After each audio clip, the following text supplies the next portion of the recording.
Hello, hello, hello, hello. Welcome to day 2 of the Passion, Purpose, Prosperity Summit.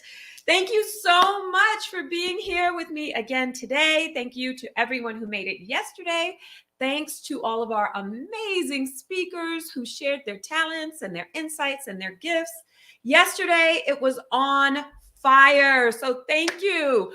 Welcome from my home in Lehi, Utah. We had people from all over the world yesterday. Where are you tuning in from today? Let me know. And welcome wherever you're from. I'm so grateful that you're here.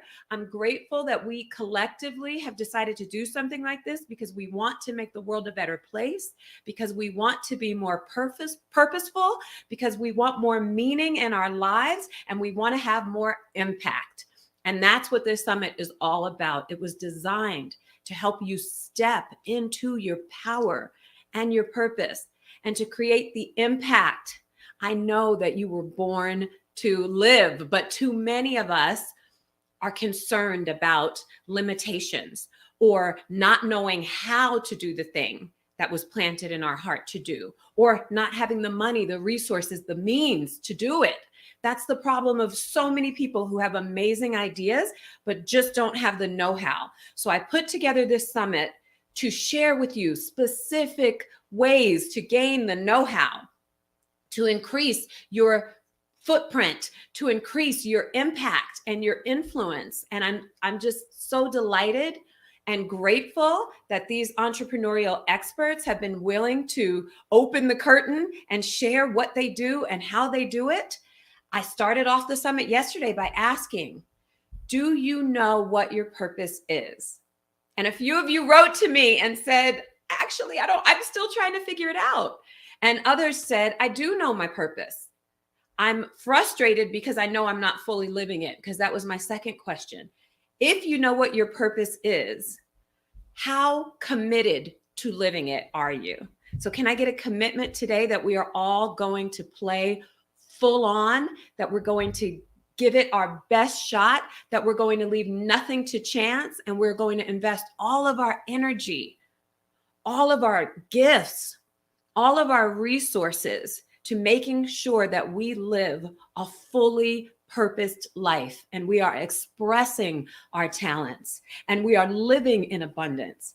Because I believe, I shared my why yesterday, I believe that entrepreneurs are endowed with a specific gift because it is our charge to make the planet a better place. And I believe so many of us want to do that, but we're working ourselves around the clock, grinding ourselves to a pulp, and not living the prosperity we were born to live. And I think we have to change that. And that's what this summit is about. That's what my experience taught me when I was a successful entrepreneur, but didn't have the means to pay for around the clock healthcare for my mom when she was dying of cancer.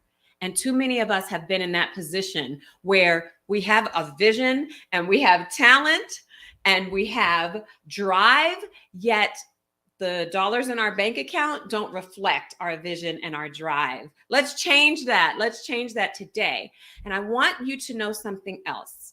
We're going to jump in very quickly, but I want to share just a quick story with you about how I learned that when you fully commit to a process, when you burn the boat, so to speak, when you leave nothing to chance and you say, I am going to do this no matter what, come what may, I am going to complete this mission, the forces of the universe rise up to meet you and support you and illuminate whatever you've committed to. I know this. I found this to be true in my own experience. So if you think that you are beyond the reach of a miracle, you are wrong. You have to commit to it.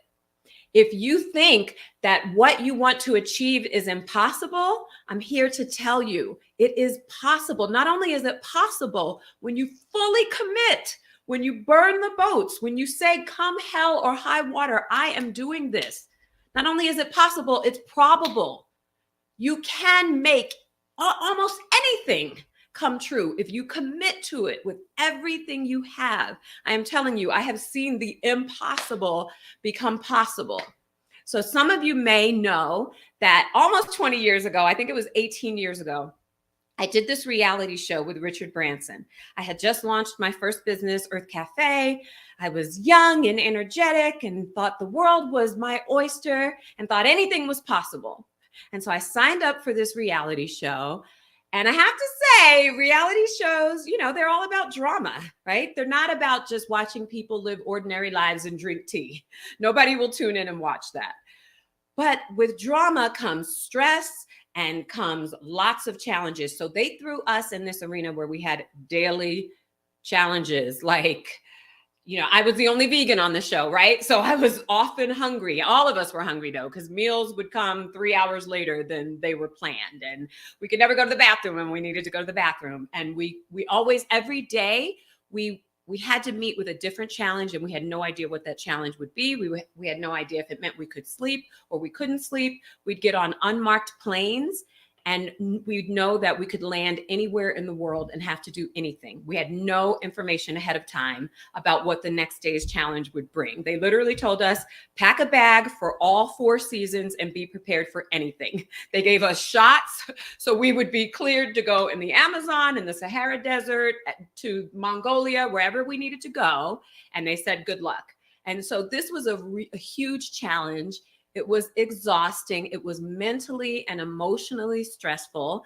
We had to do physical challenges, business challenges, intellectual challenges, and the physical challenges. I knew, knowing about Richard Branson, that it would be no joke and that we would literally be doing some life-threatening physical stuff. But I didn't know how challenging it would be. I didn't know I would end up almost drowning in the Zambezi River in Zimbabwe, swimming with eels and alligators in the water with me. I didn't know that. I didn't know I would fall and bruise my ribs and have bruised ribs, which feels like broken ribs, for 3 months after that. I didn't know that. In fact, I'm going to play you a little clip of this fall that I'm talking about so you can see how harrowing. You're going to see me tumbling 750 feet.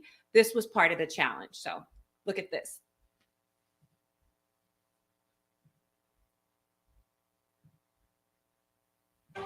No demand was too high. You kidding me? No risk too great. We're going to head over the Victoria Falls in a barrel. Along the way, 14 contestants were left behind, leaving Sarah and Sean as the last 2 standing. But who will the billionaire choose? I'm not sure if you saw the fall in that clip. I have a few that I'm going to play, but I have this crazy... Can we play the other clip too? That has, you got to see this tumble that I took, literally head over heels. What about just helping people? I think a clear advantage that you have over Sarah at this point is. Wait 1 second. Are we showing? Seemingly held back when it comes to being herself in this game. How about if they said that, when you're a team member, you try to usurp leadership or Okay, so let me get back to the story. When, there's So we can, okay. So we have an echo. 1 second. Can you mute so we can get rid of the echo? Okay, so back to the story. So imagine this, like I said, you're barely eating. I was surviving, I think, on, without exaggeration, mostly bread and white rice the whole time. Very little sleep, lots of stress. And then we come to this challenge and this is probably about 7 or 8 challenges in. So I'm completely exhausted at this point. I'm so fatigued. I'm ready to give up. My best friend in this whole experience actually quit after the first challenge in Hong Kong. She was like, I'm going home. I can't take any more of this. And so I was completely demoralized when the person I was closest to quit. Then another girl, hi Aisha, she was eliminated first. And so my 2 closest homies were gone. And I was the weird, odd person out wearing the flowers who nobody liked. And I'm completely demoralized at this point. So get this, they put us up to this challenge and I was ready to say, no, thank you. I can't risk my life like this anymore. I've got bruised ribs. My whole body has welts and sores. I've bled. I almost drowned. Uncle, I'm out, tap out. But my partner in this challenge, his name is Gabriel Baldinucci. Hey, Gabe. He was like, well, let's at least try it. So for this challenge, we had to climb a rope ladder. If you've never climbed a rope ladder, it is extremely difficult and extremely exhausting because you don't have resistance as you're climbing. You just have to try to pull yourself up as the ladder is moving. It's very unstable. It takes a lot of power and a lot of energy. And so we had to climb a rope ladder, I think about 20 or so feet in the air, maybe 25, and then stand on a platform with a centimeter at most wide wire while we're facing each other and try to hold on to each other and walk across this rope wire that's only this thick. It's an impossible task, literally. I can tell for someone like me, this is impossible. I was probably 110 pounds at the time, and my partner Gabe is a big, strong, husky guy. He probably was twice my weight, so that was a huge imbalance to begin with because we're leaning on each other to create a wall in order to walk across the rope. So it's not like if you were walking across and you try to balance as a single person, it's much harder because you're facing the other person and if you push them a little too hard, they're going to fall. If they push you too hard, you're going to fall. If you don't create absolute equilibrium between you, you will fall. And then you've got to figure out how to move sideways across this, maybe a third of an inch. It seemed even smaller than a centimeter wire rope. It was ridiculous. So we tried. And by the way, they told us that the stunt team had to try it 13 times. And I remember the number 13 because that's unlucky. The stunt people who do this for a living did it 13 times before they were able to cross one time. And so they knew for untrained, imbalanced weight, stress, high emotional state people, they knew this was like an impossible task. So I'm going to play you the video of us trying this and falling. Oh, do we not have that video? We don't have that video. I might play it at the end of today, okay? Of us falling, but cue it up because I did send it. Of us falling from this thing. And I fell and was completely defeated. And a fall where you're wearing a harness hurts. Let's first talk about that. On top of being scary, like, have you ever plummeted 20 or 30 feet in the air? It's scary. So even though we were roped in, you're free falling for a while and you drop and it's just defeating and hundreds of people are watching. It's demoralizing in every sense of the word. So we tried it. In 2 seconds, we fell and I was like, I'm done. I'm tapped out for the day. And Gabe said, well, let's just try it again. And I said, try it again. I don't want to climb the rope ladder. I don't want to fall. I don't want to be up there shaking like I haven't eaten. I haven't slept. No, why are we putting ourselves up to do something that we know is impossible? It's impossible. I don't want to do it.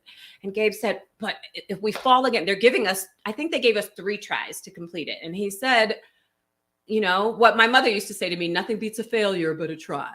And so I thought, okay, I can't quit in front of everyone. You know, peer pressure was working in my favor. I can't quit. So we get up there and this time we're looking at each other. And Gabe just had a certain look in his eye, like, come on, I got you. And then I gave him that look back, like, what if we could? This is an impossible task. It's ridiculous. Try walking across the room sideways on a centimeter wide rope. Even if you were just a foot off the ground, how difficult do you think that would be holding on to someone else? Neither of you shaking enough to fall. This is an impossible task. But we both somehow, after we climbed the rope and we got on the platform wearing big sumo costumes, no less, we looked at each other with an eye of determination. And I resolved within myself, I know I'm going to fall. I know it's going to be scary. I know it's going to be painful. But I'm going to show up. I'm going to give it my all. I'm going to show them I'm willing to do an impossible task while injured, sleep deprived, stressed, and all the rest. And so I committed to it. I thought, I'm going to do it. And even if I fall this time, I bet I won't fall as quickly as I did the first time. That much I was committed to. I resolved I'm going to even move 2 feet because the first time we moved 1 foot. But I thought 2 feet can do this. And so I looked at Gabe and he looked at me and we committed to this ridiculous, crazy, impossible task. and we held on to each other. Now we're holding, you have to engage every muscle in your body. I had to engage muscles I didn't even know I had, because we in effect had to build a wall between us, something stable that we could hold our force against, that was stable enough that it wouldn't make the other person instantly fall. When you fall, if either person falls, if one falls, both will fall, because you've lost your resistance. And if anybody falls, you lose the challenge.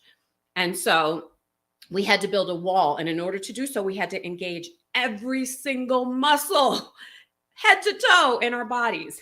And so your muscles are fully engaged. We made our wall. We looked at each other. We committed. We were in. We were going to be there for each other when the other person fell.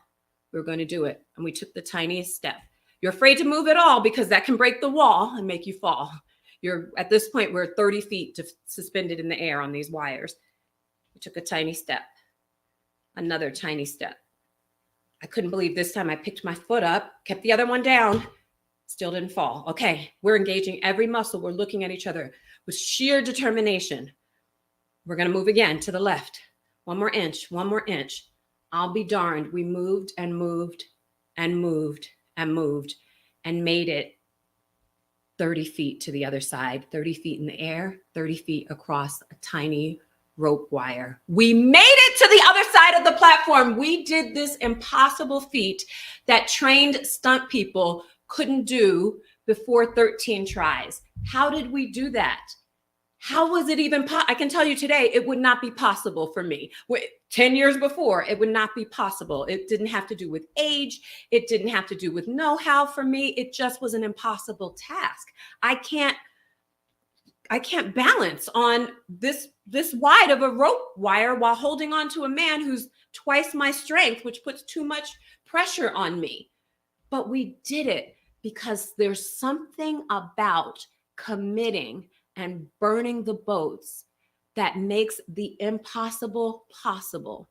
There's something about focusing in and saying, no matter what, come hell or high water, I am going to complete this task. I am going to make a name for myself. I am going to grow my business. Come hell or high water. I don't care what the challenge is. There's something that happens when you commit that causes forces greater than you to align with you and to lift you up. You've heard about these stories when mothers are able to lift 2-ton cars off of their children. You've heard about these forces when people are able to accomplish feats that are otherwise impossible. And I am telling you today, you have the power to bring the impossible to the realm of possible. And beyond possible to probable, to beyond probable to completed. Your dreams are waiting for you. They're waiting for you to step in and fully commit. So I'll ask you again, do you know your purpose? And if you know your purpose, are you living your purpose? Are you sharing your purpose? Are you lighting up your purpose for the world to see? I believe that you are. I hope after this summit, for sure, and you hear these speakers, you will be now more than ever. So with that, I want to introduce you to my first speaker today, Tanya McKenzie. She is also a 20+ year media veteran. She's an amazing woman. She's a published book author, and she has the company Sand and Shores, which helps people like you and me get publicity, but more importantly, she even teaches you how to do it yourself. So we're taking away the excuses. Here's how you can commit and apply that commitment to getting your business the publicity and the notoriety that it needs today. So please help me welcome to the summit, Tanya McKenzie. I'm really excited to introduce my next guest to you. Her name is Tanya McKenzie. She's been in the PR and media relations business for 20 years. So she comes with a wealth of knowledge about all things branding and public relations. And she's founder of the Sand and Shores PR and leadership firm. She also has a podcast and a so well-reviewed book. You've got to check out this book called A Child's Memories of Cartoons and Murder. Or is the title Cartoon and Murder? It's A Child's Memories of Cartoons and Murder. Thank you. I had it right the first time. A Child's Memories of Cartoon and Murder. Please help me welcome Miss Tanya McKenzie. Well, hello. I'm so happy to be here with you. Excited to have this conversation and really dig in on some, impactful things that we tend to deal with on a regular basis. Thank you. So tell us how life is when you head a PR firm and it's your job all day long to get entrepreneurs and other professionals media attention in a very crowded media world. Well, I'll tell you this, it's not boring. It's not mundane at all. For me, it's incredibly exciting because I think everyone has a great story, but the ability to learn how to tell it, who you tell it to, and what you can do with that information, it changes, right? So you have to know the right situations, the right angles of the story, and be able to apply it to help clients get the attention that they need to kind of fulfill their goals. And even that is never just one thing. There's no one goal that fits each entrepreneur. Everyone has something different. So, being able to tap into all that it's fun, it's interesting, and challenging. I heard that. It's definitely challenging, but you specifically stressed the importance of a personal brand for entrepreneurs, personal branding. We've all heard of branding and why it's important, but I think it's still a nebulous concept for some. I think a lot of people just think, well, if I have a good product or if I'm a coach and I have really powerful information to share, isn't that enough? But Tanya, you tell us, why is a personal brand so important for a successful entrepreneur? I know people throw brand around, it's kind of a cliche word right now. You can, my personal brand, my brand, and then they don't even have a business. So how does that even work? Well, your brand is what people think about you, what they say about you, how they feel about you when you are not in the room. So it's the impression that you leave. So yes, you do have a personal brand. Deciding that you want to go ahead and take on the challenge of sculpting a brand where it best represents you, that's where the work begins. How do you want people to feel when they hear your name? What do you want their reaction to be when they hear your company's name, right? That is a personal brand. And how you apply different principles will show up in how people respond to you or to your name when they hear it in a room that you're not in. That you're not in. I like thinking about that. How are people talking about us and thinking about us? How do we make them feel when they're not in the room with us? That's an important note. Maya Angelou said something to the effect of, people may not always remember what you said to them or what you did for them. I'm butchering it, but this is the approximate quote. They may not remember what you said, but they'll always remember how you made them feel. Absolutely. Right. So how does your brand make people feel? Can we give some examples of this? Like when you say brand, I think of Oprah, but what do you think her personal brand is? Oprah's she's audacious.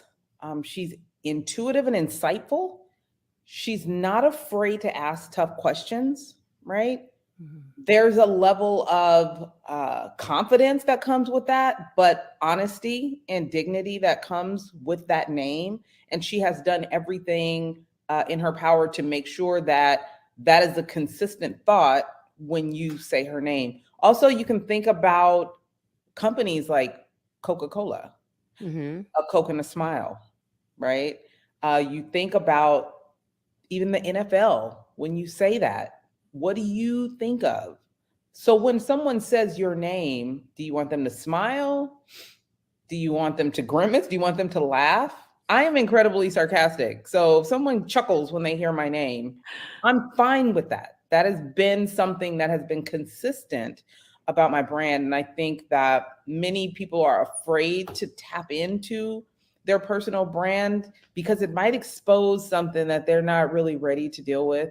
There's a difference between brand and reputation, and not a lot of people know that. I've even seen people write it, your brand, your reputation, and make it interchangeable, but it's not. Your brand, again, is how someone feels about you. Your reputation is something you've done. It's almost like, let's say the Supreme Court right now, right? You think about the Supreme Court, it's supposed to be, equal, applied equally to everyone. But the reputation has now become something that, well, they're making decisions that might not benefit women and A, B, and C. So your reputation can change based on the things that you've done. Your brand does not. Are you audacious? Are you equal? Are you funny? Are you warm? Are you intuitive? Are you smart? Those are the things that really matter when you're looking at how you sculpt your brand. Well, you're in this conversation. I really like that you're getting me to broaden the way I think about brand. And as you're using adjectives like audacious, intuitive, smart, warm, you make people smile, the question comes to mind. So how do we do that when we decide, okay, we want to be a brand that makes people feel comfortable. We want to make them smile. We want them to feel that we're approachable with our brand. How does an entrepreneur go about achieving that? What would you say? You know, how you do business matters. So if you are someone that's, let's say, very cut and dry, you're a yes, no person. There's not a lot of conversation in the decisions that you have. You don't really engage with the community much. You're going to have a less of a warm feeling related to your brand. Whether someone you're like, let's say someone like the CEO of Ben and Jerry's, right? Okay. Ben and Jerry's is a brand that represents social justice. It's a brand that you know they're always going to come out and say something when things are hot in the social network. That is a leader that people will be warm to if they're someone that has benefited from some of those social stances. So how you relate to your team, that matters. Not only does it matter how you relate to your team, but they're telling other people how their relationship is with you, with them, with their staff. Think about Amazon, right? We love Amazon, but we hear often how their staff is mistreated, how their employee relations is kind of bad.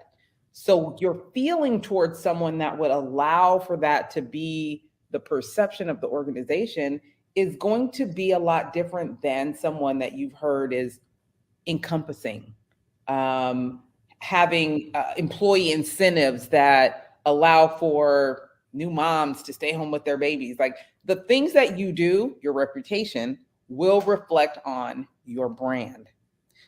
So what happens, you can even look at the last couple of years where companies got really performative because they wanted to be seen in the mix when a social issue comes up, but about 6 months later, they're not doing those things anymore. It's very performative. When you are authentic to your brand, meaning you're really embodying your best characteristics, it not only reflects in the quality of work that comes out, but how your employees represent you and your brand outside of that corporate structure. I've never heard anyone come out and say, and this is in the media world, that Oprah is hard to work for, or she's hateful, or she's A, B, and C of a negative connotation. So as a person in the public, I'm going to feel towards her the way that she has represented herself in the media. When people look at you and your brand and the things that you're doing, so for any entrepreneur, whatever your business is, the quality of that company, how your company stands out in the public, is how people are going to relate to you. If you have a brand, let's say you take care of pets, you have a pet hotel. If people are continuously taking their pet there and you're getting good reviews, people are going to start affiliating you with those positive things. If you're not, the things that are being said about you and your organization and the way you treat pets and the way you treat their owners and all of those things eventually come out, and you are affiliated with the organization that way. Your brand will represent the work that you are doing. It will represent your product. It will represent your customers. So when I see you, it's a feeling. It's a feeling. If I hear your name, Candy, all of our interactions have been positive. So when I hear your name, I'm probably gonna smile. Like, oh, this is gonna be great. because I feel that. Whether it was, we've had some bad emails and they were nasty, and I'm like, Candy, I don't know. It's not going to be that warm. And I think we tend to forget, well, if I do a good job, then when people hear my name, they're going to love it. There's more to a brand than just the output. It's what that output felt like. It's how it was received. And it's how I communicated to other people. It matters. Oh, I like this. You're making a really good point, Tanya, that I don't think people often think about in their initial interactions in business with other people. That even the way you make people feel when you email them, in your marketing, in your text messaging, in your advertising, the way you make people feel is how they're going to remember you. Yeah. So from email number 1, from ad number 1, from whatever you're posting online, remember that you're creating a brand, you're creating a story. And I hadn't even thought of that in the 20 plus years I've been in business until we had this conversation, how even the emails behind the scenes you're sending to collaborators create an impact on your brand. Absolutely.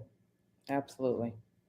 I like that. So what tips would you have for new or scaling entrepreneurs who are wanting to create a brand right now, on top of what we just discussed, knowing that you're creating a feeling and that your brand encompasses the way you make people feel when they think about you? What can people do to craft a brand that sets them apart and that makes people feel like they have a quality product and that they're a company that acts with integrity? No matter what your service or product is, I would take some time to actually take inventory of you, who you are. A couple of reasons why. One, your positive assets, that's going to be easier for you to roll out and implement into your business. But two, your negatives, we have to find a way to turn those into positives, right? So when you're doing business, you see the positive side of even your negative traits. For instance, I have very short attention span. I do not embrace delayed gratification. I want right now. I don't like wasting time. I want results. But instead of having that type of demeanor in business, how do you fix that? Well, you turn it into a way where you don't waste a lot of time with the minutia. How do you get things done quickly in a positive manner? But you cannot make that distinction until you've actually acknowledged who you are as a person. What are your characteristics as an individual that allows for your brand, for your business to be great? It's hard for a lot of people to acknowledge the bad stuff about themselves, but if you don't, you can't fix it, or at least work it into your business in a way that allows for positive results. There are a lot of people that don't like wasting time. There are a lot of people that like to meet.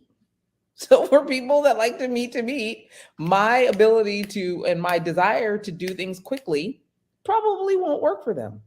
So finding ways to have these conversations or put processes in place that will allow for even my negative traits to show up positively in my organization is important. So taking inventory, 1. 2, what do you want your business to be? What is the end result? Where do you want your business to be? And then reverse engineering it from there. Many times I have this product and I want to sell it and I just want to be good at this thing.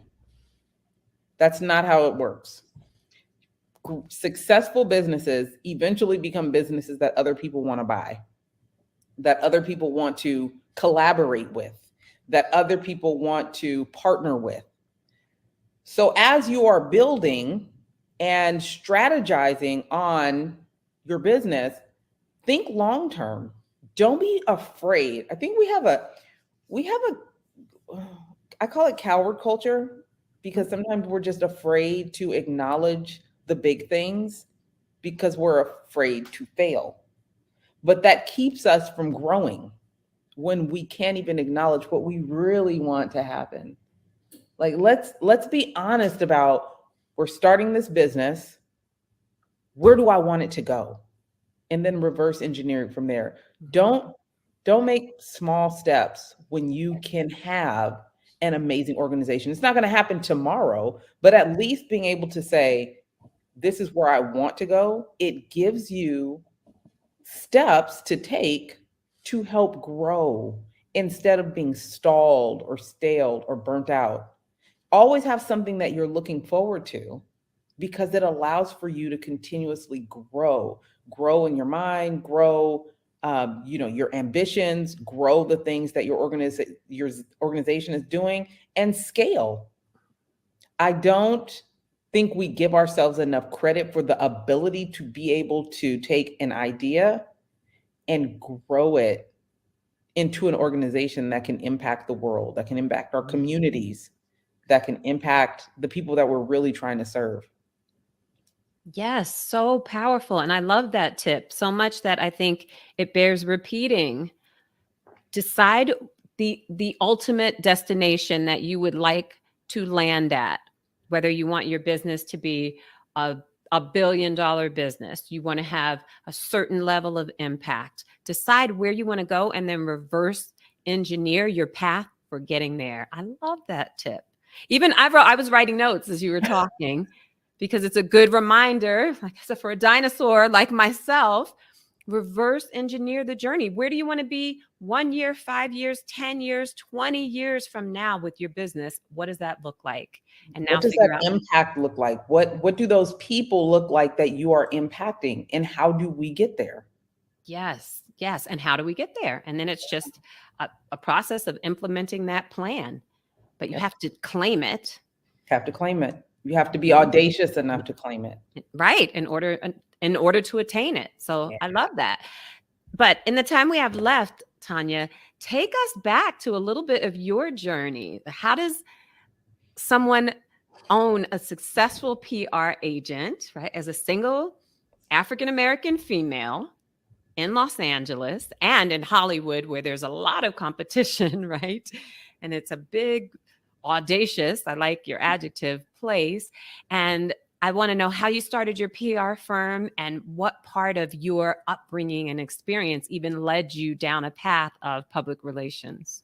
Awesome. So I'm from the Bay Area, San Jose, California, Silicon Valley. I went to school at Cal State Northridge. Actually, I went to Grambling State University first, and then I went to Cal State Northridge.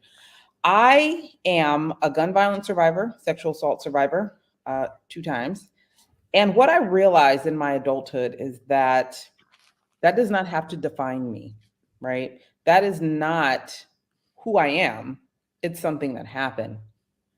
But having the audacity to want more is what gave me the legs to stand on to be able to pave a path that I was proud of.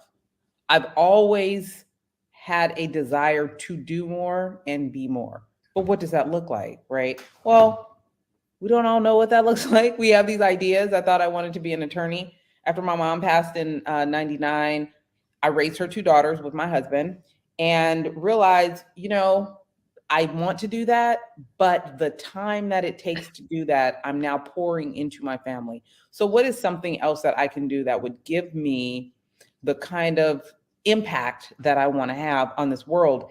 Well, my second job out of college was with the YMCA. It was very small where I moved to. I moved to a city called Oakley, California, and it was a town becoming a city. Okay, so that's different. And this was when the mortgage boom was happening and there was all these houses being built. They needed a facility that would encompass, embody, and empower the community that was moving into this area. Well, they were small, but they wanted to do something big. They didn't have money to do something big. So after I already agreed to take this position, I was determined to get this big thing to happen. They wanted a recreation center that would be able to service the community of all ages. So we're active older adults, our youth, our disabled, everybody in the community. Well, what happens when you don't have a lot of money? What's the first thing to go? Your marketing budget. Well, how do you get somebody to support you if they don't know what you're doing? If they don't know where you're located, if they don't know what you offer? I started making phone calls and reaching out to the media. magazine editors, publishers, the San Jose Mercury News, the local publications, anybody that would listen to anything I had to say, I would start telling stories about some of the people in our community, about some of the people that we were servicing, and the goal that we had, which was building this magnanimous center. They started to bite. You know, some of the stories didn't really bite. I started creating stories around what they were covering. Okay, this is what you're covering. You don't want this story. Let me go make another story. And not make it like it's inauthentic, but really digging deep into the population of people that we were serving and talking about their story in a way that it would trigger those media outlets and those media correspondents and journalists to actually tap into what we were doing. You have to learn how to trigger an emotion from people. You have to learn how to trigger their interest. What is it that gets his eyes to light up? What is it that gets him to want to know more? So telling those stories and getting the work that we were doing out into the media eventually helped us raise over $1 million and open this new facility. I've actually been back to this space. It was about 15 so years ago now, 15, 20, yeah, about 20 years now. Whew, God, telling my age. But even that facility that we got to open years ago is now an incredible recreation center. But I say all that to say it was just an idea at one point, you know? It was just someone else's idea of something that could help this community, which is now a mega center that helps everybody in the community. And being able to get that done from concept to a whole facility, a building that you can touch and feel and go inside is a big deal. But that's also why I say it's important to acknowledge your achievements, because there are moments where you're going to not be successful in the things that you do. And instead of allowing for that to get you down, be able to look back on some of the things that you have been able to do that a lot of people are not. There are a lot of people that would have caved because we did not have marketing dollars and would have just been like, I don't know how we're going to do it. But we did it. We got it done. We took those stories, we built them into media coverage that allowed for people to join our journey, support, donate, show up for the grand opening, and continue to participate in what this organization is doing. So all that being said, you know, I never wanted to be this idea, anything that you do, just an idea that's too big for you, whether it's, you know, a jeans company, a socks company. I have a friend that opened up a bow tie company. It's just a little bow tie. Well, they're raising money now and they're out there helping so many nonprofits that the founder never thought could happen. Do not ever limit yourself to what you are not sure can happen. Don't let those doubts, you know, creep into your head and keep you from taking those steps. Get creative, connect with others, see how you can build coalition around your ideas and make them happen. Amen. And I love that started with an example of even DIYing media coverage. So That's could you give a few tips for anyone who's listening and they might have to bootstrap their own PR campaign? I actually recommend it. When you are at your beginning stages, really take the time to coin your story. How did you get there? What happened in order for you to be there? For me, being a child of gun violence and needing a space that I can feel comfortable in and grow in and go to after school, that gave me a lot of insight as to what kind of services we can provide, you know, that would make other children feel the same way. That is a part of my story. So sitting down and coining your story, your personal story, and your company's brand story is important. Media outlets need content. Content is king. So don't ever think that your story is not important. There might be different aspects of your story that might be more important to that particular media personality, but then you ask, what are you guys covering? Can I see your media calendar? What do you guys have going out? And find things in your own story that align with that outlet that you want to be in. Make sure that it's all in the details. It's in the details of the media outlet, and it's in the details of your own story. It just becomes a matter of how they align, how you can pitch it and talk to them about it. Do your research. Google everything. You can Google everything. Okay? You can Google everything. Find out what they are covering. Let's say it's Black enterprise. See if you can get their content calendar, right? Look up stories that are aligned with your story. See what journalist is covering those topics. It could be child abuse, or it could be new jeans, or couture makeup. Whatever it is whatever your business is, find the journalists that are covering those topics. Think about your own story.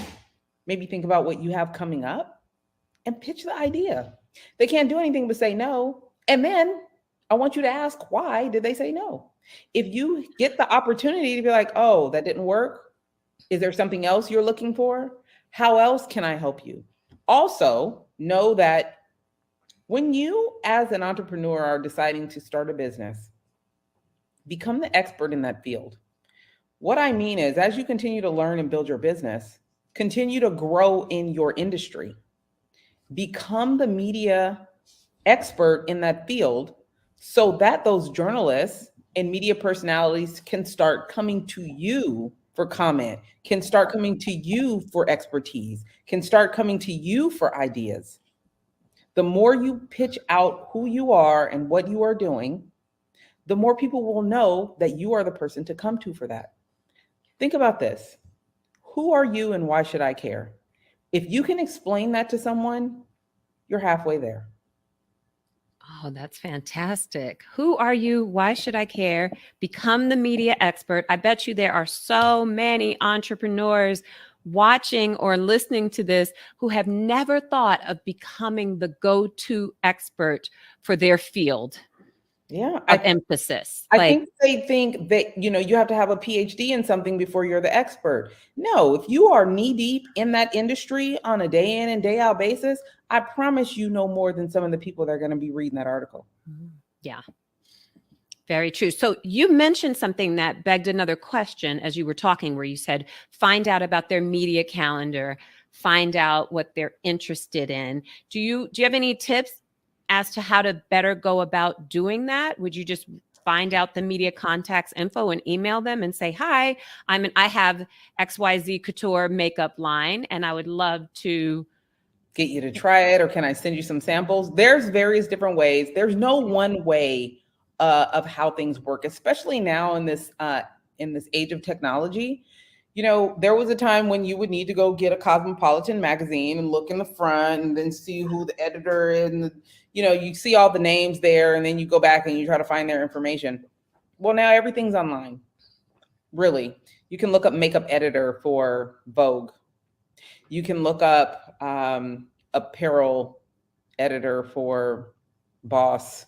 Yes. You can look those things up on Google now, when there was a time you would actually have to go purchase that publication in order to get that information. I am a Prowly ambassador. So Prowly is a media database. I can go find anybody's information in Prowly. So I say all that. Spell that, please. Prowly. That's really good. There are various different databases out there, but if you are really looking to start to level up in the media with your business, just subscribe to, one of those databases and get that information. People will try to sell you lists. Don't buy a list because the list gets old. People move around in the media sphere a lot. And you want to make sure that you have the most updated information as you are going to pitch something. Let's say you want to do a press release. You guys are going to have an event. You want to do the press release. You want to get as much attention as possible. If you don't have the right contacts, because that one's old, you're going to miss your opportunity. So doing things the right way is important. Shortcuts will sometimes shortcut you. and your ability to get that reach. But when you really invest in growing your business through the media, getting the coverage that you need for the stories that you are trying to tell, it pays off. And it's a big win. Know that, PR and publicity is not going to make you rich, but it's definitely going to help efforts in increasing your brand awareness. Even if they don't cover your story, more people still now know about you and your company than they did before. And that's really the win. Absolutely. And who knows, it could make you rich. I feel like Dr. Phil, Dr. Oz, and so many others never would have had their own shows if they weren't getting PR. Absolutely not. And then the people that have been on their shows. Listen, it's important to understand that marketing and PR are cousins. It's not the same. Oh, what's the difference? Marketing is you telling people how amazing you are. PR is other people telling other people how amazing you are. So whether you are on a show or a podcast or mentioned in an article, those are third-party recommendations. That's me saying this person is credible enough for me to mention or have on my show or have on my podcast. That's a third-party recommendation. And that is more credible than you telling people how amazing you are. Because now you have someone that you've trusted that says this person is credible to listen to.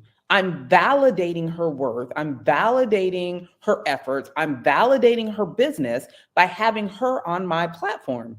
That's different than saying I'm great. No, they're saying, oh no, she's great.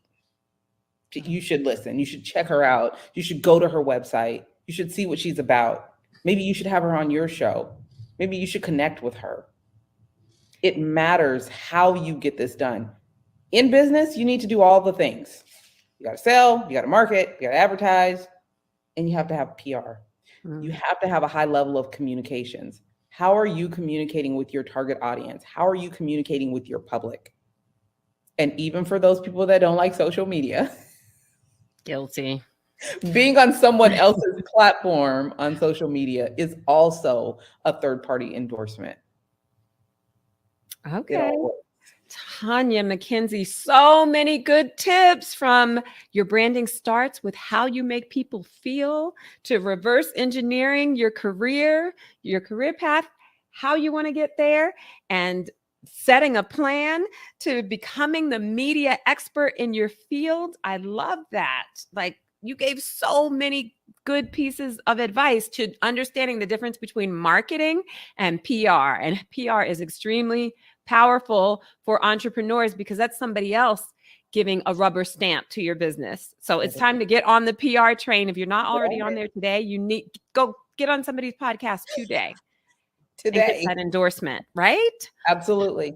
It's important and it matters. It really does. You might not see the results immediately, but trust, when you do things the right way, they're everlasting. Think about this. When is the last time you remember an ad in a magazine that you read? But I bet you remember the last story that touched your heart. I bet you remember. So it's all about name recognition, brand awareness, telling stories in a way that triggers people to act and want to know more. Yes. Tell good stories, entrepreneurs.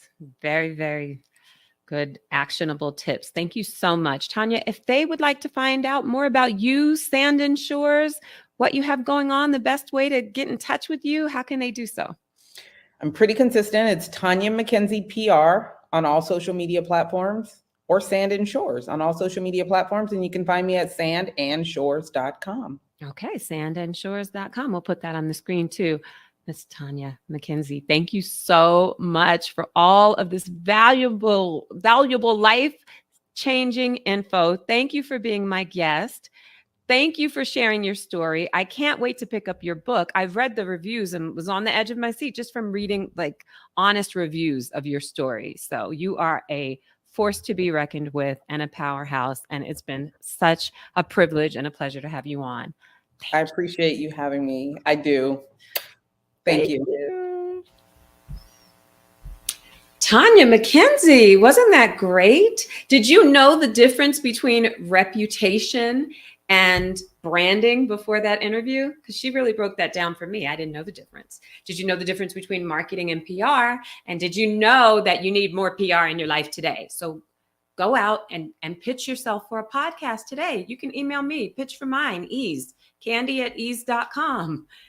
I would, if you have a good story to tell, I would love to feature you. And there are tens of thousands of other podcasts, I'm sure, that will feature you. If you have a strong brand, a strong message, and you can give them strong content, we need you. So do that today.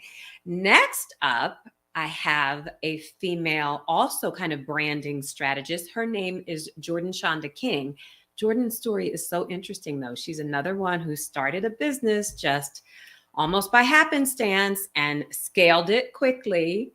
Her business is called Easy Scaling, and she helps female entrepreneurs in particular grow and scale. But she's got tips for everyone. So please welcome to the summit, Jordan Shonda Hi, King. I am so excited to interview this next guest for our summit. Like many of us, she started out on her entrepreneurial journey through side hustles, holding down a full-time day job. I call it investing in your entrepreneurial journey. So she had an investment in the form of a day job before she went full-time into her third business, which she launched. And in the first year, she cleared 300K. First year, and was profitable. Jordan Shonda King is CEO of Easy Scaling. She's a serial entrepreneur and expert on all things scaling and operations. Since first diving into entrepreneurship a decade ago, she's also published a book. She's founded multiple businesses. She's launched a top 100 podcast, successfully sold a brand, and built a multiple six-figure agency, like I said, in less than a year.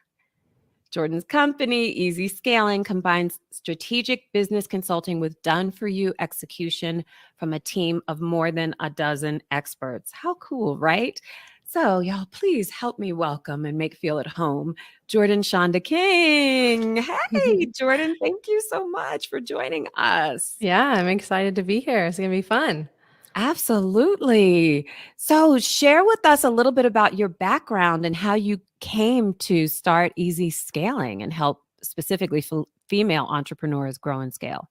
Yeah, so I've been a female entrepreneur for over a decade now, and I feel like in the online space, in online business, 10 years is a long time. It kind of like makes me a dinosaur, I feel like, in online business, because it's been in the last decade that I feel like there's been just this massive explosion online and building online brands and digital businesses. And I've enjoyed getting to like dive headfirst into that. And like you said, I've always had a side hustle, a business on top of my 9-to-5, and kind of just learned my way through running a business, and eventually kind of found out that I had this really unique set of skills that not every online business owner, not every female visionary CEO type person has, in that I have kind of equal parts visionary and integrator. For anyone who's read the book Rocket Fuel, there's kind of these two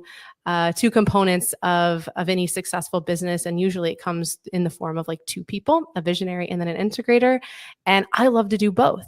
And so I can really kind of bridge the gap between being the idea person and then being in the weeds in the operations and getting things done. So just presented itself as the obvious thing for me to do at some point.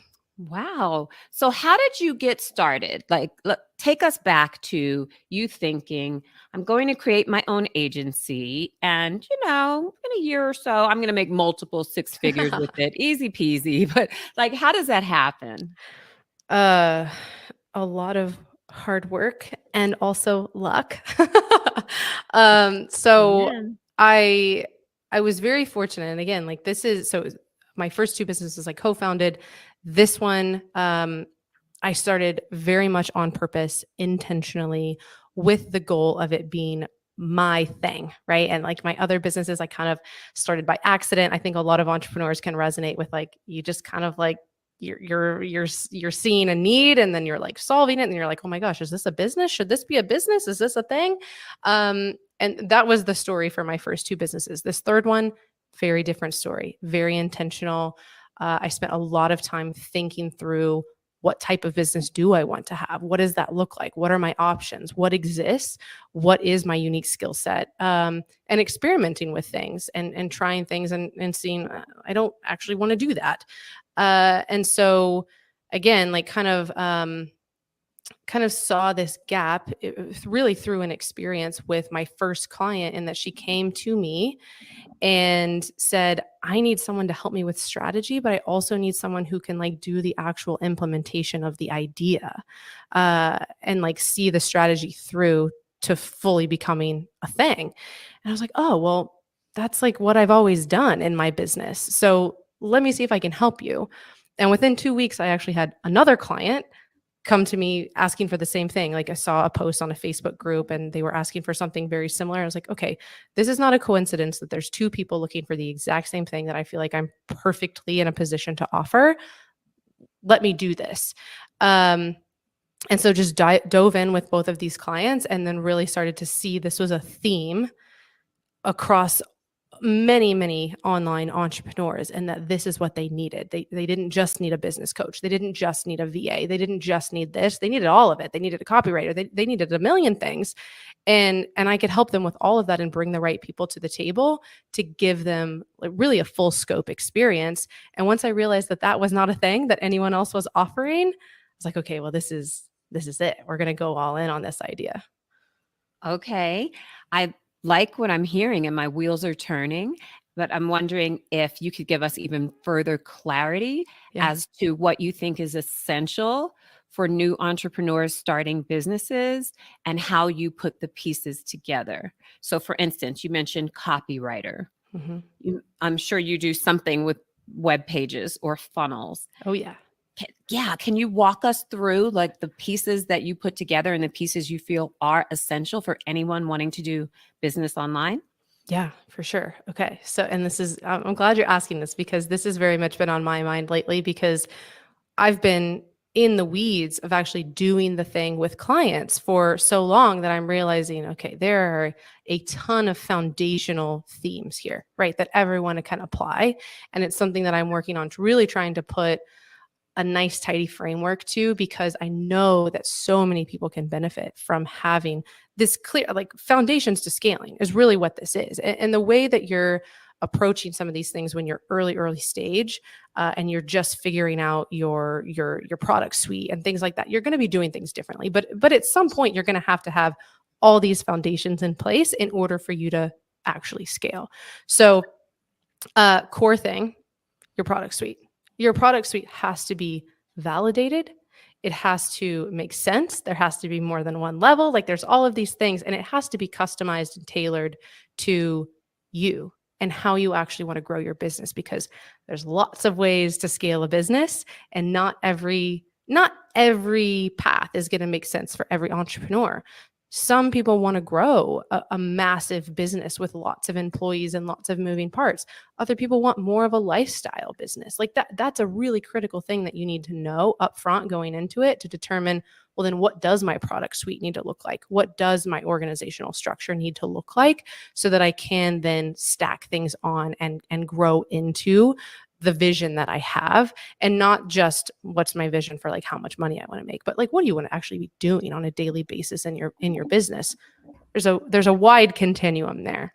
So product suite, super core thing that has to be figured out.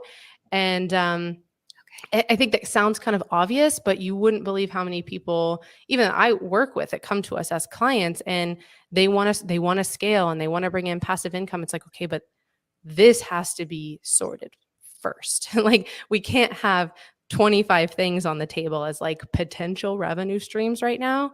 We need a core few that are fully built out and booked out before we can start stacking on these other strategies. Okay. So number one, first step, define your product suite. Yes. For new And business owners. Awesome. define and validate and book it out. And so then this is where, well, how do you do that? So this is where like the other kind of core piece comes into play, which is your marketing.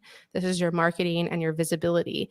And again, there's a million things that you can do, especially online, to get in front of new people, to pull them through a sales process or a funnel or something and actually like sell things. There's so many options. There's organic content. There is paid ads. There's collaboration, networking, referrals. There's so many options. And within each kind of like big bucket of options, there's like several options and iterations of how you can do it, right? Yeah, little offshoots. May I just quickly ask, how did you get your start? Because you said, I think one person was just a friend or a referral, your first client, and then the second was from a Facebook group. Yep. So the first one, yes, was a connection, a personal connection that I had that became a client. The second one And was. wait, may I ask? Sorry to Yeah, no, you're but dig I in. know people are curious to know, like, give us the nitty gritty. So I want to give them the nitty gritty. So the first referral client, was that someone you met? How did they know you were in business and that you had this offering that was available? I didn't have an offer. I didn't have an offer when they came to me. So they were a business connection that I had made in my second business. And my second business was also, it was straddling the online space. We were actually doing in-person business masterminds, local community-based business masterminds, but then branching into the online space to teach people how to do group programming kind of generally in really any niche. And so she was a connection that I had made in my local community for an in-person business mastermind. So she was someone that we invited to come speak at one of our events. And then we stayed in touch and we ended up working with her in that second business to try to help her build out her own signature group program. And so then when it came to this next thing, is she needed help with kind of marketing and operation stuff. And she was asking me for some help or for a referral or for a recommendation, like, what should I do here? And it just so happened that I was like, actually, I think I'm your solution to this thing. So really, she got me kind of started on like the idea. I didn't have an offer. I custom created an offer for her that ended up starting this business. And then the second client, Facebook post, someone saying, I have an OBM, but I feel like I need more strategy. I'm still way too in the weeds on a daily basis. I need some help with strategy, but I also need someone to help me do the things. And my OBM can't do all the things. I need other skill sets. It's like, okay, this is perfect. And can you just define for the audience what OBM means? Online business manager. Okay. Yeah. And so that was the second one. The third one was also a Facebook group post that I saw. And this is why I say like success in business is all about hard work, but also luck. I mean, the amount of luck that I feel like I encountered at this early stage, and that I saw this all happened within a few weeks, those first two clients. And then the first probably 2 months, I saw that other post. And so that was like the tipping point for me, in that this is a fully validated offer here. Like, I haven't had to work very hard and people are asking for this. Now it's time to pour gasoline on this thing, because this is my third business. So like, I had done it the slow, grind it out, organic content, I had done that in my business, my first two businesses. And I was like, I just know that there's something here. I want to build this fast, and I don't want to, I knew I could do it the organic way, but I was like, I am so unbelievably committed and confident in this offer. I know that if I invest money into it, it will work. And so I actually hired a Facebook ads agency and had them come in, and they built a full funnel for me, a book a call funnel for this high ticket service, and filled my capacity within the next 2 months. I love that. But I just want to say, there is a saying, like, opportunity is where preparation, right? Luck happens where preparation meets luck. Something like that. Yeah. And so I don't believe that it's just luck that's blessing us when we have a vision and we work hard. Like, you showed up. And I think people forget the value in our online world. We forget the value of local networking and making business connections anywhere and everywhere you can. Like that person became so valuable to you, who was somebody you opted to stay in touch with from a previous business relationship. Like your network is currency. So never forget that. I'm saying this to the audience. Like there's always opportunity out there. And then, you know, if you're prepared, luck can find you. So I think it's so awesome that you're paying attention in these Facebook business groups. You're posting things, you're connecting with people and finding out what they need. And then boom, you know, a business is born, is validated overnight. And it just seems like really good luck. But meanwhile, like how skilled and prepared are you? You know? So I just Yeah. wanted to Yeah, and I think there's an element here too of that is just like a massive leap of faith and willingness to like put it out there in a really messy way. Like I had never created this offer before. I had never delivered on it, and these first 3 clients in particular were like I spent most of my time figuring out how to really deliver this offer. It was one big experiment to me. And I don't know, maybe they're listening to this being like, what, you were experimenting on me?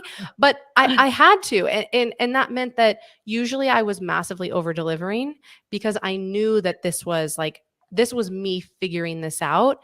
And by the way, like my prices are probably 5 times what they were when I first started out. Like this, like that's the other thing is like when you first have to just put this offer out there, like it is an experiment. You're figuring it out. You're putting a price on it that's like totally out of thin air. You have no idea.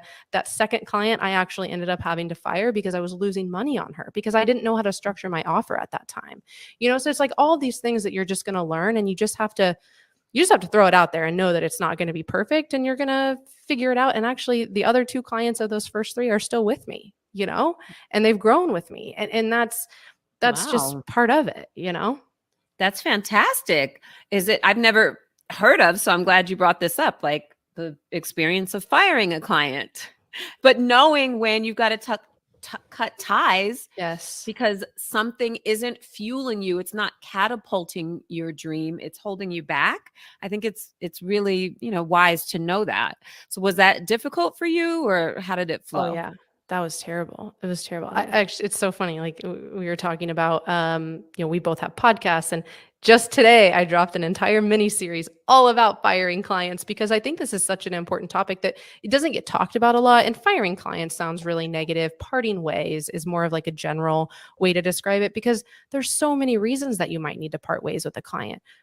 Losing money, like looking at, okay, I'm spending more outsourcing her tasks than I am bringing in that she's paying me. That's obviously a clear sign you need to part ways or totally restructure what you're doing. And in this case, I had to fire her, and it was just transparently saying, this is what's happening. I can't keep doing this. I'm losing money, right? But there's other things. There's personality clashes. You know, there's all kinds of things that can go awry with client relationships that can cause you to need to part ways. It's just kind of a normal part of doing business, I think. Yes, I hear you. I'm glad you came through it gracefully, even though it was painful. I hear. Yeah, it's always painful. Yeah, you don't want to disappoint people. And like, even if it's for a reason that has nothing to do with who they are as a person, it still hurts to be on the other side of it, you know? So Totally. Ouch. But I mean, you freed them to find the best and most aligned creative relationship for them too. You know, exactly. I genuinely believe that the universe is working for us and not against us. And Yeah. so if it doesn't work out, there are probably better opportunities for both parties, I think. And it only Absolutely. behooves you to think that way anyway. Yes, and I can guarantee, because this happens with me, happens with clients, happens with friends of mine. Every time you let a non-fit client go, almost immediately some new opportunity presents itself to you. But it usually doesn't come to you before you make the decision and fire them. Again, it's like a leap of faith you got to make that I know that this is the best decision for my business. I'm going to do it. And then afterwards you get the evidence of like, I'm so glad I did that. Yeah, I got chills, like someone listening needed to hear that.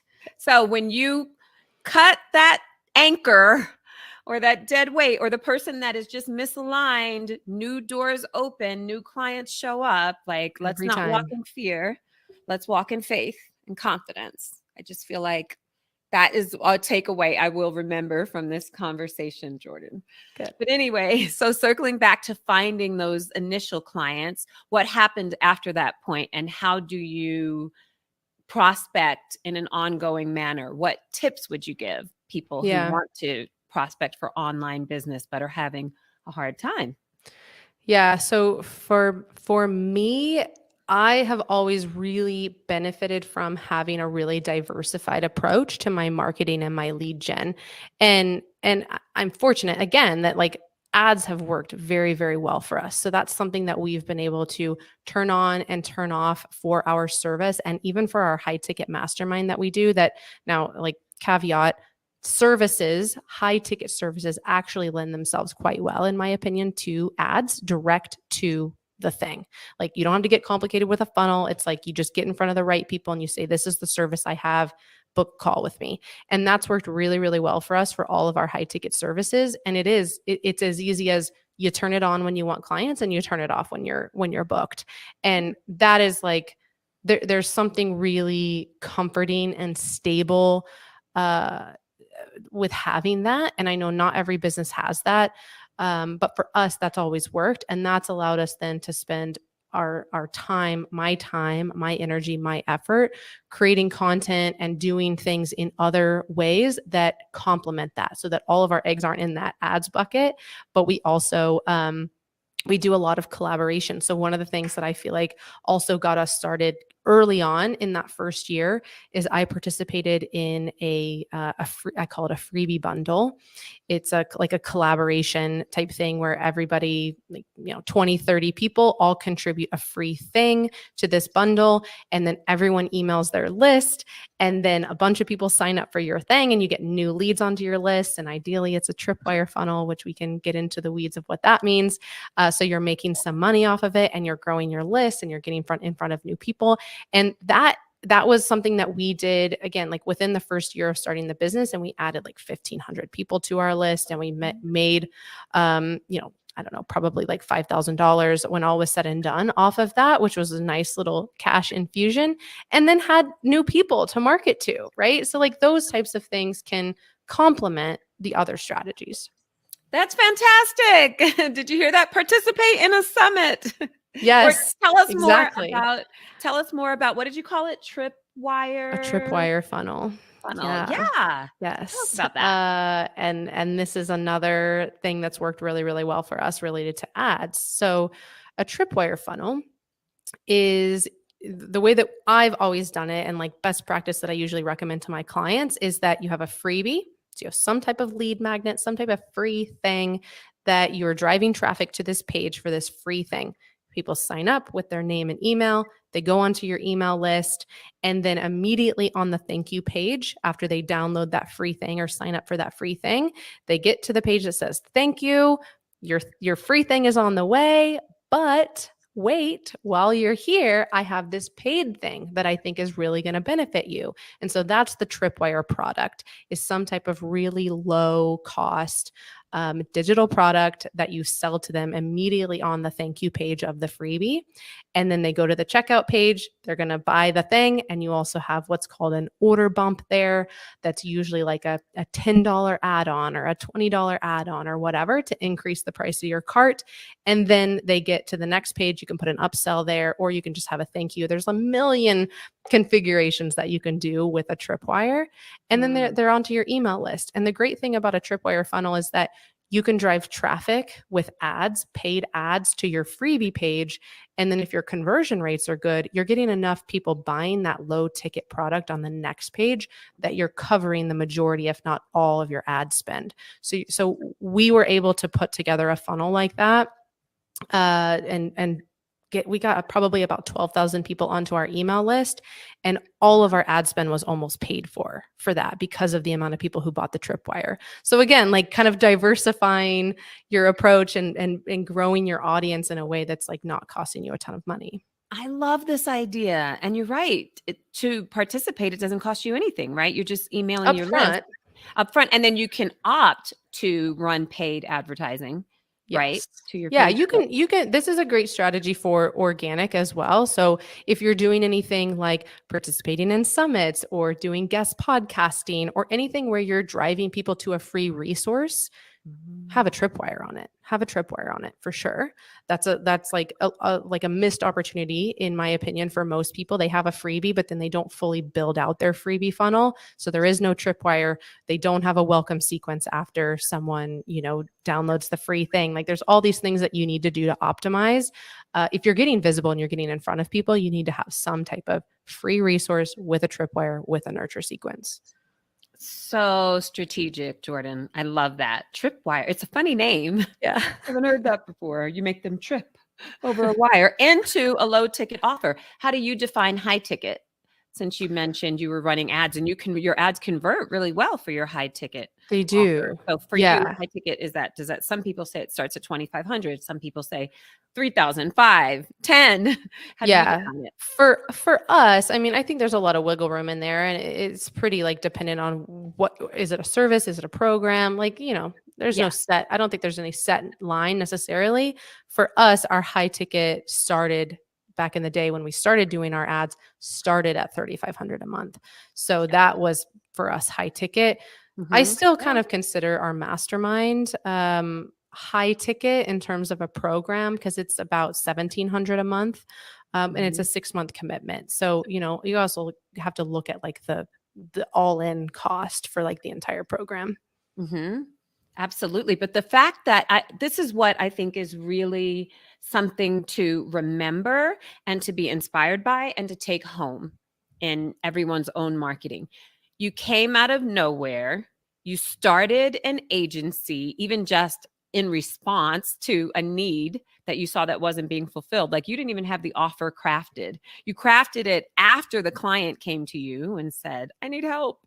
And you realized, oh, there's a hole in the marketplace. I can fill that hole and do it really well and position myself separately. Then you're able to make multiple 6 figures in your first year just from being creative. Like anyone can do this. Opportunity is all around us. And I love this idea of tripwire. And I love that you just jumped in and you didn't let fear stop you from running ads to a high ticket offer or the fact that you were brand new. You didn't let that stop you. That's amazing. You didn't say, oh, I have to have 20 funnels in place before I can market my services, or, oh, I don't live on a yacht, or, you know what I mean? All the things. We have a lot of mind chatter that Totally. Right, stops so many of us from just moving ahead. And meanwhile, you were like, here's an offer. Now that I know what you need, I'll fashion an offer. I'll post and see who else needs this. Oh, it's validated, like full speed ahead. I love that. So in the time that we have left, Jordan, I love that you already dropped the tripwire funnel idea for like very, very low to no cost marketing effort. Can you give maybe some other suggestions for a new entrepreneur who's wanting to start out, who's wanting to make noise online, who's wanting to differentiate herself, but doesn't really know where to start or what to do first? What would you suggest? So I think there's kind of like 2 other buckets of marketing in particular, because I think this is like the big thing that trips most people up. And when you're new, it's like, well, how the heck do I get in front of people? How do I get clients? That's almost always the thing that people are worried about. You wait till you get more clients, then come talk to me about operations and capacity and streamlining and efficiency and SOPs. Like we'll talk about that then. Don't worry about any of that right now. Like you need to get clients. So talked about paid ads. And I think, there's some risk involved there for sure. And so like that's a big money commitment. And I think the only reason that I made that decision early on is because I had done it the time way before. And I wanted to prioritize fast growth this time. But and that's can you let us know what the size of your investment was that you started with your paid ads? So I hired an agency. It was $5,000 a month. Just on the agency fee for a commitment of 4 months. And I did pay in full. So I got a little bit of a discount. So it ended up being $18,500 for a 4-month commitment to them. And that was for them to build all of the ads, do all of the testing, all of the targeting, everything. And then they required a $3,000 a month ad spend minimum. So we're talking, so that's an additional, what, 12,000. So we're talking about $30,000 investment front end. And I well made my money back on that. Like, for 10 sure. times. Yeah. And you know, I know we don't have a ton of time here, and we didn't even get to dive into the fact that I also had them build a passive course funnel for me that massively flopped. So like, Dive again, in. Okay, Phil, this fill is- us in with the flop too, because we want to know about the wins as well yes, as the losses. there is a much longer list of failure here on my journey and in my story than there is of successes. But that's part of it. That is the experimentation, and that, like, you just don't know what's going to stick. And so we built out a full course funnel, big investment to do the tech, to do the copy, to do the design, to do all the testing, to do the ad spend, everything. And I mean, when all was said and done, after a few months, I probably broke even with course sales on the ad spend, but it was not bringing in money in a way that like made any kind of sense to leave those ads on. So those ads got turned off.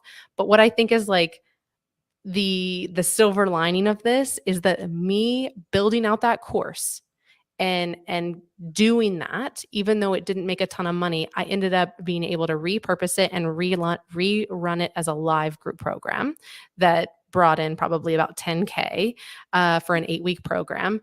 And then I also was able to take all of those assets, those resources inside of that course. And it's a massive perk for like my current clients, because it's all about building out group programs. I've repurposed things into digital products. So that freebie bundle that I participated in, group program starter pack, is what I submitted to that freebie bundle. I wouldn't have had that digital product, that resource, and had the confidence or even the ability to submit to that freebie bundle had I not built out that course that flopped, you know? So there's all kinds of good things that can come out of even when you do flop and fail.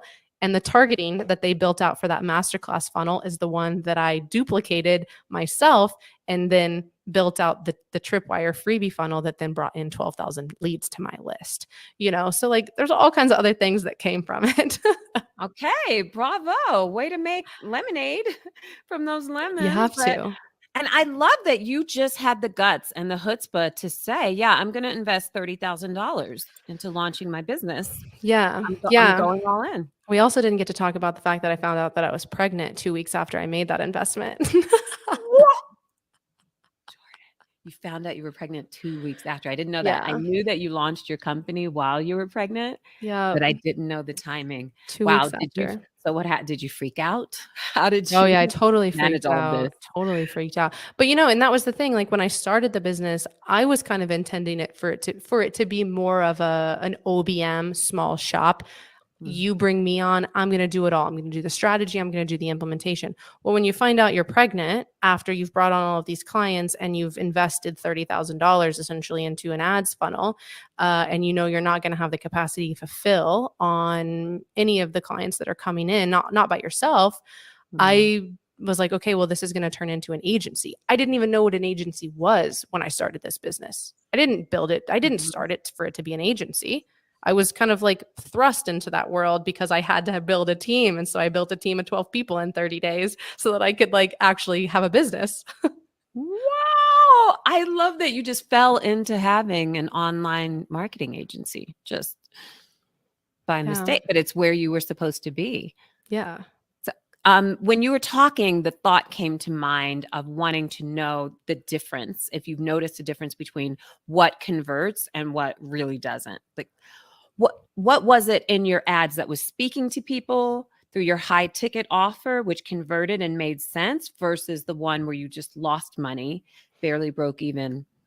Yeah. That funnel. And what was the difference? It was a totally different funnel. It was a totally different funnel. And with a high ticket service, you're selling to a different type of person. So with the funnel that flopped, we were doing a free masterclass to eventually sell them into a course.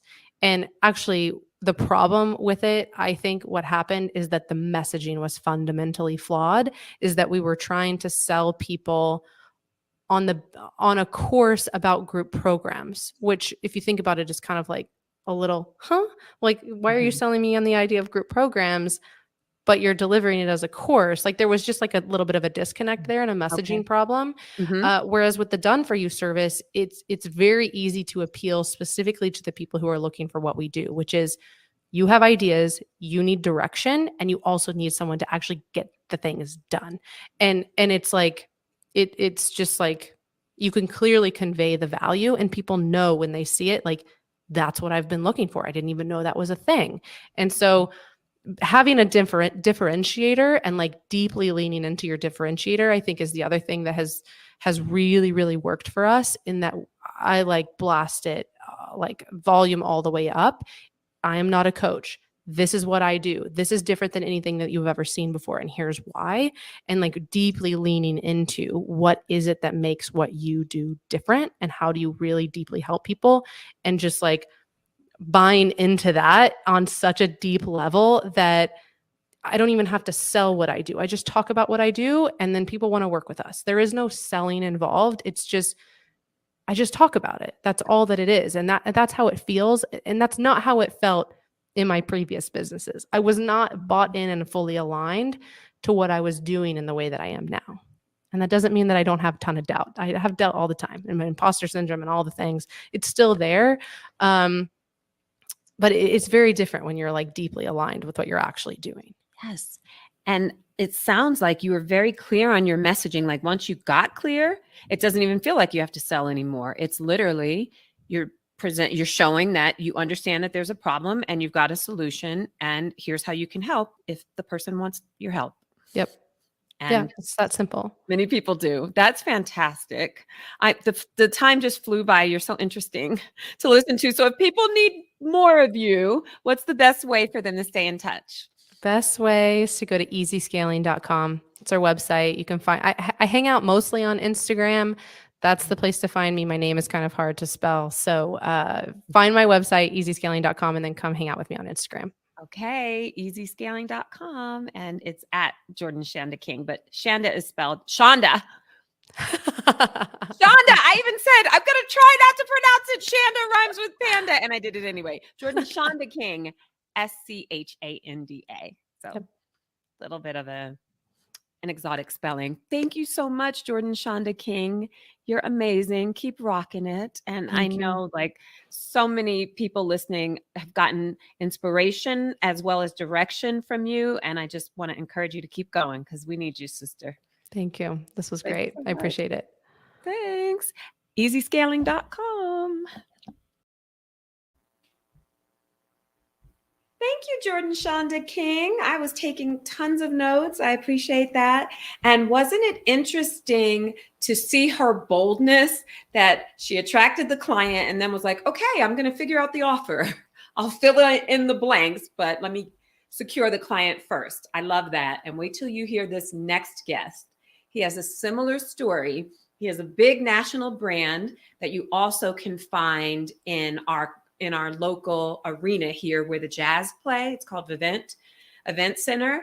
And then he pivoted during the pandemic and figured out a way to offer his product nationally online, the way so many of us have to pivot as entrepreneurs. It's sink or swim.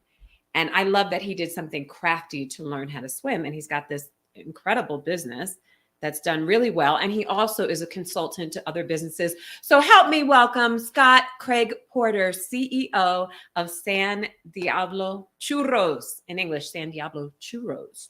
Here he comes.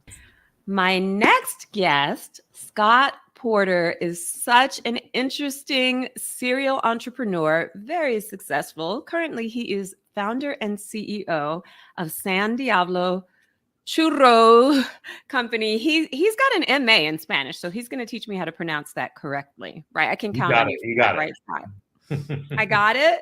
But listen to this. That rolled R was very nice. Was it good? It's an awkward. I don't like to say churro in English. That's awkward for me to say. And churro in Spanish is hard too. How do you say it properly? Teacher. Well, I mean, in Spanish, churro, like you said, and in English, I embrace the awkward. So it's just churro. Yeah. Okay, so let's talk about the churro. Let me give the audience a little bit more background. To this day, San Diablo Artisan churros have delivered deep fried happiness to 6,000 plus events since Scott launched the company in 2016. They just won Best in State for pastries in Utah for the 5th time. Scott's a seasoned entrepreneur and leader, having been the executive director of 2 nursing homes and a home health care agency. He's co-founder of the first all-you-can-fly membership airline, Surf Air. I need to get down with that. And co-founder of the Game of Reverse Charades, co-founder of the international nonprofit organization Singular Humanitarian, and his search for the perfect taco leadership training teaches how to unlock the power of breakthrough culture and brand experience to thrive. He holds a BA in public relations and an MBA in international business. Where did I get Spanish from? I read Spanish somewhere. Marketing and entrepreneurship from Brigham Young University here in Utah. And his churros can be found at Vivint Event Center. That's where the Jazz play their NBA home games. This is some big time stuff. So welcome, Scott Porter. Thank you for being here. Thank you so much. It's great to be with you, Candy. Yeah, thank you. So take us back and tell us the story of how you're in Mexico and you get introduced to churros. I don't know how to say it. You got those this. Those really good crispy snacks, churros that you can find at Disneyland. Yeah. And at his website. 20 years later, you launched the company. We've got to hear this story. Tell us. Well, all of my obsession with all things Mexico and Mexican food and culture and people and everything began when I was a missionary in northeastern Mexico below Texas on the Gulf of Mexico. I lived there for 2 years. And then after my mission, I came home and decided to go back to Mexico for an internship. And so I worked in a public relations agency in Mexico City, which is where I had my first fresh filled churros. And I was in this like amazing colonial bohemian part of town that's like street food capital of Mexico City called Coyoacan. And they have, I don't even know, like 7 to 10 churro places within a 3-block radius. And they're all fresh filled churros. And I tried these. I thought, these are so ridiculously good. Why do we have such mediocre churros in the United States? And kind of in a lot of ways felt it would be irresponsible not to bring something so delicious like that to America. And so that was just you know how when you travel and you have these ideas of the really great food you eat, and you're like, why can't we have this back home? You know? So that was a thought that was in the back of my mind for the longest time. And through a course of a very eclectic and interesting career path over the course of my adult life, about 6.5, 7 years ago was when this idea of the churro business surfaced again, and had some definite ties in with what the other thing that I'm completely obsessed about, which is creating an elevated and humanized brand experience. So I'm like very focused on helping business leaders embrace the idea of a humanized brand experience as a competitive advantage and something that can really take your business to the next level.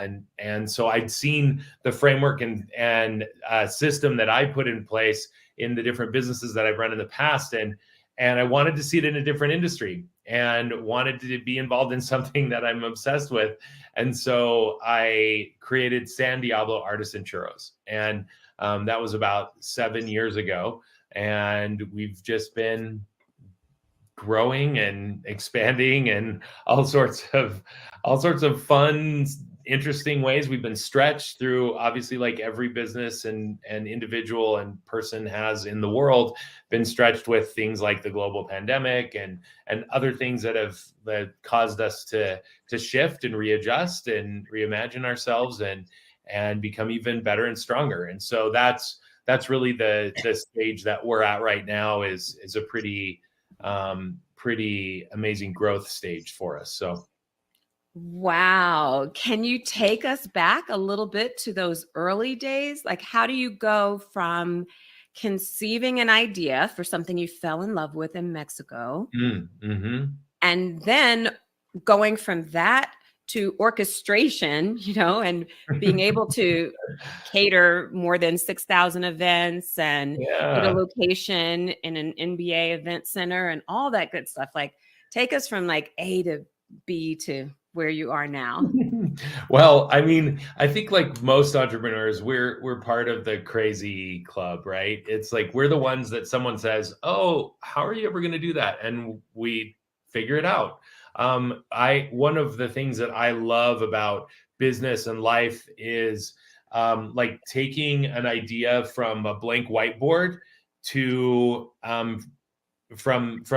like an idea that doesn't even exist to bringing it to full fruition and bringing it to pass. That's something I just absolutely thrive in, that sort of environment. And so when we launched San Diablo Churros, it really was kind of an interesting story. I thought about doing the churro business, but I didn't really know how to go about it. I love food, but I'd never been in the food business. And like you're not a chef or anything, right? Oh no, I mean, no. You're I mean, I know how to make things, but I'm not a professionally trained chef. I love being in the kitchen and obviously I love eating a lot. And so this is, so when I thought of this idea of the gourmet churro business, I knew that I wanted to create something that was an actual experience so that we're not just like another churro business that slings churros and makes them and feeds people. We wanted to create a whole experience around it, and where something that was special and different and unique and something that stands out, and we create an interesting and amazing interaction with people, and not just churros. Churros really become the vehicle for us to spread happiness. We just want to create and fill lives with happiness, and we just do it one churro at a time. And so that was really the mentality early on as well, was how do we do this? How do we even launch? Well, maybe we'll do it catering. Let's try that. And so in true experimental style, I was like, well, how are we going to launch? There's a harvest festival here in Utah called Corn Bellies. And I saw online that they were looking for vendors, food vendors. I called them up. Hey, you guys looking for vendors? Yeah, what do you sell? I said, artisan filled churros. And she said, oh my gosh, it's been our dream to have filled churros at Corn Bellies. And I said, what? You've got to be kidding me. Well, your dream's about to come true. How can we do this? And she said, well, that's wonderful. How long have you been in business? And I said, well, we would actually be launching at Corn Bellies. And she was like, oh, obviously not into that. And I said, okay, well, listen, I would love to bring you and anyone else that's involved in the decision-making process a full tasting of all of our churros, and you guys can then decide if you'd like to have us there.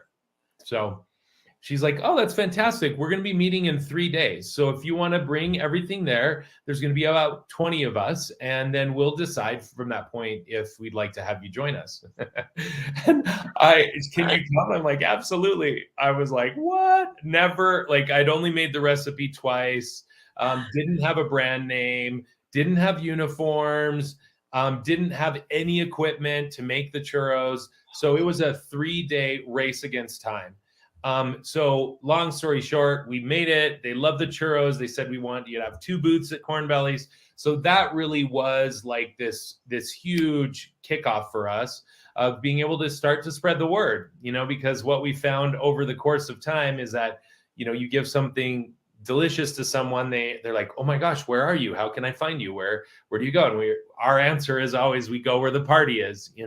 We want to help you celebrate whatever special occasion you have with churros. So that was really what kicked everything off. And then from that point, it's just evolved into something totally different that I couldn't have even fully conceived. We added a food truck. We started doing fairs, festivals. In addition to all the catering, we did pop-ups at, we now have our location in Murray, open on the weekends. here in the Salt Lake City area. And then we've expanded outside of the borders of the state as well to a bunch of different events.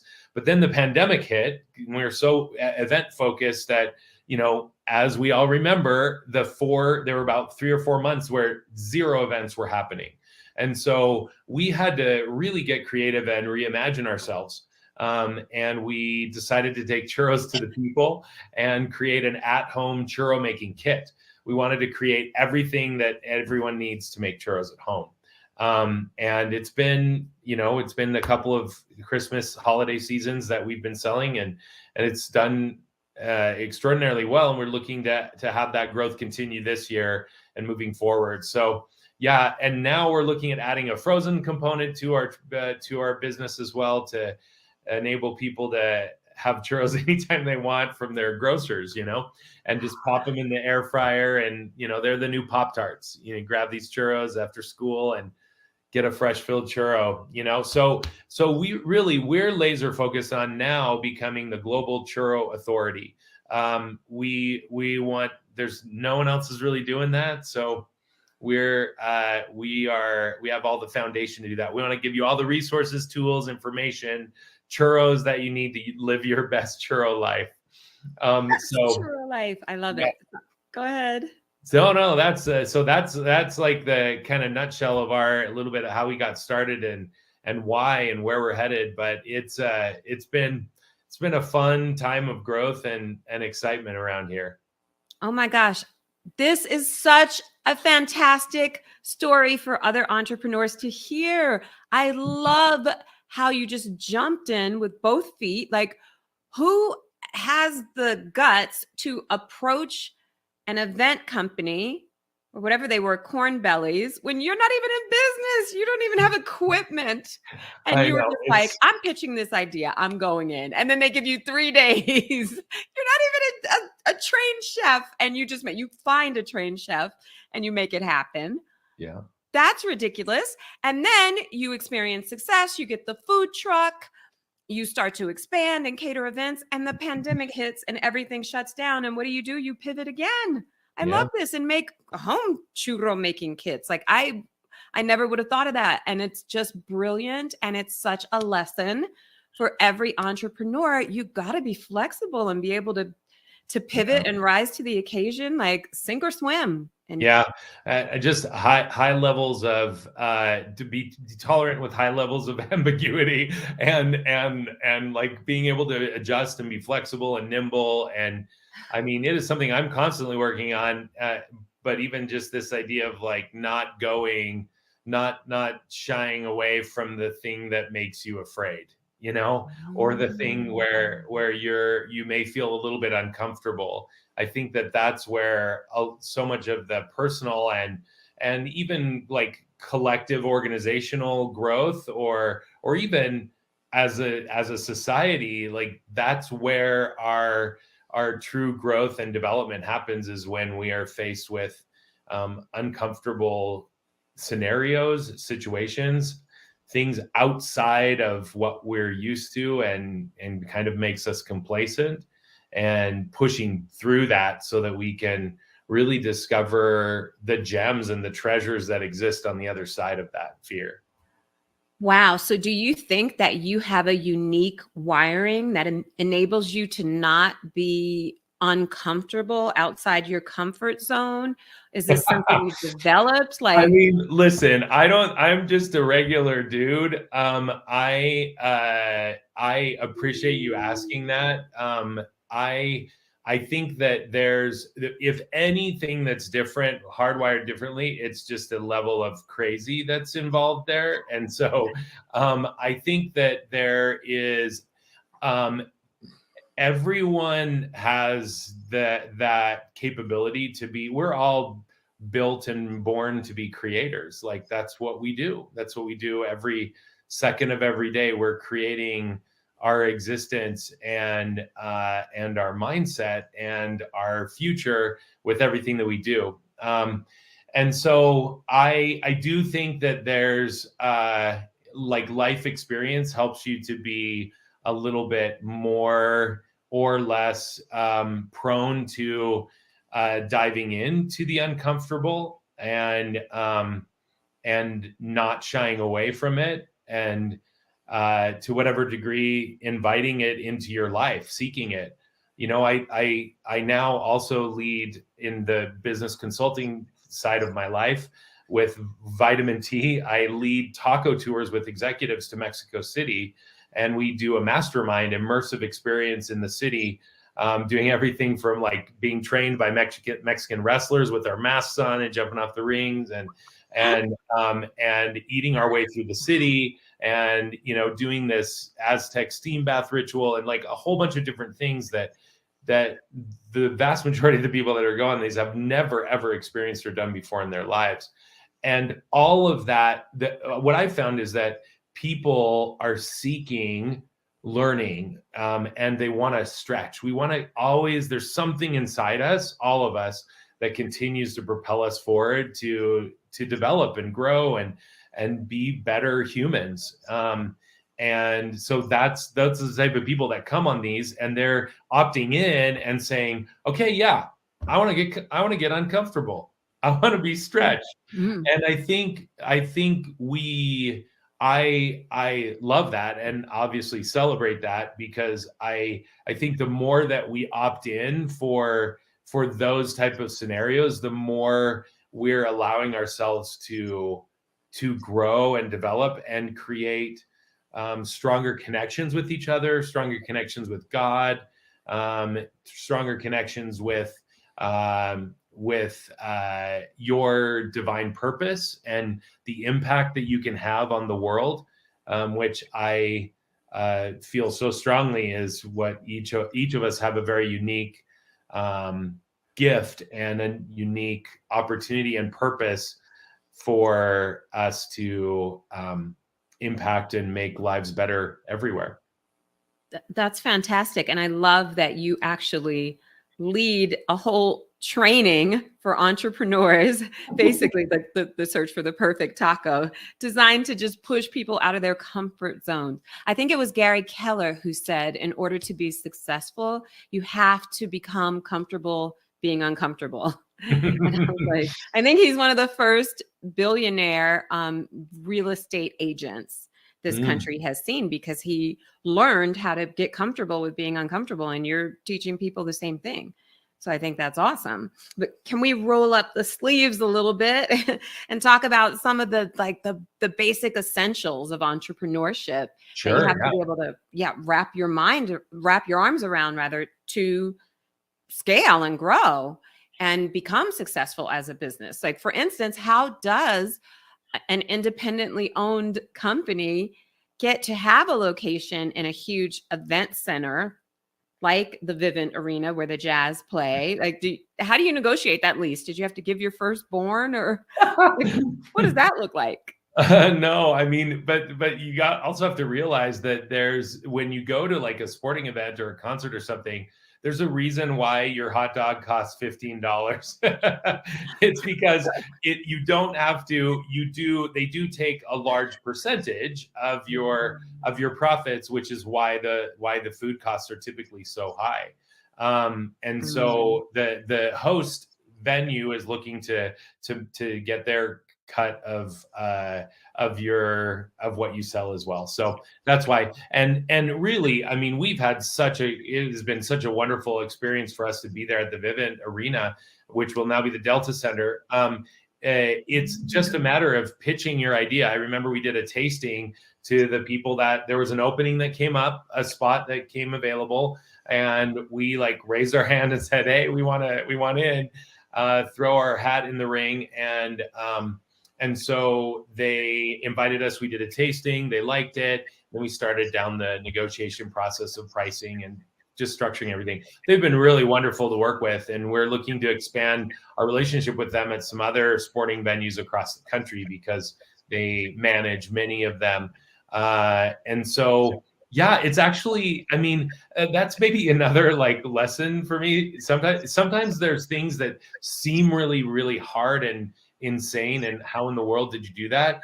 And it's actually a pretty like simple process. You have to go through the process, but it's not super complicated. And then there's other things and you're like, oh my gosh, we can't crack this nut. I want to figure out how we do this. And you're banging your head against the wall, or you're pulling your hair out if you have hair, and you're trying to figure it out. So I think that's part of the roller coaster of being an entrepreneur, is that you have these moments of celebration where you're like, wow, we just got into Vivint, and oh my gosh, we've been trying to do this for like 4 years and we can't figure it out. So it's a wild ride. What's the hardest thing that you have run into in business? Or have you had like a big failure that stung really badly at the time, but in retrospect, you learned a lot from it? I mean, lots of mistakes, lots of learnings, lots of very expensive mistakes and learnings of trusting yourself and your judgment, and then trusting someone else, and having that trust be betrayed, I think is probably one of the, whether it's with a vendor or a business partner or whoever it is in the past, that when that happens, that's tough. That's really, really tough. But ultimately it's like, look, this is, I've come to this realization recently that, for our friends that are medical doctors or lawyers, they talk about, when they say, oh, I'm a lawyer, I'm like, oh, cool. What law do you practice? What medicine do you practice? And I'm like, why don't we say that about business? What business do you practice? Because really and truly, all of us are practicing business. No one knows all of the answers. People can have experience that can give them insights, but constantly that experience is being tested, and it could be totally wrong given the situation, given the scenario. I mean, we see that in the political realm, like polls and people that have been deeply involved in political advisory for decades, and then something happens with an election and it was completely different than their entire experience for 40 years. And they're like, I don't understand it, but that's what just happened. And I think the same thing happens for us in business, is that we, the second we think we know it all, that's a problem. Because we don't. We're going to be constantly confronted with new scenarios, new mentalities, new situations, and you're going to get caught off guard if you just trust in what was the way that it always was, or the way that you think it always should be. And so anyway, I think that we all really practice business because we all make mistakes. I've had plenty of them myself. I mean, we were constantly trying new different things with the churro business or with anything that I've done in the past. And there's some stuff that's in your control, and there's some stuff that's out of your control. We see that a prime example that absolutely all of us can understand is the pandemic. That was out of all of our control, and yet we needed to adjust. And there was no precedent for anything like that, really. And so, well, let's get through this together, guys. Let's figure this out and help each other. And that's where I think some an abundance mentality of, look, there's plenty to go around for everyone. Let's help each other be successful and get through this together so that we all thrive, Yes. Does that make sense? I love that. And it's funny you bring that up. I had never thought of it that way either, but I think it's useful for us as entrepreneurs to think that we are practicing business just like yoga or medicine or anything else. Absolutely. Yeah. And perfect as you go. And you mentioned a concept earlier, though, that I wanted to revisit while we're still talking. What was it? It was like a branding concept about personal branding, but I'm not saying it exactly the way you said it. What was it?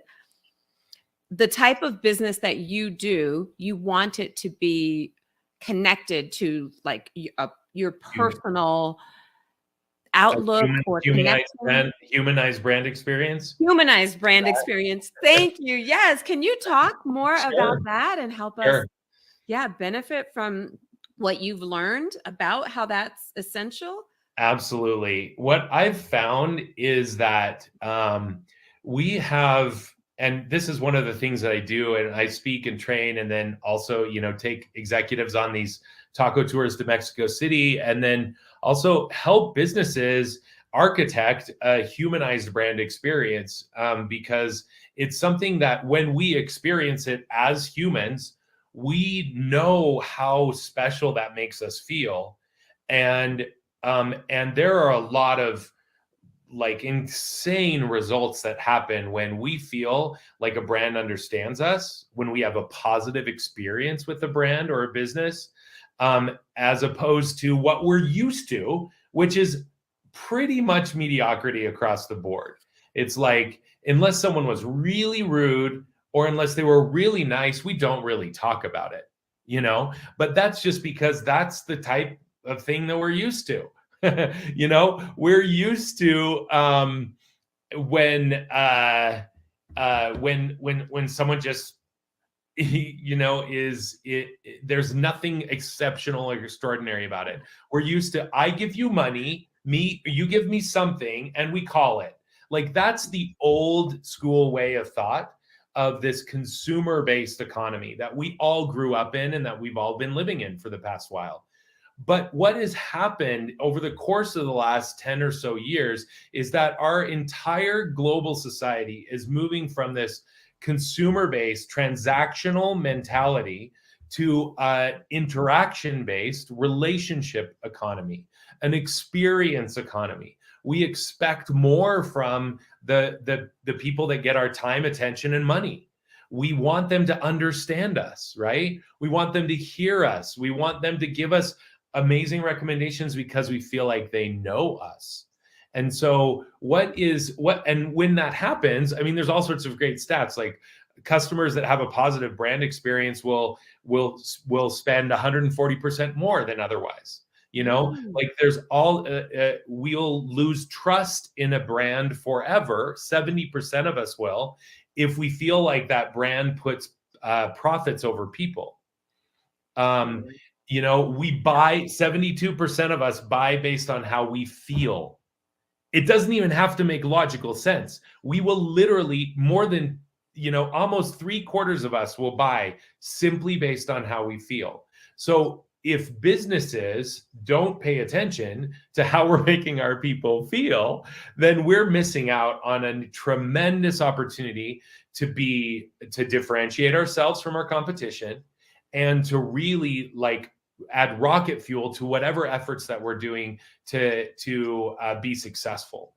And so for me, let me give you just a quick snapshot about what this looks like. So I love tacos, period. And I love the taco experience because what I found in a true taco experience is that this is all about human connection. Let me give you an example. One of my favorite taco places in East LA was El Pecas. And it's right on up above where the 5, the 10, and the 60 freeways meet, right next to, it's in this taco truck, right next to this car wash. And I love going there. Al Pastor Tacos, I love it. And in this particular instance, I hadn't been there in 6 months. And so I walk up to the window. I was there with my friend Craig, and we walk up to the window, and then Ernesto greets me and says, "Scott, where have you been for the last 6 months? Do you want your tacos al pastor the way you always like them, with extra crispy meat and extra pineapple?" And I was like jaw dropped, right? Like, pick my jaw up off the ground. I'm like, I mean, yes, of course, that's how I want my tacos. Number one. Number two, wow. We're in the second largest metropolitan area in America. How do you remember that? So instantly, I mean, how do you think I felt? I mean, I felt like $1 million, right? I felt like a celebrity from Hollywood. Like everyone, like they know my order. It was Like you're important. important. You know Exactly. something. Yeah. And these are like $1.25 tacos, Candy. And it's like, so oftentimes as business leaders, we think, oh, well, I can't offer a Ritz-Carlton type experience or a Nordstrom experience. But guess what? You can, because it doesn't matter. It's about the human connection. It's about the fact that he remembered my name. He remembered what I ordered. He remembered what I liked and how I liked it. And he genuinely offered what I like up to me, meaning his team had to do some extra effort. Here's the other thing that I love about this whole experience with Ernesto is that he was not the boss. He was not the owner of that. I was going to say, I thought he was the owner. He had to be the owner. That's what everyone thinks, right? And so what that also tells me as a business leader and as an entrepreneur is that what type of culture am I creating internally that attracts, and am I being deliberate and specific? And do I know my vision, mission, values? And then am I recruiting to those so that I can bring that to life on the regular, every day, every level of my organization, at every touch point? And so that's what I believe all of us have this responsibility to create more humanized brand experiences where we connect with people on meaningful levels. And that doesn't have to be just in person. You can connect with someone in a meaningful level over email, over chat, over the phone, and feel like they actually truly, one, are listening, and two, care. And so I think empathy and the humanization of all of that is what many forward-thinking and successful businesses are embracing. That idea of, we're just not looking for a one-off customer. We want a lifetime of being together with this person. And we're like starting a relationship with them. What does that relationship look like going forward?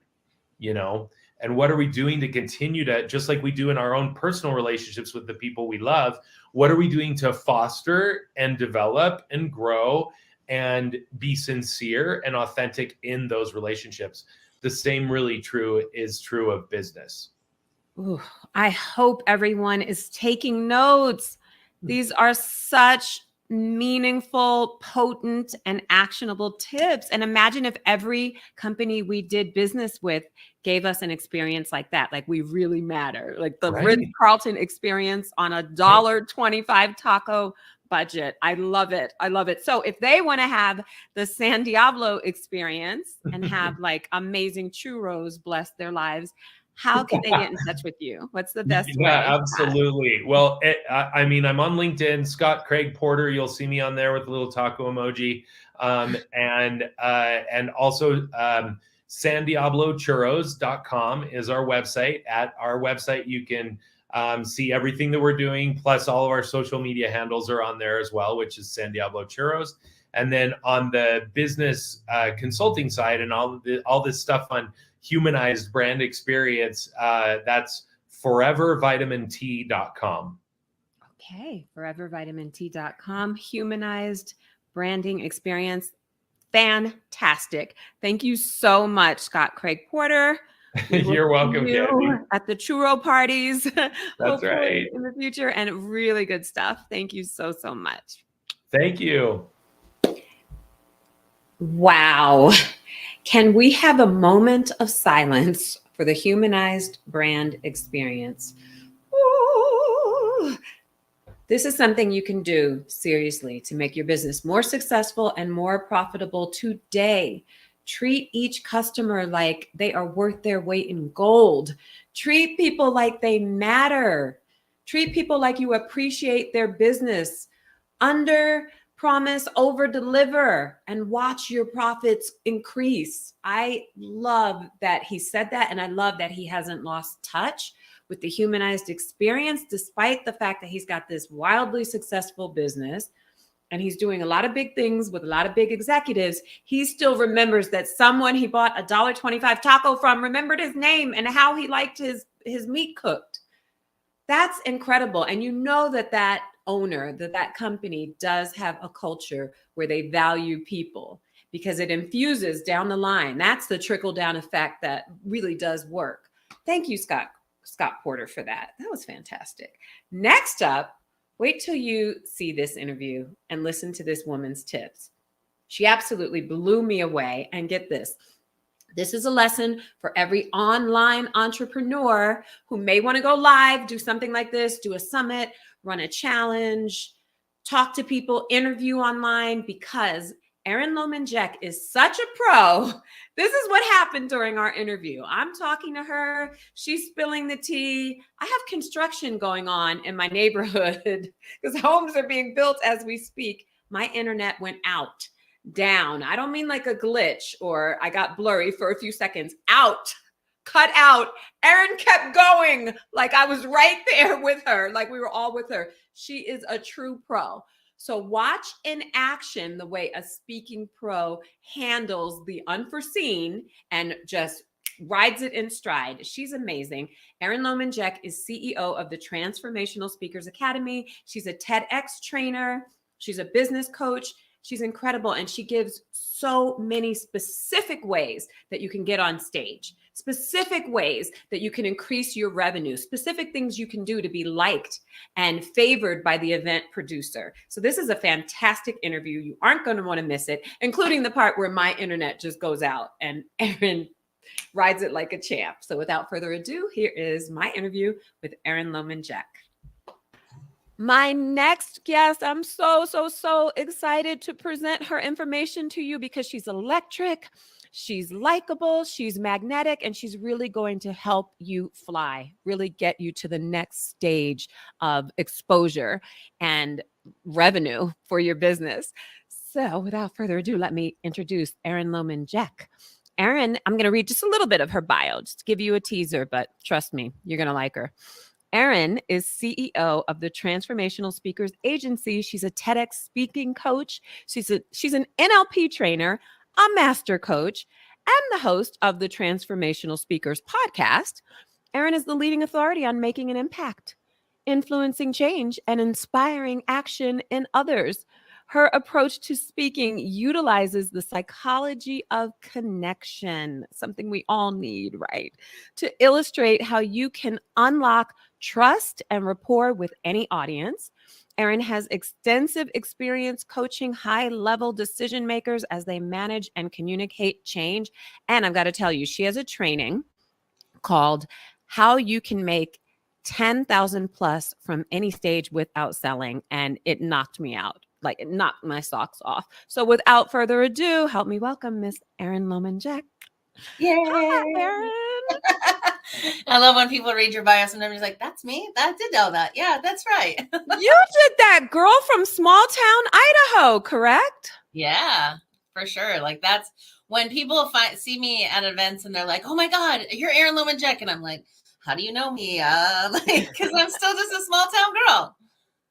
Absolutely. A small town girl, though, who's come a long way to like the global stage and teaching others how to do the same. Yeah. So can you frame this for us, Erin? Like, why do entrepreneurs care about getting on the stage, being a guest on podcasts, spreading their message in a way that for a lot of people, especially people who might consider themselves introverts or people who are shy, maybe think wouldn't benefit them? Like, why do we want to get on stages? Yeah. First of all, introverts are some of the best speakers in the world. And some of the best actresses in the world are introverts. So it's not about being an extrovert or outgoing. It's about just commanding the attention in front of the room. And I will tell you that it's the fastest path to cash. Speaking, letting them get a taste of you. You know, you go to Baskin and Robbins or one of those, like we call them the lever store where you get the ice cream, but they give you little tasters. People want to taste. They want to know what it's like. They want some ideas from you and to get to be in your sphere of energy and influence. And when they are, and when you deeply connect with them by storytelling and using vocal tonality and stage presence, they literally want to line up in the back of the room and say, how do I take you home with me? So you have to be able to sell without selling, because I am not the girl like the used car salesman. And if you buy one now, I say that's my ShamWow, you get 2 for free. It's not like that at all. It's just an easy invitation to work with you in some way, shape, or form, especially if you have products. You can sell products from stage. So whether you're service-based or product-based, you should be in front of audiences who want your stuff. Absolutely.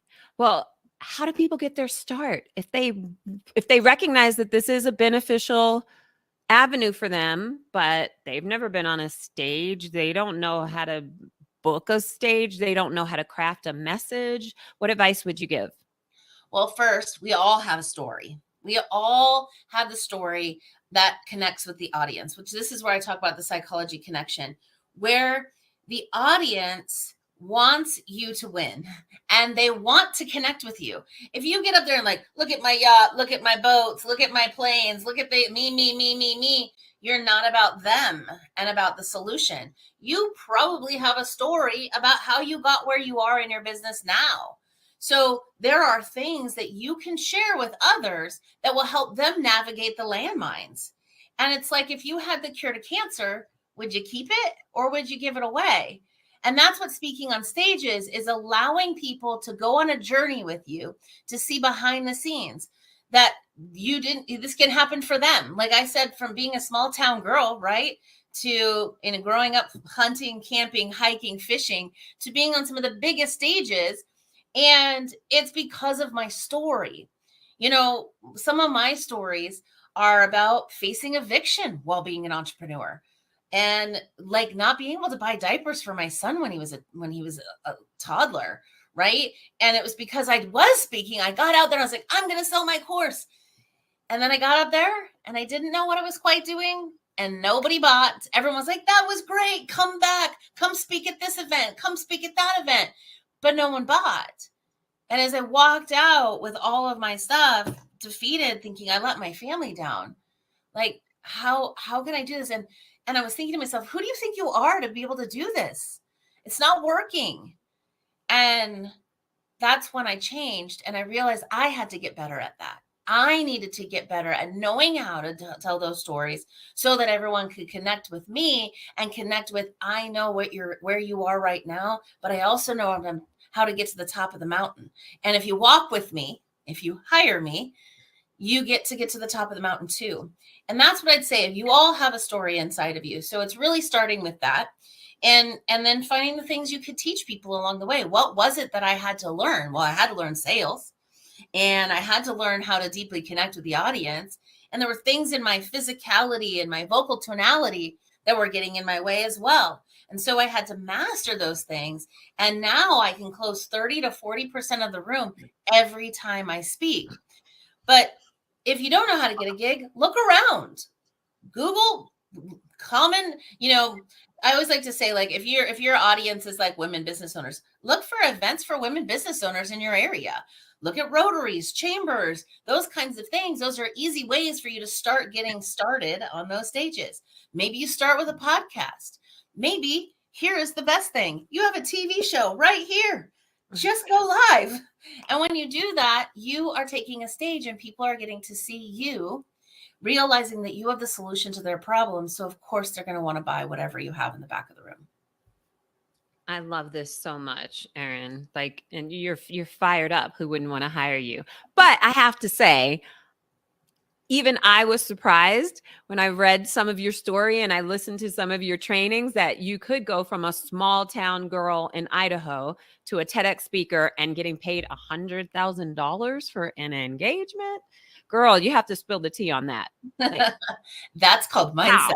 Wow. It was a package that I was selling and I was already selling at $18,000.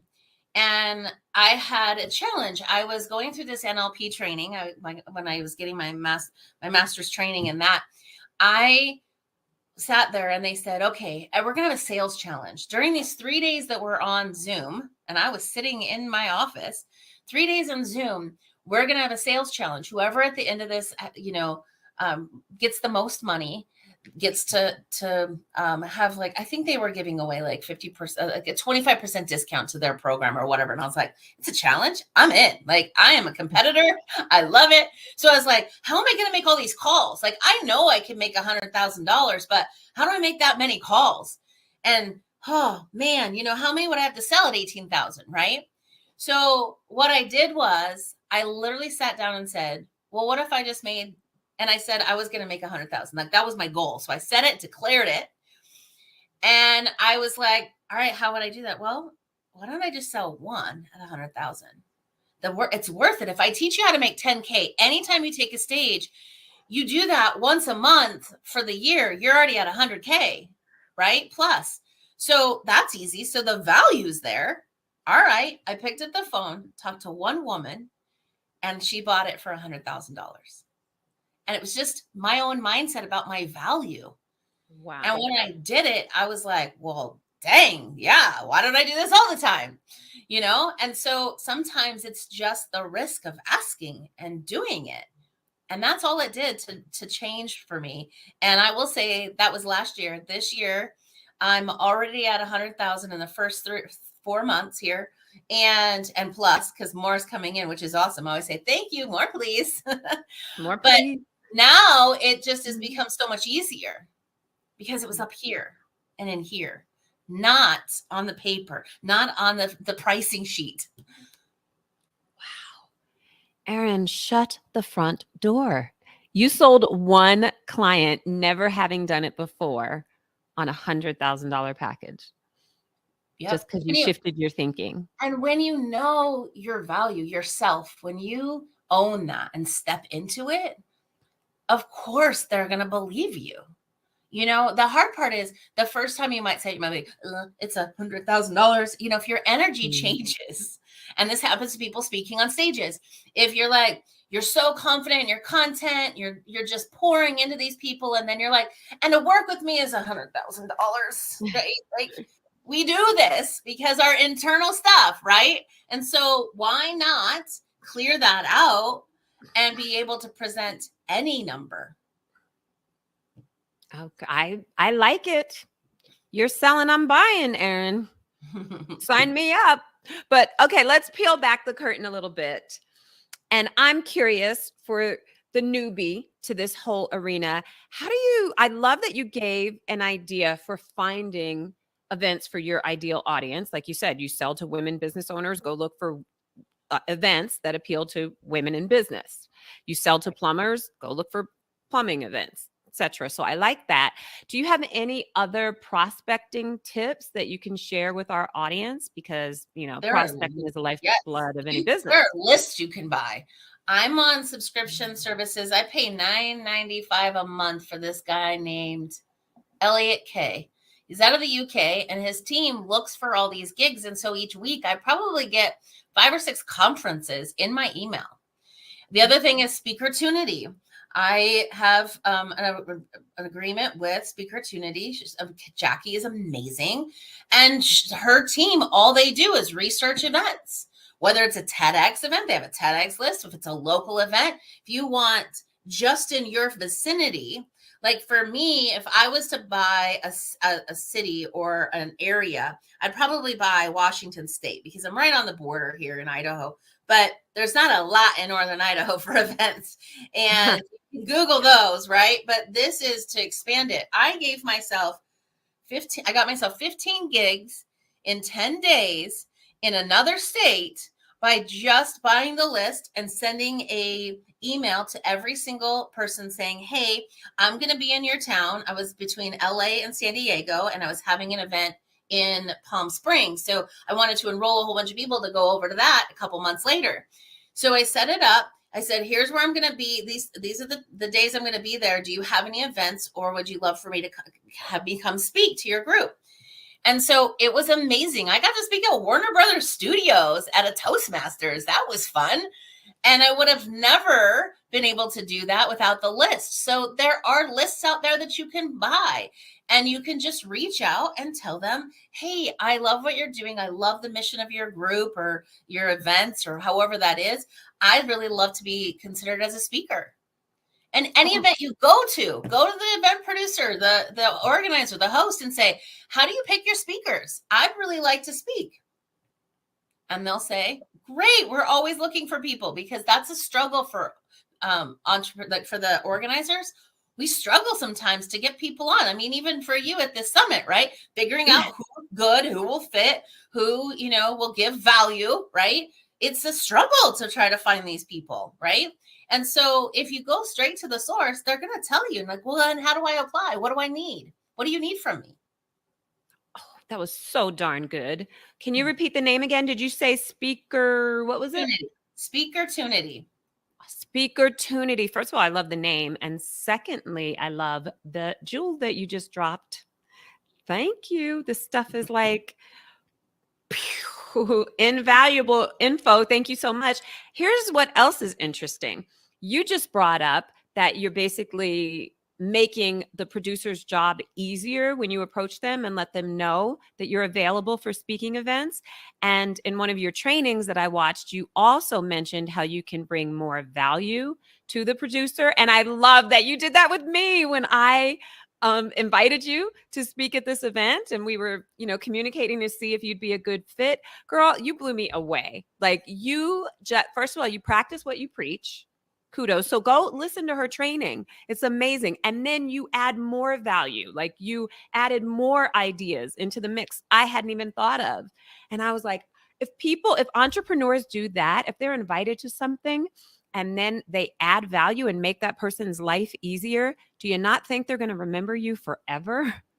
Oh. Do you not think, like, you are at the top of my list now of easy people to work with, people who have like really good tips and ideas and actionable stuff. And thank you. You made my life easier. So I know. And if you go to an event and you are speaking, my other suggestion is get to know them and buy them a coffee. Right? Ask them what they want. Hey, I'm going to run out. I'm going to get you a coffee. What would you like?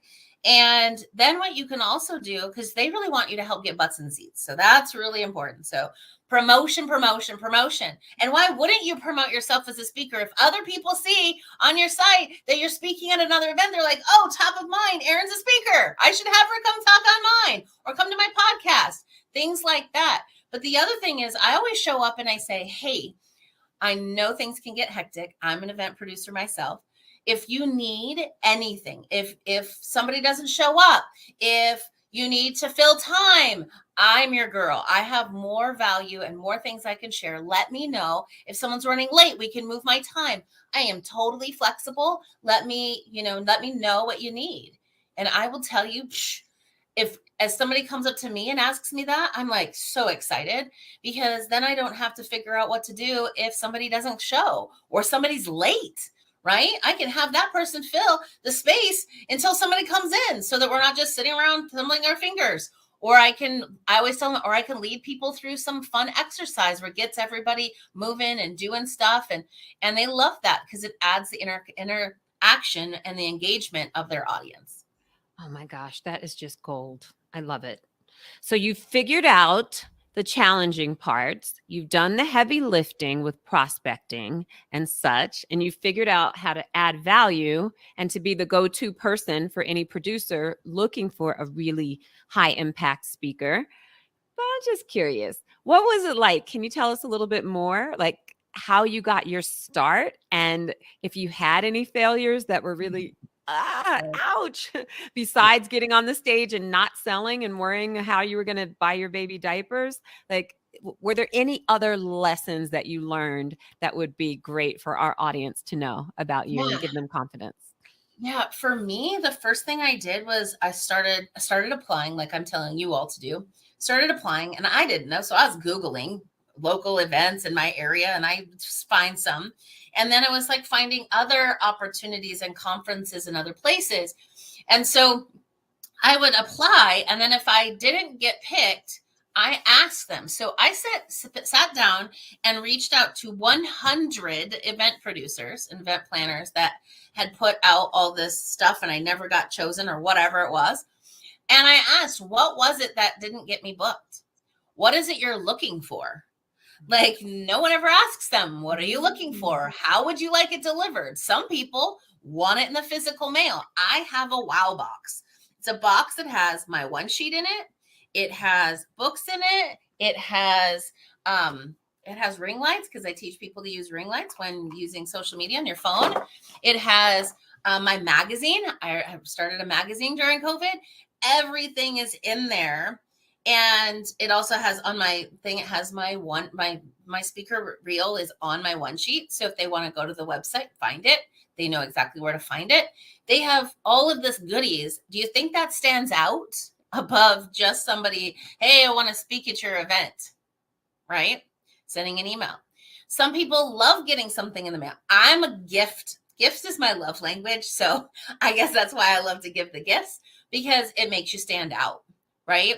And then you're always asking, how do I provide more value? What else do you need? Are you looking for other speakers? That's a great way to add other value as well, is asking that. So you have to figure out what they want and how they want it. And so that's really the secret to getting gigs, is just knowing exactly what to send them. And that's what they were telling me on these phone calls. Well, I like when I get something in the mail. And I was like, all right, well, I guess I'll mail it instead of email, right?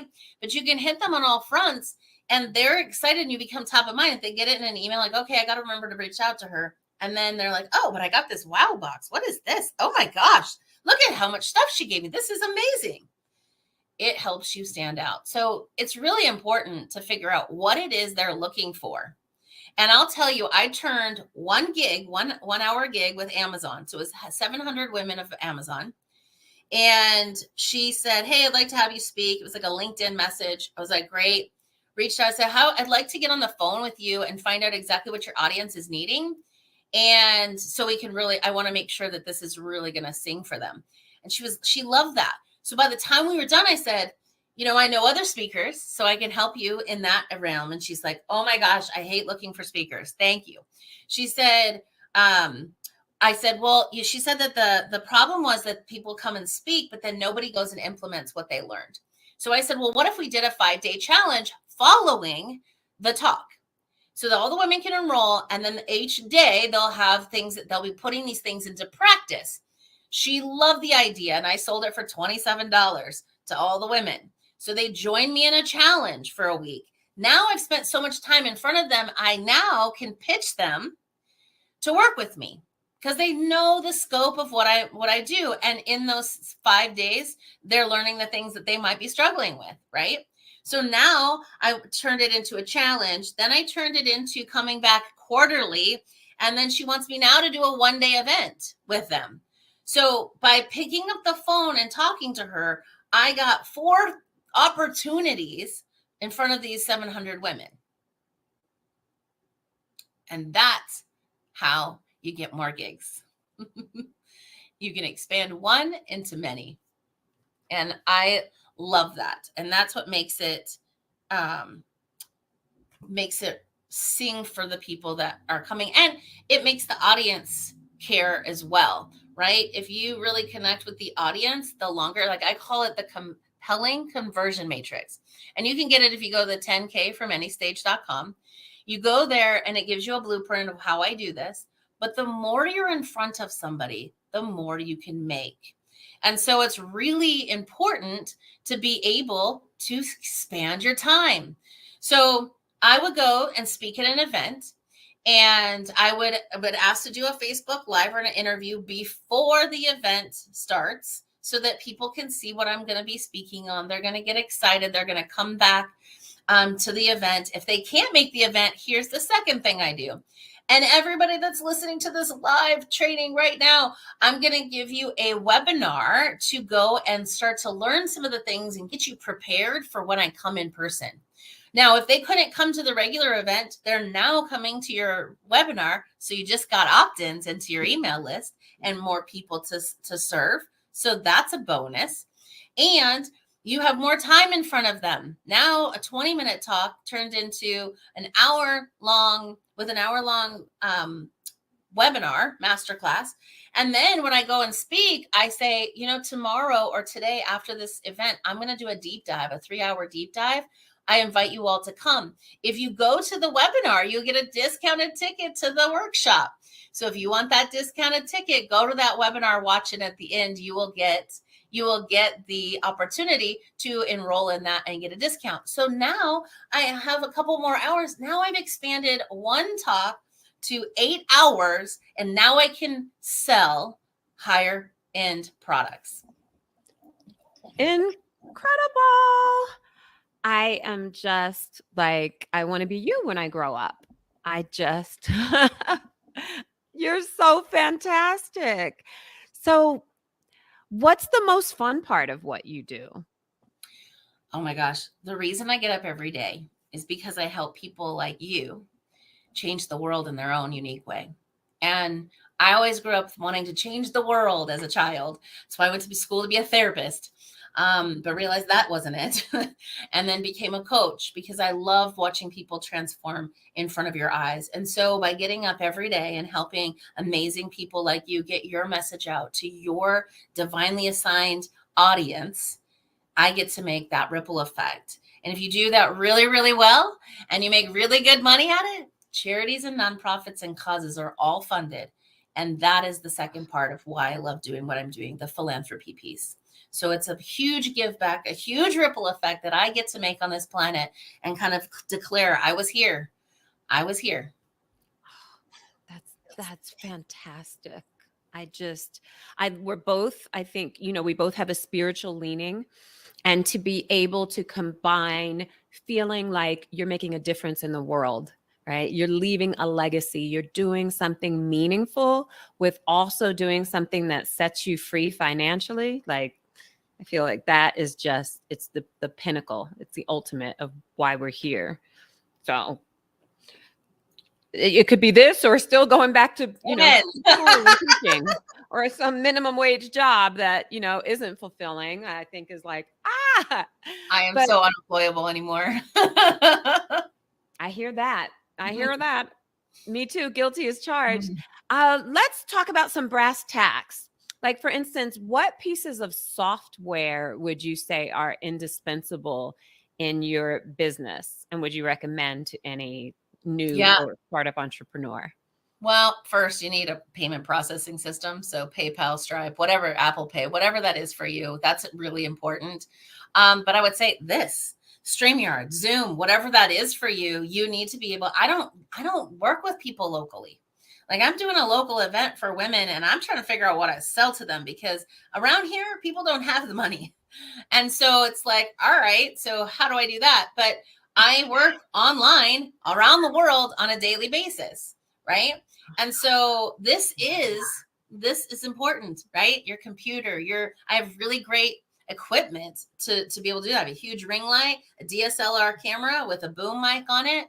And that's really essential. And I would say if you're a speaker, being able to have a clicker is super important, because if you do have slides, you need to be able to work it. And sometimes your computers aren't compatible. And so I also bring a dongle so that I can make sure an HDMI cable can go into it. You have to think about the things that you might not have if you're going on someone else's stage. So those things are all important. I've bought a projector and a screen, so I literally can present anywhere I want at any time, but mostly it's online. Oh, I love that. But you're saying for in-person events, you bring your own projector and you've got a clicker where you can click through slides. You have it all worked out? Yeah, if I ask usually the organizer, but usually you don't need a projector. I use it for my own events. So I bought it for that. Plus, a little secret side note, we use it in the backyard for movie nights in the summertime, which the kids love. So that's also like dual purpose. But it gives you that security to know that you have everything you need when you're speaking.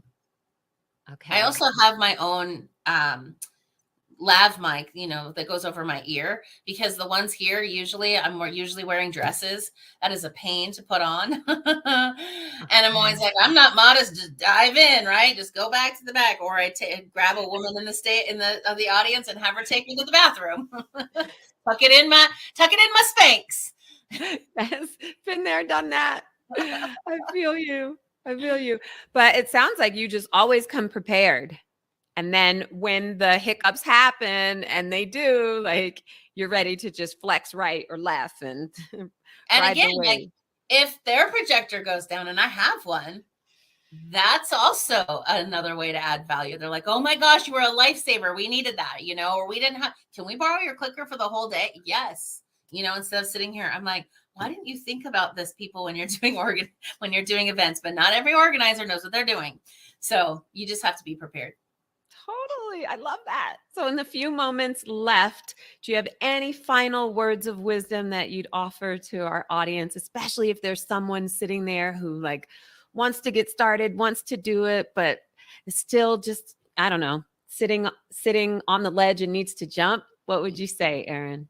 The world is crying out for more leaders in the world right now. Like more than ever, I think the world really needs positive leaders, people who can shift and change and help people in this world. And, post-COVID, there's a lot of people with a lot of problems and a lot of things. And so if you know you have the cure to someone else's cancer, to someone else's problem, the solution to their prayers, what are you doing?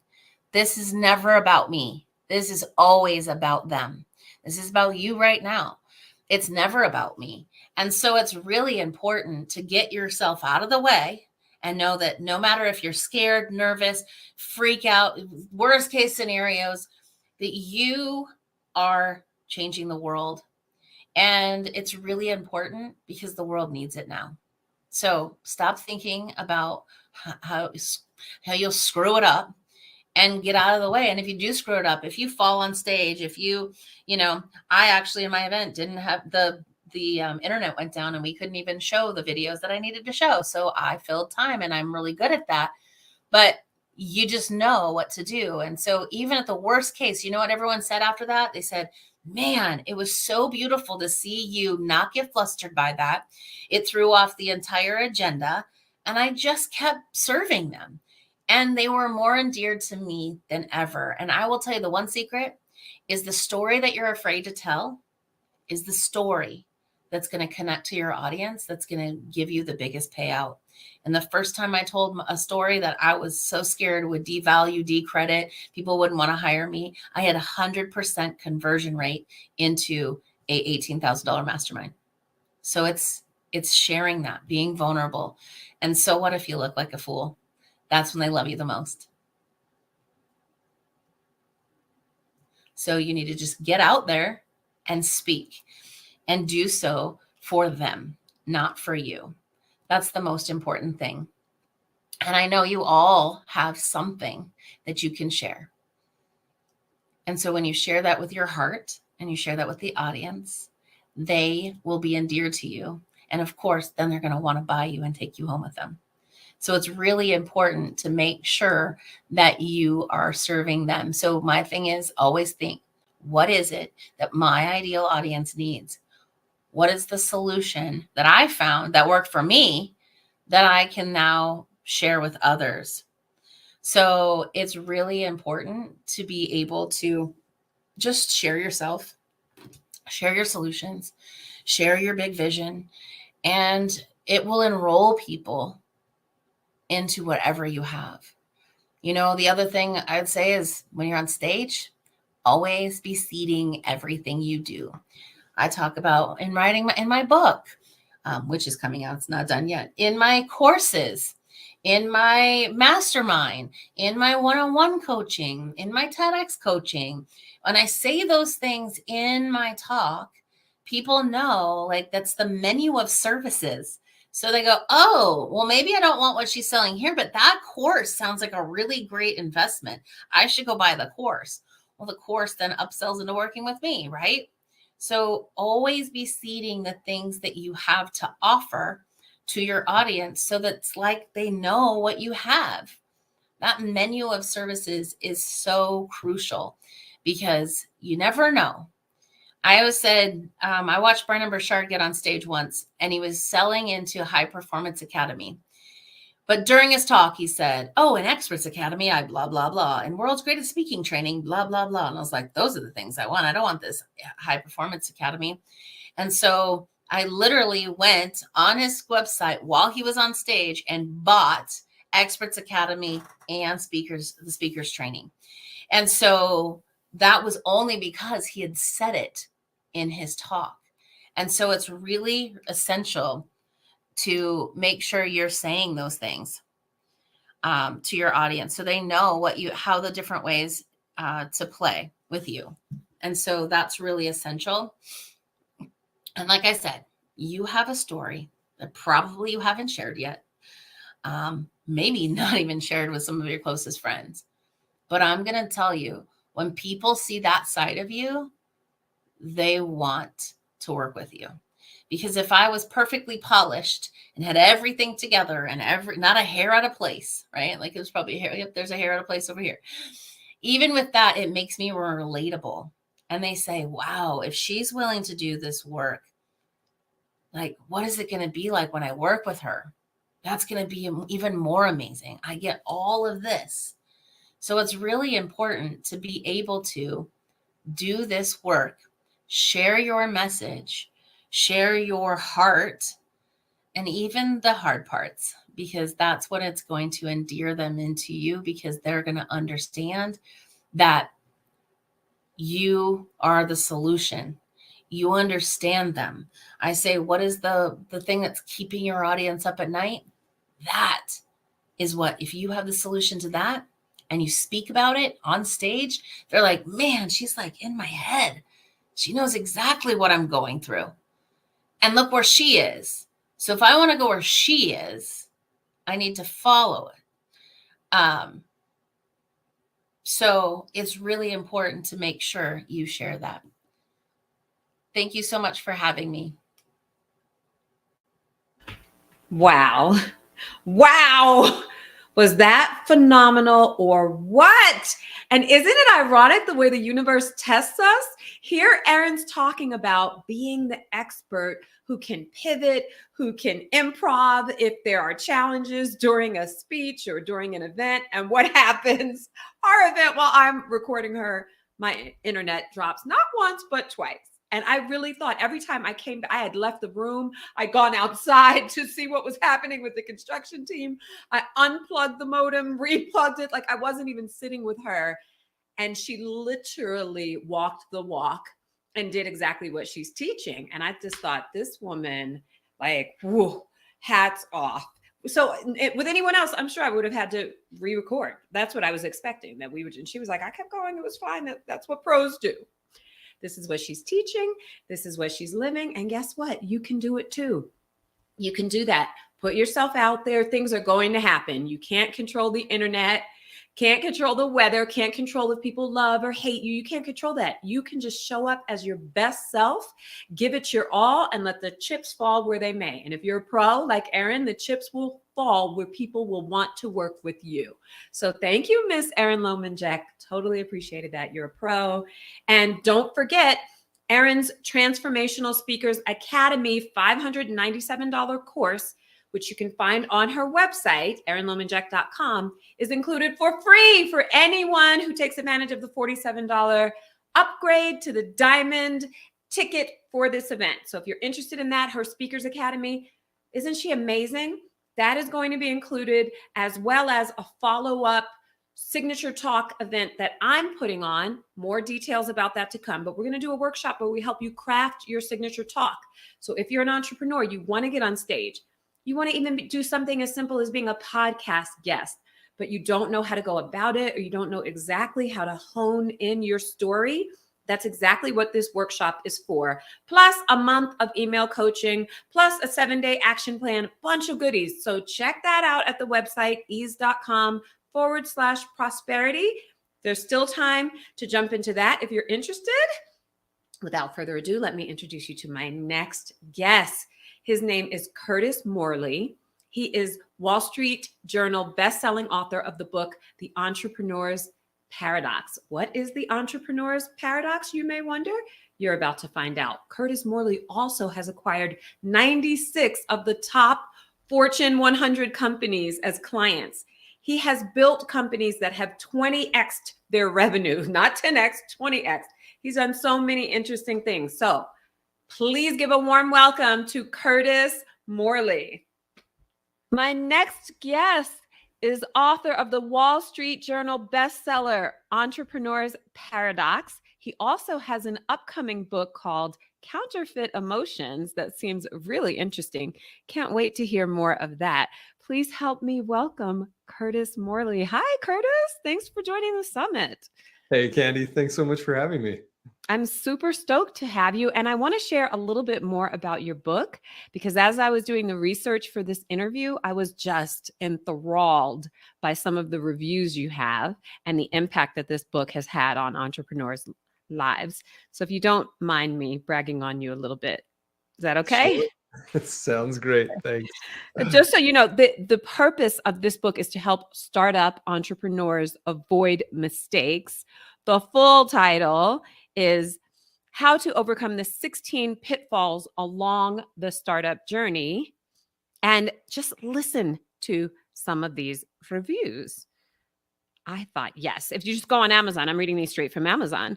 Learn from Curtis's experience before you start your business. If you're doing a startup and don't have extensive experience doing so, I think you will be glad you read this book. It will help you turn the business mistakes you are likely to make into successes. Curtis has been associated with many startups at various levels of management, both successful and not so successful.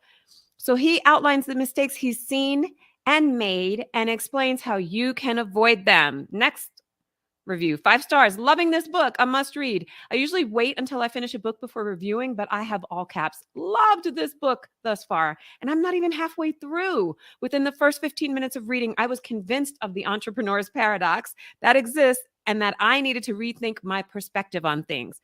The next 5-star review.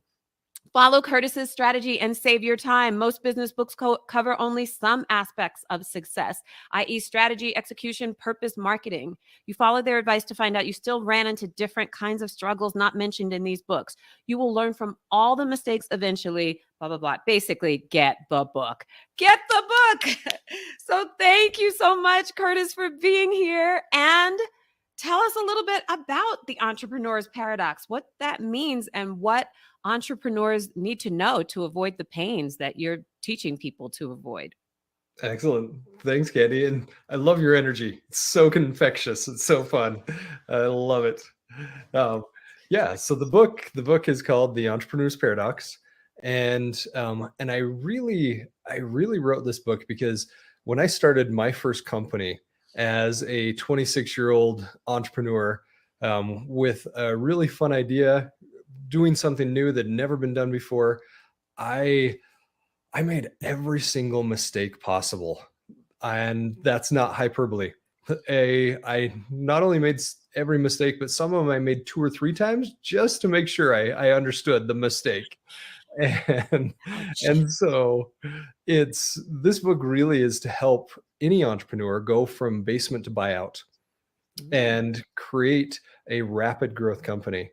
And half of the book is really about the business side of things, about the company. But the other half of the book is about the entrepreneur themselves, which I think is really critical. You know, in business school, you learn about what is ROI and how to, calculate the customer acquisition costs, things like that.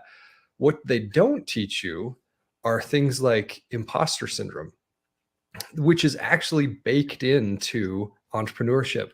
They don't teach you that there is a paradox in becoming an entrepreneur. They don't teach you those kind of things. And that's why I wrote this book, is really for anyone that it was like me as a 26-year-old entrepreneur, thinking I was ready to conquer the world and not understanding that half of the importance of the business is the business. The other half is the entrepreneur themselves. Oh, but tell us, what specifically is that paradox that all entrepreneurs must face?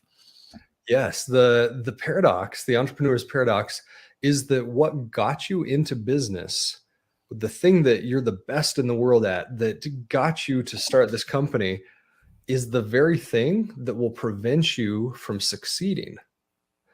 And to say that one more time, the thing that got you in business is the thing that will actively prevent you from succeeding in business. Shut the front door. How so? Because I'm so wow, your energy is so infectious. I love it. I'm So throwing fun. you off with my silliness. It's so fun. All good. I love it. The paradox is that so for example, in my first company, I started an interactive marketing and multimedia agency, and the reason I started it was because I had a particular skill set.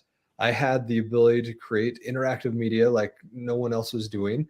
I had a vision, this 26-year-old college kid that was so excited to change the world, and was producing these interactive websites and these award-winning really cool presentations and all of these things, marketing and logos. And I knew I could do it better, and I knew I could do it in new and unique ways.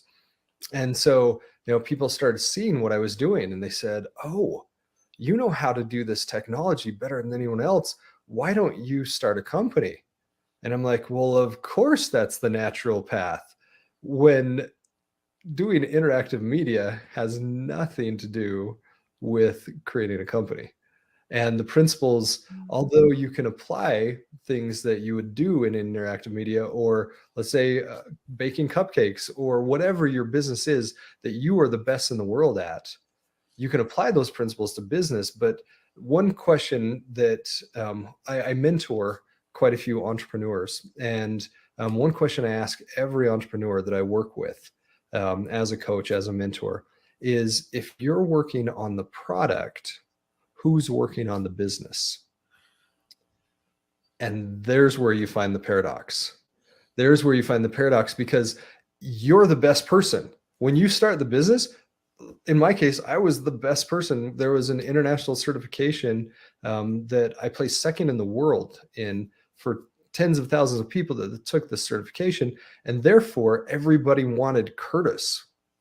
They didn't want my company. They wanted me personally, which meant hours and hours and days without going to bed, like sleepless nights and working all through the night.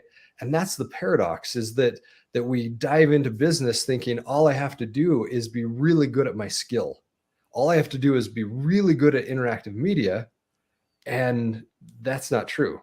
In order to break through that glass ceiling, you have to actually give up what you're the best in the world at, teach others how to also be the best in the world. And then you have to transform from a really skilled technician into a really skilled business person. Ooh, that's deep. Okay. And I bet you a lot of entrepreneurs, especially in the startup phase, haven't fully thought through the ramifications of that you might be great at creating a makeup line or business coaching or a personal trainer who can create amazing results, but who is working on your business? Yes. If you're working on the product, who's working on your business? So how do we solve some of these problems and startup mistakes that you've found entrepreneurs consistently make? How can you help entrepreneurs learn about them before they make them? Yeah, that is exactly the purpose of the book. If I could go back and talk to my 26-year-old self, that 26-year-old entrepreneur with stars in his eyes and so excited to start his first company, these are the lessons that I wish somebody would have sat down with me and said, "Okay, Curtis, this is what you need to know. And you're going to go through a lot of things. You're going to have to learn to step up as a leader. You're going to have to work through imposter syndrome." And the crazy thing about entrepreneurship is entrepreneurship actually has imposter syndrome baked in. It's part of the process. And you think, "Oh, well, I'm the only one with imposter syndrome." And I found this is almost universally true, is that all the entrepreneurs I work with, there's some level of imposter syndrome. Well, you don't learn how to overcome imposter syndrome in business school, because you're supposed to be the expert. You're supposed to know, you have that Harvard degree or whatever degree, it doesn't matter. But the crazy thing is, if you think about entrepreneurship itself, Entrepreneurship is doing something that's never been done for a product or service that you've innovated. You've created something totally new, or the way you're doing business is totally new. And because of that, there is no such thing as an expert. Because it's new, because you wouldn't start a business if it was the same old, same old. You know, if you're doing exactly what everybody else is doing, why start a business, right? You've got something special about what you're doing. You've got something unique. You've got a secret sauce. And because of that, you know, there is no such thing as an expert because it's brand new. But you're expected to be the expert. You're expected to be that expert. And that's why imposter syndrome is actually baked into the entrepreneurial process. And so overcoming an imposter syndrome, there's an entire chapter on fear in the book, because fear is so pervasive. Oftentimes it can cripple an entrepreneur. And so in there, I go through and I discuss a very, very amazing method where you take one letter and you change one letter and it turns fear into power. It's an amazing process. Ooh, can we do a deep dive on that right now? Yeah, you bet. Let's do it. Let's Okay. dive in. So walk through this exercise with me, okay? I want you to pay attention to how you're feeling. Pay attention to how you're feeling when I say these words. So I'm gonna say a couple sentences, and I really want you to just to take a deep breath, and then I want you to listen to what's happening inside. Okay. So what if I can't make payroll? What if nobody comes to my summit? What if people think I'm fake? What if I don't hit my goals? What if I have to lay people off? What if I ruin people's lives? What if I go bankrupt? How does that feel? Whoa, that's horrible. Doesn't it? Doesn't it just feel like, describe to me where in your body you felt that?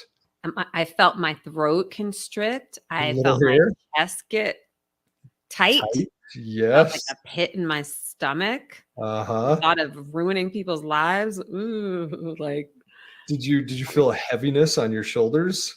yeah, feel- sure. I felt my Yeah. whole body get smaller and Yes. constrict. That is such a good description, is it gets smaller. And that phrase, what if, we say that to ourselves all the time. What if ... this bad situation happens? What if ... I'm gonna, ruin people's lives, et cetera, et cetera. We do that to ourselves all day long. And it feels horrible. It does. And what happens is that you go into a fight or flight response. And there's amazing research that talks about the physiological effects of a fight or flight response. And that's what happens with that phrase. That phrase, what if ... creates that. And I have a dear friend, Richard Vass, I love. He coined a phrase. He said, perplexing on the past produces pain. Fretting on the future fuels fear. Only the present provides peace and power. And what we do is we project our fears into the future. And what we're actually doing is we're manifesting a future we don't want. We're creating a future based on fear. And I say this phrase all the time: decisions done in desperation dictate disaster. Decisions done in desperation dictate disaster. When we're in a state of fear, and there's science to back this up, we make really bad decisions. Our brain actually shuts off our prefrontal cortex so that it can activate the limbic system and activate that lizard brain to be able to do the fight or flight. And our decision-making capabilities actually start to shut down when we're in a state of fear. And so, again, decisions done in desperation or fear, they dictate disaster. And so thank you for walking through that exercise with me. Now let's take that letter. Let's take that one letter and let's change it from fear into power. So what I'm going to do is what if I'm going to take off the F and I am going to throw the F away and I'm going to replace it with an S. So now listen to how you feel. So remember that phrase that my friend Richard Vass coined. He said, perplexing on the past produces pain. Fretting on the future fuels fear. Only the present provides peace and power. So now listen, as we take off the F and we throw on an S, listen to how you feel, to your body. Listen to your body of how you feel when I say these statements. Okay. Ready? So here we go. What is in my power to change? Like, let's just start there. How did that feel? What is in my power to change? Feels calming. Yeah. And there's a confidence that comes with it. What is my goal? There's a clarity to that. Mm-hmm. What is my next step? Do you feel like your chest opening up? Whereas before it was restricted. Right. And now, yes, get all bigger. What is within my control? Yes, like I'm taking my power back. Yeah, what is my power? What is something I can change today to make my situation better? Do you see how that removes the future and brings us back to the present and says, okay, in the present, I have power. In the future, I don't. I don't live in the future. I only live in the present. And so the S brings us back to the present. It taps into our power. It gives us that clarity that anytime you hear yourself say that, what if, just do a big timeout. Just be like, okay, time out. Yeah. What is something I can do right now? What is my next step? What is in my power to change? What is my goal? And do you see how that brings you to an empowered, a bolder, brighter feeling that just comes over your whole body? It opens up the chest, the breath comes back in because you're no longer living in a state of fear. Now you're living in a state of power. And that one letter changes fear into power. Wow. Really good stuff. I like that. And you're right. I don't think that we often take time to just stop and assess the way that we are thinking and speaking to ourselves. How often as entrepreneurs are we analyzing our mind chatter and the disempowering thoughts? We probably think on autopilot day in and day out. As if there's no bill to pay for these thoughts. It's so true. They don't live in our heads rent free, right?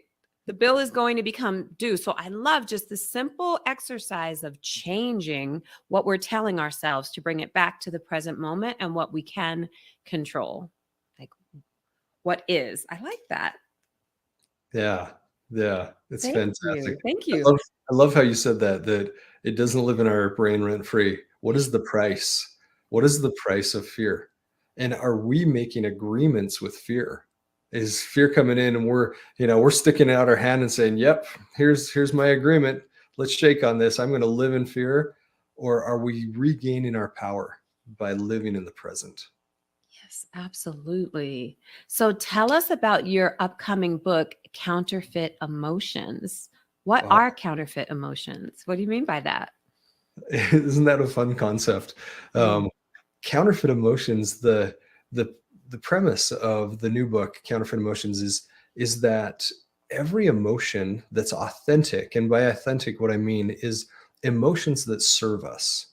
For every emotion that serves us, that's an authentic emotion, there's a counterfeit. And let me pause, all except for one. Every emotion that serves us has a counterfeit except for one, and that one emotion is peace. Peace is the only emotion that can't be counterfeited. And yeah, right there. And it's amazing because oftentimes in life, it's so easy to understand opposite emotions.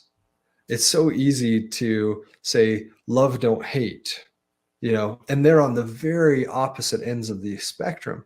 But counterfeit emotions, they're not at the opposite end of the spectrum. Counterfeit emotions, they slide right next to the authentic emotion. And they say, you know what? I am that emotion. I am the emotion that's supposed to serve you. But really, what happens with counterfeit emotions is they create destructive patterns of disconnection in our lives. And that's why this book is so important, is because we all understand opposite emotions. We've been taught since we were kids about opposite emotions, but the counterfeits we weren't ever taught. And because of that, it's so easy. These are just the sneaky emotions that creep in, and they create these destructive patterns in our lives that we have to get out of. What are counterfeit emotions? Can you give us some examples? Yeah. It's a very simple one, very easy one to understand, is guilt versus shame. Guilt, which is actually getting a really bad rap these days. Guilt is a very important, critical emotion. If you think about what would happen if we didn't have guilt, there's only 4 personality types that can't feel guilt: sociopath, psychopath, narcissist, and non-social behavior disorder. If we didn't have guilt, we would be living in a world of narcissists and sociopaths. That would be our entire world. Totally. Guilt actually serves us. Guilt connects us. Guilt helps us make amends. And shame is so damaging. But shame looks and acts and feels like guilt. Shame puts on the clothing and puts on the mask and says, I'm guilt. But the key difference is that shame creates destructive patterns of disconnection. And there's a lot of research behind this, that shame is directly correlated to drug, alcohol, and sex abuse. Yes, and addiction. And addiction, yes, absolutely. Addiction, yeah. Absolutely. It's bullying. Like you go through the whole list. Shame is directly correlated to all of those. And this study in Sweden, they actually found that guilt is the exact opposite, that it has an inverse reaction, an inverse effect, where guilt actually prevents drug abuse. It prevents all of these behaviors that we don't want. And so understanding that there's the authentic emotion, guilt, which is actually based in the Old English word called gilden, which means to make whole, to pay back or make whole. And we think, oh wait, guilt means I feel bad. No. Guilt means I make whole. Shame is what we think of guilt. And that's why it's so important to understand the difference. If you look at guilt says I did something wrong. Shame says I am wrong. My whole being is wrong. Guilt says I made a mistake. Shame says, no, I am a mistake. This person is a mistake. And that's how sneaky they are, is they try and say, no, I'm your authentic emotion. And really it's not. Really, it's not at all. And I was speaking with the CEO of a multi-billion-dollar company the other day, and we were talking about the different counterfeit emotions, and I got to one, and this one surprises people. This one surprises people a lot. I got to one of the dyads, one of the pairings, and I said that nice is the counterfeit for kind. And he said, Curtis, where have you been? I just had all of my executives in for an emergency meeting because I said, we have to stop being nice. And we need to be direct. We need to be honest. We need to share important feedback and stop being the nice guy. We need to stop being the nice guy, because every time we're not, it hurts our business. Every time we don't give direct feedback, and that doesn't mean mean feedback. That doesn't mean blunt. That doesn't mean I'm going to be a jerk now. No, it means kind feedback, and kind is direct. Nice says, I'm going to rock the boat no matter how bad this is hurting me or someone else. Kind says, I'm going to have hard conversations because I care enough about me and I care enough about you to actually sit down and have a loving conversation about a hard topic.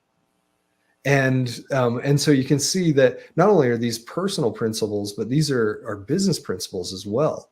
That the companies that have one leader and 100 yes men, that serves no one. But a company that is built on kind instead of nice, that is where not only does the camaraderie develop and the connection, but then also it's so much faster. If you can get direct feedback in a kind way, you're not guessing, you're not spinning your wheels, you're not coming up with what you think is a great idea and the rest of the world thinks, oh, this is really bad idea. and so you don't spend all this time going into this concept that actually isn't market viable. It doesn't have a space out there.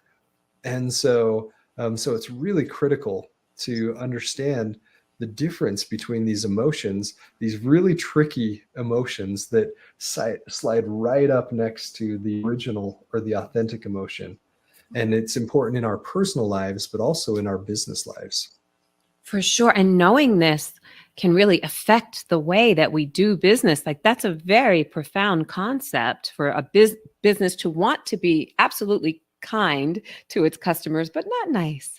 Since I love the way you've defined that as counterfeit and counterproductive. Yeah, that's a great way to say it. Yeah, and this particular principle, kind versus nice, is I'm actually going to provide it to all of the attendees of the summit here. I'm going to provide a free training for everyone that would like to register. As well, I'm going to be giving, for the first 10 people that sign up, I'm going to be giving a custom signed copy of the Entrepreneur's Paradox. And so excited about that, very excited about that. And we'll go into some of the other pairings, some of the other dyads. For example, abundance. Abundance is an authentic emotion, and accumulation is the counterfeit. And it's so funny because I see some amazing entrepreneurs that are so abundant. They're so willing to give. Abundance actually has nothing to do with accumulation, but it feels like, it looks like, it acts like, I need more, I need more, I need more cars, I need more revenue, I need more fancy watches, I need all of this. And accumulation looks and acts like abundance, but it has nothing to do with it. And another one is surrender. And surrender is actually a meta emotion. Surrender is an emotion that actually flows through other emotions that is so critical. It's one of the base emotions in the authentic. And the counterfeit is resignation. So surrender says, I'm going to do all I can, and then I'm going to surrender the outcome. Resignation says, I'm not even going to try. It's not worth it. Why even show up? And again, they're so close. There's actually a Buddhist teaching called near enemies and far enemies, meaning that the near enemy is one that is right next to the warrior. The far enemy is the one that you have to go march to, being on the opposite end of the spectrum. Wow. That is all just such powerful messages, so profound. I have heard Carolyn Mace, she's a spiritual teacher who's written a ton of different books. Why People Don't Heal and How They Can is one of them. The 3 Levels of Power is another. She's a medical intuitive, but really, really smart woman. She's been featured on Oprah and tons of shows. And in one of her books, she talks about how surrender is the ultimate destination for our life's journey, for why we came and entered into the earth school. So hearing you talk about surrender versus resignation is just I feel like I'm having a full circle moment because I've been trying to practice surrender for the past 20 years of my life. And thinking if we can surrender, for me personally, it's a surrender to the will of God, to the plan of a higher power for my life. Yes. But so often we want to just quit and or resign to an outcome that is much less than the dream that the higher power has dreamed for each one of us. So I think the lesson for the day is do not resign to accept less than what you're worth or less than what you came here to give, but surrender to doing your best and trusting that the rest will be filled in for you if you really show up and you're doing your best. And you have shown up and done your best, Mr. Curtis Morley. Thank you, Candy. I really appreciate you. Yes. Thanks so much. And thank you for all the entrepreneurs that you're bringing together to make the world a better place. This is such an amazing conference. So thank you. Thank you. Where should they go if they want to find your material? It's Entrepreneurs with an S, no apostrophe, right? Entrepreneurs Paradox / Prosperity Summit. Summit. Yep. / Prosperity Summit. Write it in the chat. And yes, to take advantage of Curtis's amazing offer, entrepreneursparadox.com / Prosperity Summit. The first 10 of you who sign up get an autographed copy of that book, and all of you get a free training. Curtis Morley, you're incredible. I can't wait for Counterfeit Emotions to come out. I can't wait to bask further in your wisdom. And this has been fantastic. Thank you. Thanks so much, Candy. Thanks. Bye. Curtis Morley, thank you for that. Entrepreneursparadox.com / Prosperity Summit. Go get your free gift from him. And he's giving a free signed copy of his book. That book's going to be worth something with his autograph on it. So grab it if you can, because he works with, like I said, 96, I think it was, of the top 100 Fortune 100 companies. Curtis is fire. And I really appreciated that deep dive into the authenticity behind the emotions that we have to grapple as business owners, as thought leaders, as speakers, as coaches, as entrepreneurs. And had you thought about before the concepts of abundance versus accumulation, the authentic one versus the counterfeit one? I had to write notes. Surrender versus resignation. Are you surrendering your life to the forces that reside, that govern the universe, to a higher power? Or are you just resigning? This is tough. This is hard. Nobody believes in me. Nobody is supporting me. I think we're all being tested. And I think the ability to show up, do everything we can, commit, like I talked about earlier, commit and give your full power, your full focus, everything you've got to the project that you believe in, to your brand or your message. Committing then puts you in a position where you are illuminated, where you are magnified, where you can magnify your calling, like we say in my church, where you're magnified by the other benevolent forces of the universe, but you have to commit. Surrendering is different than resignation. Remember that. So don't ever be resigned to failing or having to turn the page to a new chapter. Don't resign, but surrender. I really appreciated that, Curtis. Thank you so much. Now we're going to continue along these lines with a CEO of a healthy beauty brand called Masami. Her name is Lynn Power, and I joked with her and told her that last name, like, how did she marry into such a fantastic name? I wish I could have been born Candy Power, but it's her real name, Lynn Power. And she started this conscious beauty brand because she saw there was a hole in the market. So many of our products poison us, and it's perfectly safe to sell things in this country with unsafe ingredients. So we talk about that because I'm kind of passionate, as you'll see during the interview, about this topic. I cannot stand unhealthy brands and things that we're force feeding, unhealthy chemicals in baby food, unhealthy chemicals in our sunscreen that we're putting on to protect us and getting poisoned. And she has a hair care brand and a company called the Conscious Beauty Collective. So if you have a clean beauty brand, you need to get in touch with her too, because she puts clean beauty brands on the map through her Conscious Beauty collection. So she also talks about her fight and her battle with cancer, being in business and having to deal with cancer, and a lot of the things in her personal life that led her to launching this business and leaving the conventional world. So without further ado, here's my interview. Please give a warm welcome to Lynn Power of Masami.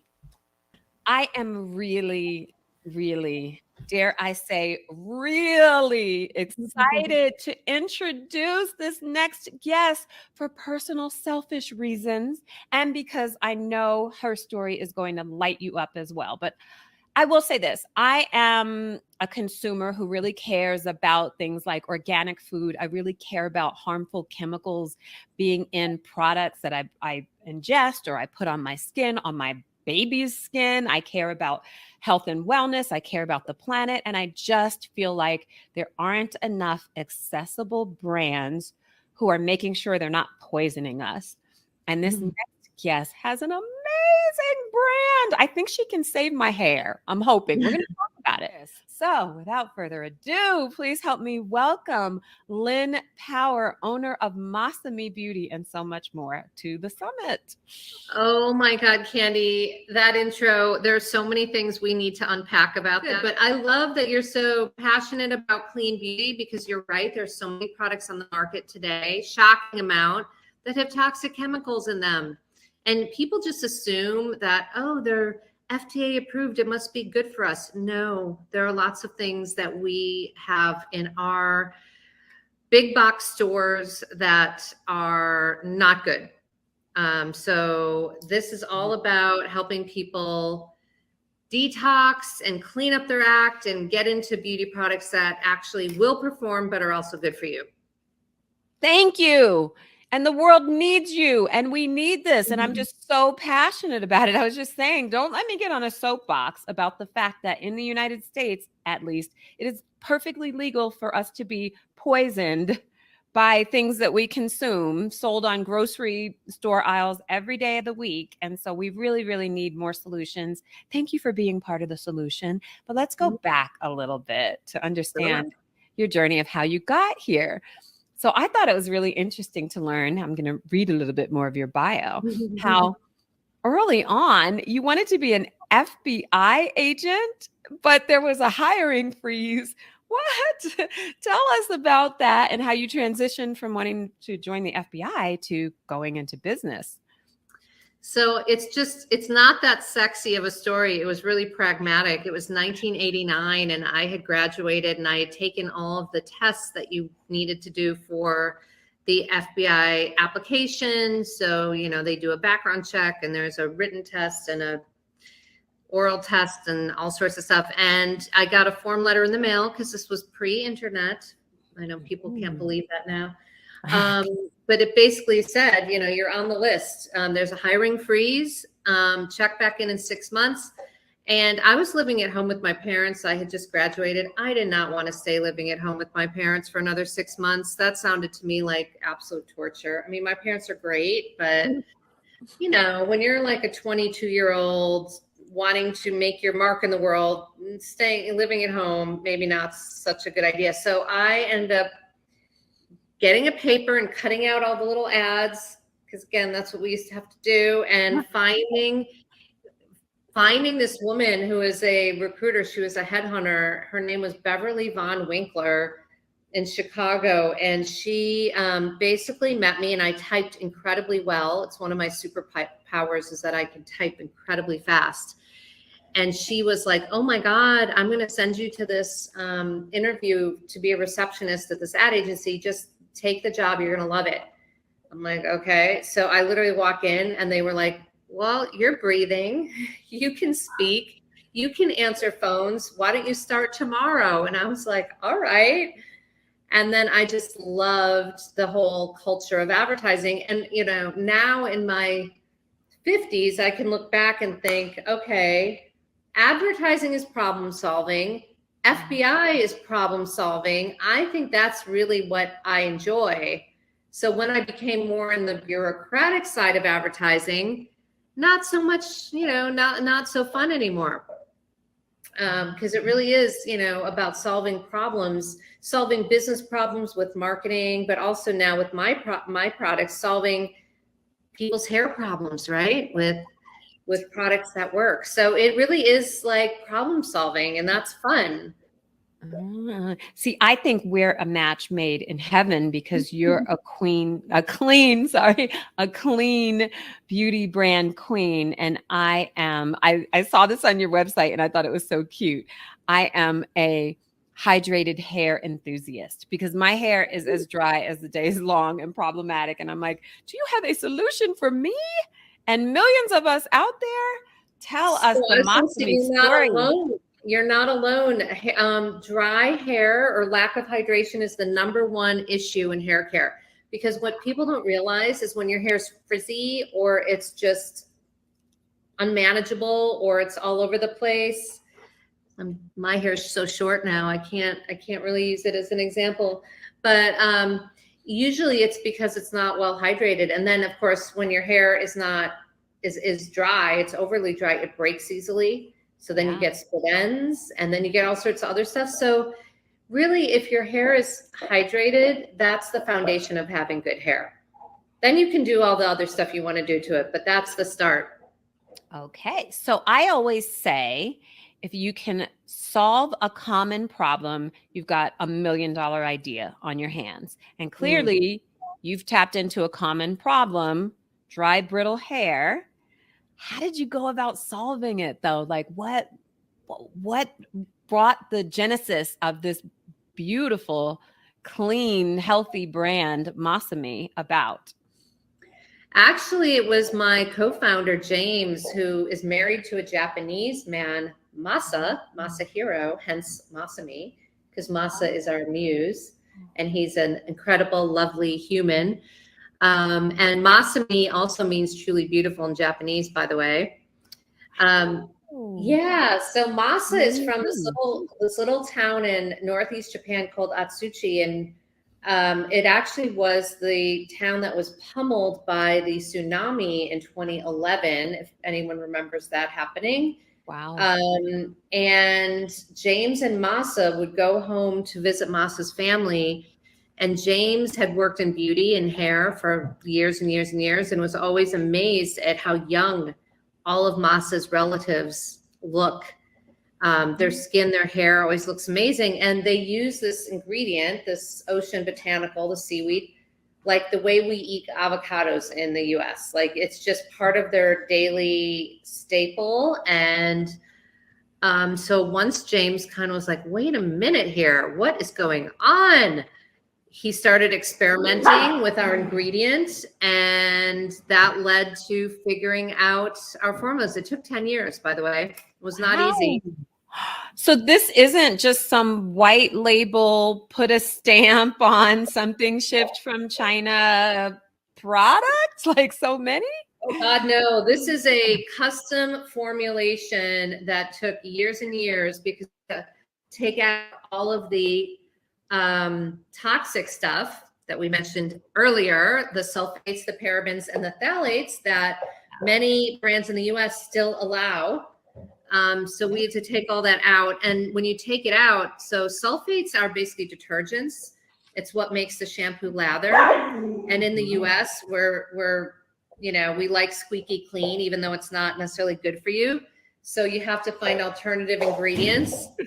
I love how good you are. Can I just break in for a minute though? Like, how gangster are you? You're CEO of this awesome clean beauty brand. You can like do interviews and tell your dog to go fetch at the same time. It's again, you just got to do what you got to do. He's a big boy, so if he's unhappy, it's like a whole thing. He's a puppy. He's just a puppy. He's a baby. His name's Enzo. I get. So anyway, so really, I forgot what we were talking about. We were talking about how, that this formulation was 10. Oh, that it took 10 years. Oh, Yes, because it is so difficult when you take out all the bad ingredients. Those are ingredients that actually do things that people like. And so, you know, there's a reason that they're still in products today. And so you take them out, you have to find alternative ingredients to replace them, and it's not so easy. So for example, our shampoo is a low foam shampoo. It's not no foam, but it's low foam because we took out the sulfates. So you have to find other things. So so it does take a little more time to figure that out. And people need to get used to also clean formulas, because I tell people all the time, you only need to use like this much, like a little tiny amount of our shampoo to get the benefit, because people are just used to using a lot of product and it's really unnecessary. Yes. And here's the thing, for those who are listening and might not know this, I found out about 15 years ago when I was really trying to clean out, if you will, my pantry of harmful chemicals, superfluous things not needed. And this is right before my mother was going through her cancer journey too. And I didn't even know how pivotal this would become. But I first heard about sodium lauryl sulfate, which is ubiquitous in our products in the US. It's in toothpaste, it's in shampoo, it's in soap, it's in everything. It makes it foamy, like what you said, it makes it appear clean.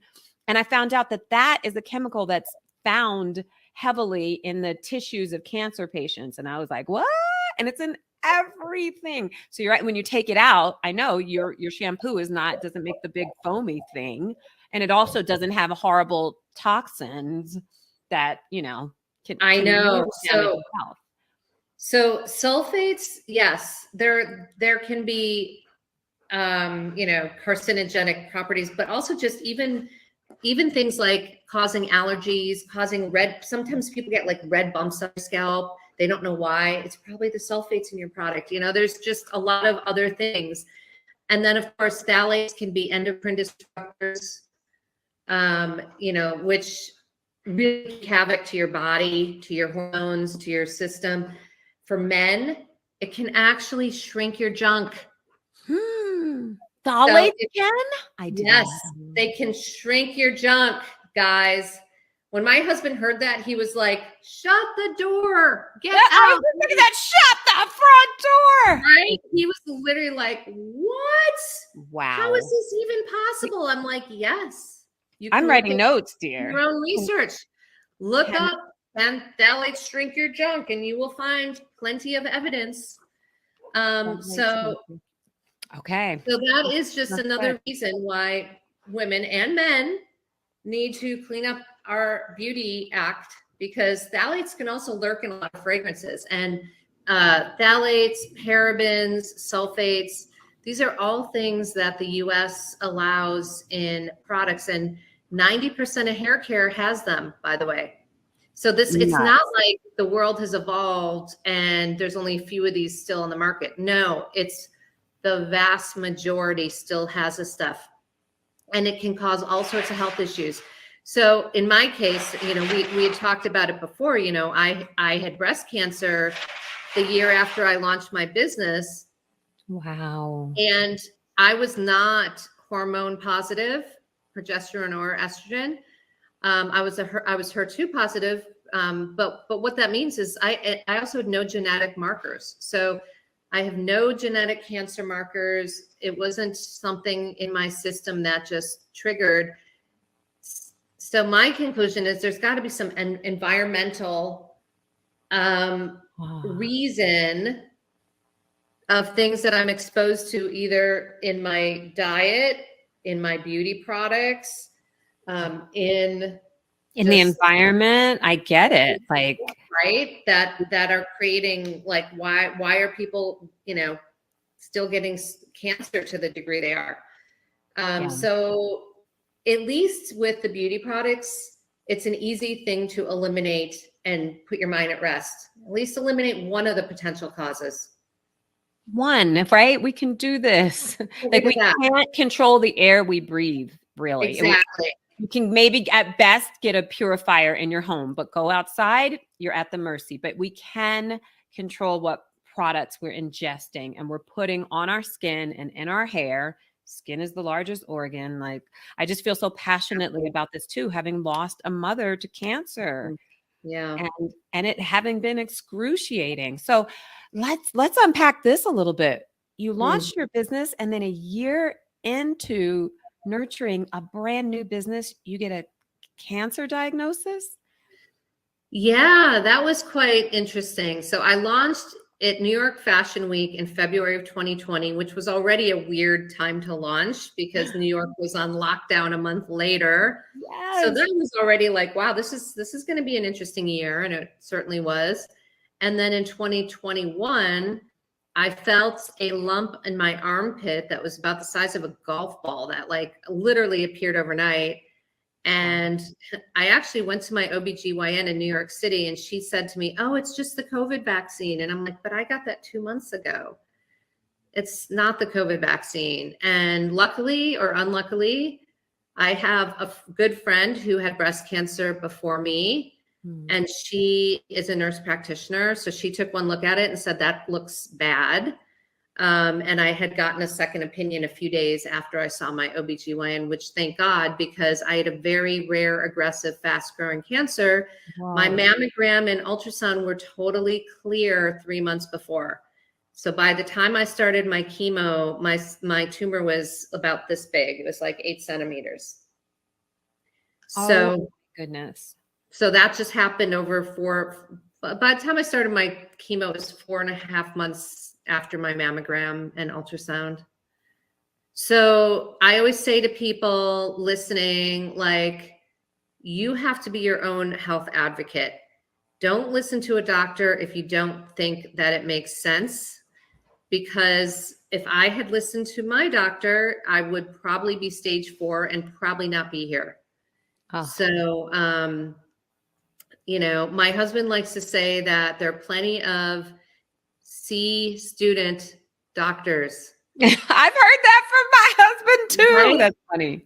Literally. Yeah. So, and it's true. It's like, was your doctor at the top of the class? Maybe not. And then, doesn't mean they're a bad doctor, but it also doesn't mean you have to do every little thing they say. Right. They are not God. Sorry. No. And, and in their defense, and I got to see lots of the inner workings of, the whole healthcare system when I was going through my cancer treatment. They're overworked, they're understaffed. They just follow the protocols. A lot of times the protocols are decided by insurance people. Like they're not even, so it's, yes.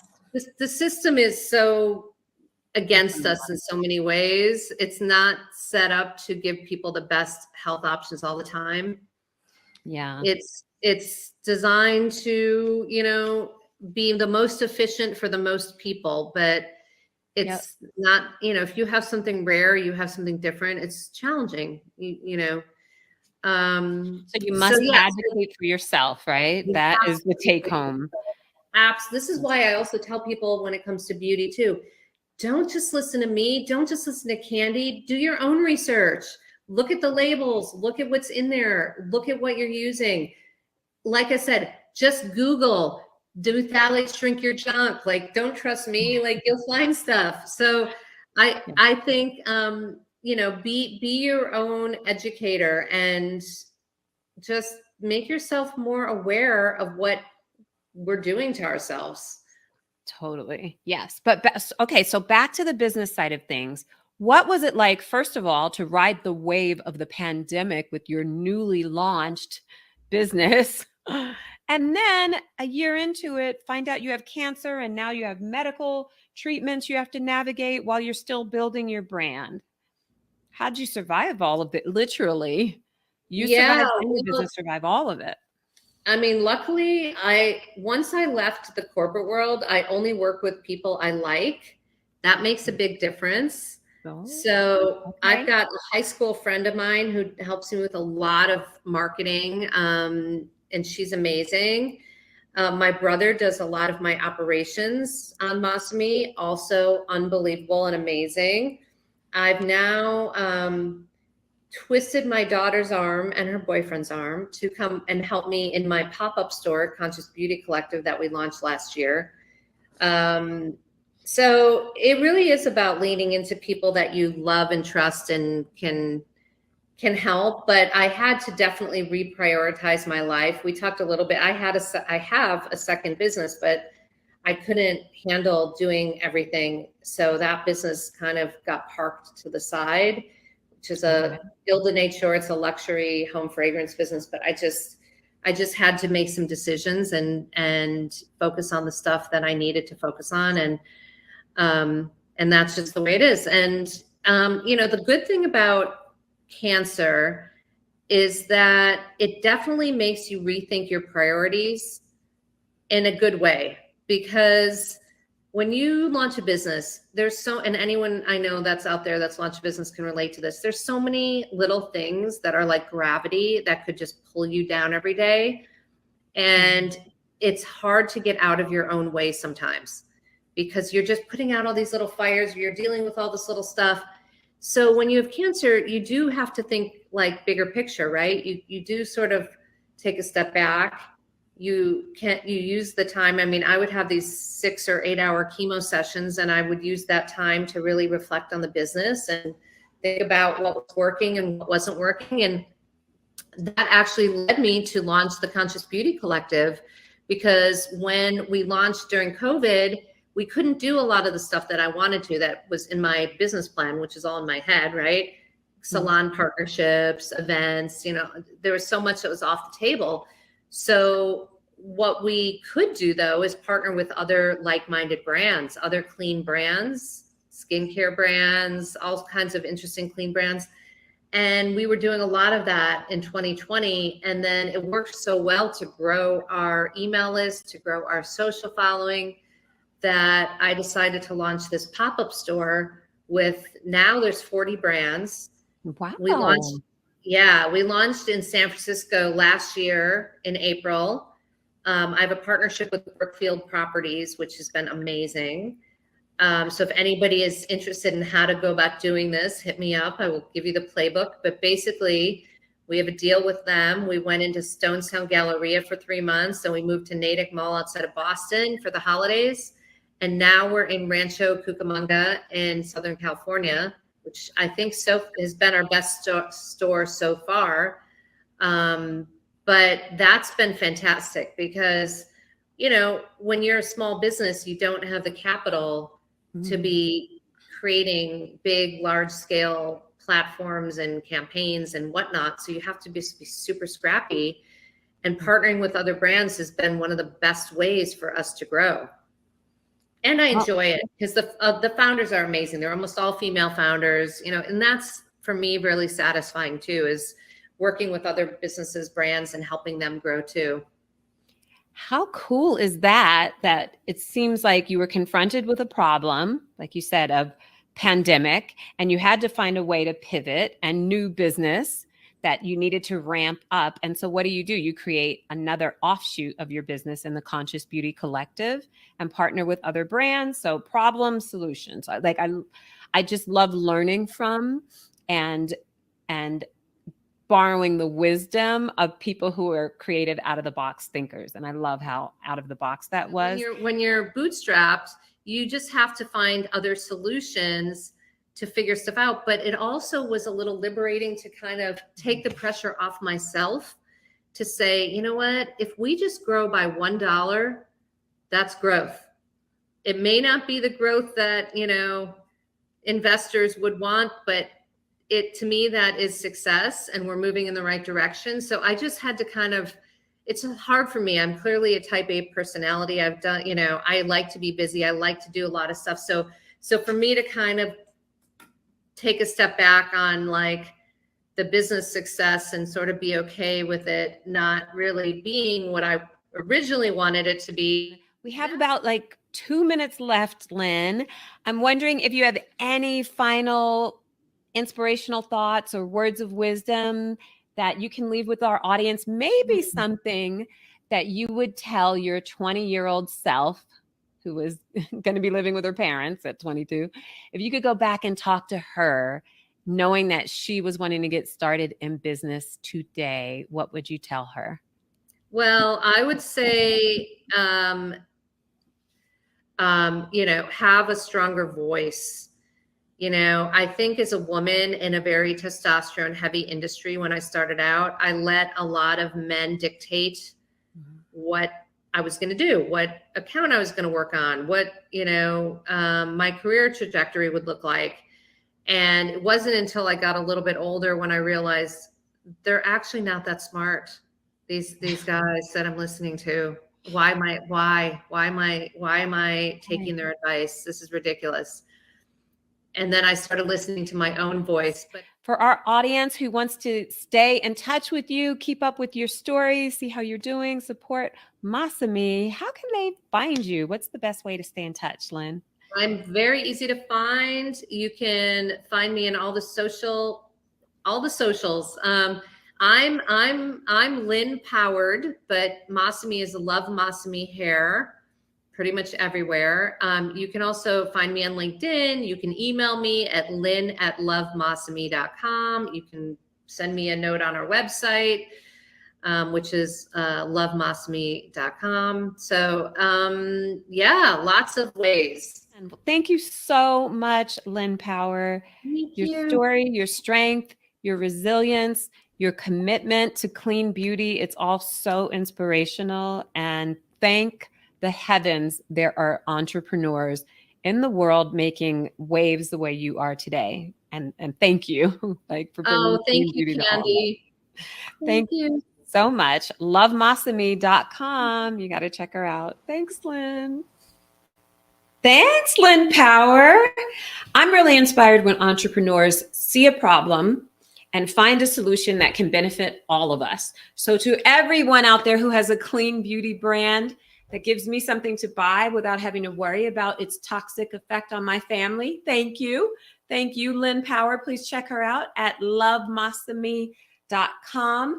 We're going to keep rolling. Next up, Sarah Lambert is someone I think a lot of you for sure will want to hear from because she went from a $30K side hustle while raising two. She's got two youngins, two little ones under 5.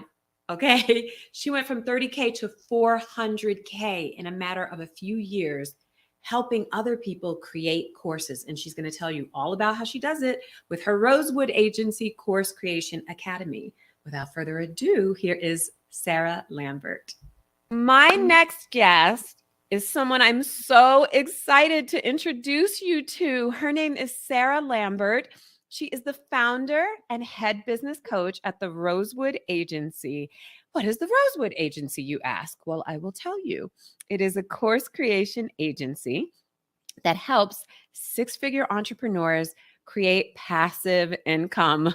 Who doesn't want that? We all do. More passive income in our lives, right?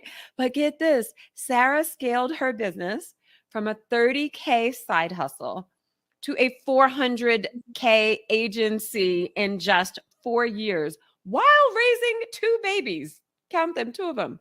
They're very cute. I've heard them in the background on the phone with her. Like, she is a mom in the trenches getting it done. She's also passionate about helping her clients build aligned and scalable businesses while becoming the best versions of themselves.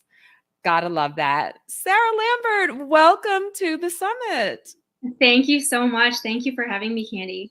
Oh, so happy to have you here. And I can't wait to hear about how in the world did you in 4 years scale your company more than 10 times the revenue and with 2 babies at home? Yeah. Oh my gosh, it's been such an incredible 4 years of growth in every single way. And the how I got here, it is so amazing to look back on, because when you're in the trenches, when you're doing it, it doesn't feel like the needle's moving really quickly necessarily, but it's so beautiful to now have this backward perspective of everything, to be able to take a step back and look at what has happened and what I've been able to accomplish, to be able to see what the key things were. And the evolution of my business has been just that. It has been an evolution, and an evolution that I never could have predicted. And I share that a lot because I find that a lot of people, especially when they're starting out, either with something new or with their business, they want to know exactly where they're going and how to get there. And I am a big proponent for having big goals. I always had big goals for myself, but had I tried to figure out that this is where I was going to be 4 years from the time I was starting my business, I would never have been able to, and I could have actually limited myself. So the way it really happened was by taking small actions, and that was, you know, having a side hustle, a photography side hustle, building a brand online, and then starting to teach photography, create an online course, start to mentor. Like there's all these baby steps. Start to mentor, start to then coach other entrepreneurs who weren't just photographers, help people create courses, open the agency. It's been this very straightforward in a way that it's all happened very organically, and I've allowed the path to unfold in front of me by putting myself in the situation to be continuously growing and pushing myself. Wow, that's really cool. And there's a lot to unpack there. So you're saying it all started with a hobby of yours, photography, and you decided, okay, why don't I create an online course so I can teach others how to do this? Right. And that just seemed like an organic way to expand your business. Yeah. So how did you go about creating your first course? Let's get into that. Before I even started my first business, I knew that I wanted to create a course of some kind because I saw the potential of growing your income while creating time freedom. Time freedom has always been something that I have desired in my life. And this was even before kids. But I wanted to be able to live my life. I was working in corporate, and I knew that I didn't want to have to work 40, 50, 60 hours a week. And so it has been important for me from the get-go to create a scalable business, something that means I can make more without always having to do more. And so when I kind of stumbled into photography, I started to think, okay, what kind of course could I create from here? And one of the things that I noticed in my photography is that a lot of the moms that I was photographing, because I was doing families, would say to me, oh, I have a good camera, but I don't know how to use it. And I simply just took the idea from that, of the words that people were actually telling me, and I created a course called Beginner Photography for Moms. And that was the first course that I ever created. Okay. That's really cool, Sarah. So you started with Beginner Photography for Moms. And how did you advertise the course? How did you find customers? How much did it cost you to get set up? Can you give us a little more of the nuts and bolts? Yeah, so I had been building a personal brand, I'll call it, even before I had started my photography business. And I was really just utilizing social media to connect with people and share my life. And I didn't realize at the time that what I was doing was creating a personal brand. But now, like I said, looking back, I was creating a personal brand, and I was just sharing what was happening in my life at the time. And what was happening in my life at the time was I was learning photography, and people started asking me, hey, can you take my picture? And so I think there's so much power in being able to build community and share what you're doing, and then respond to what people are wanting from you. Like, a lot of what has happened in my career has been in response to people seeing what I'm doing. And so the more you can show up and share what you're doing, the more the universe can lead you down the right path by putting the right people in front of you to ask you the questions that are going to lead you to your next step. And so I took this idea. I had this small following of 1,000 people. I mean, that's not huge to start a business with, but it's something. And wow. Yeah. And that was before I had a business, and I would just pour it into them. I would share tips of photography and freebies and all of this value with my audience, who were typically just people I had met in real life, gone to school with. And I really poured in and became known for what I was doing. And so when I launched my photography course, it made so much sense. And I went from this 30K side hustle to building a 6-figure business. And this was actually while I was on maternity leave. Now, maternity leave in Canada is a year. It's actually 18 months now, but at that time it was a year. And so I had a year off with my son. Yeah, very luxurious. Yeah. If you consider being home changing diapers luxurious, but yeah, it was, I could go a whole tangent as to why I really poured myself into my business while on maternity leave.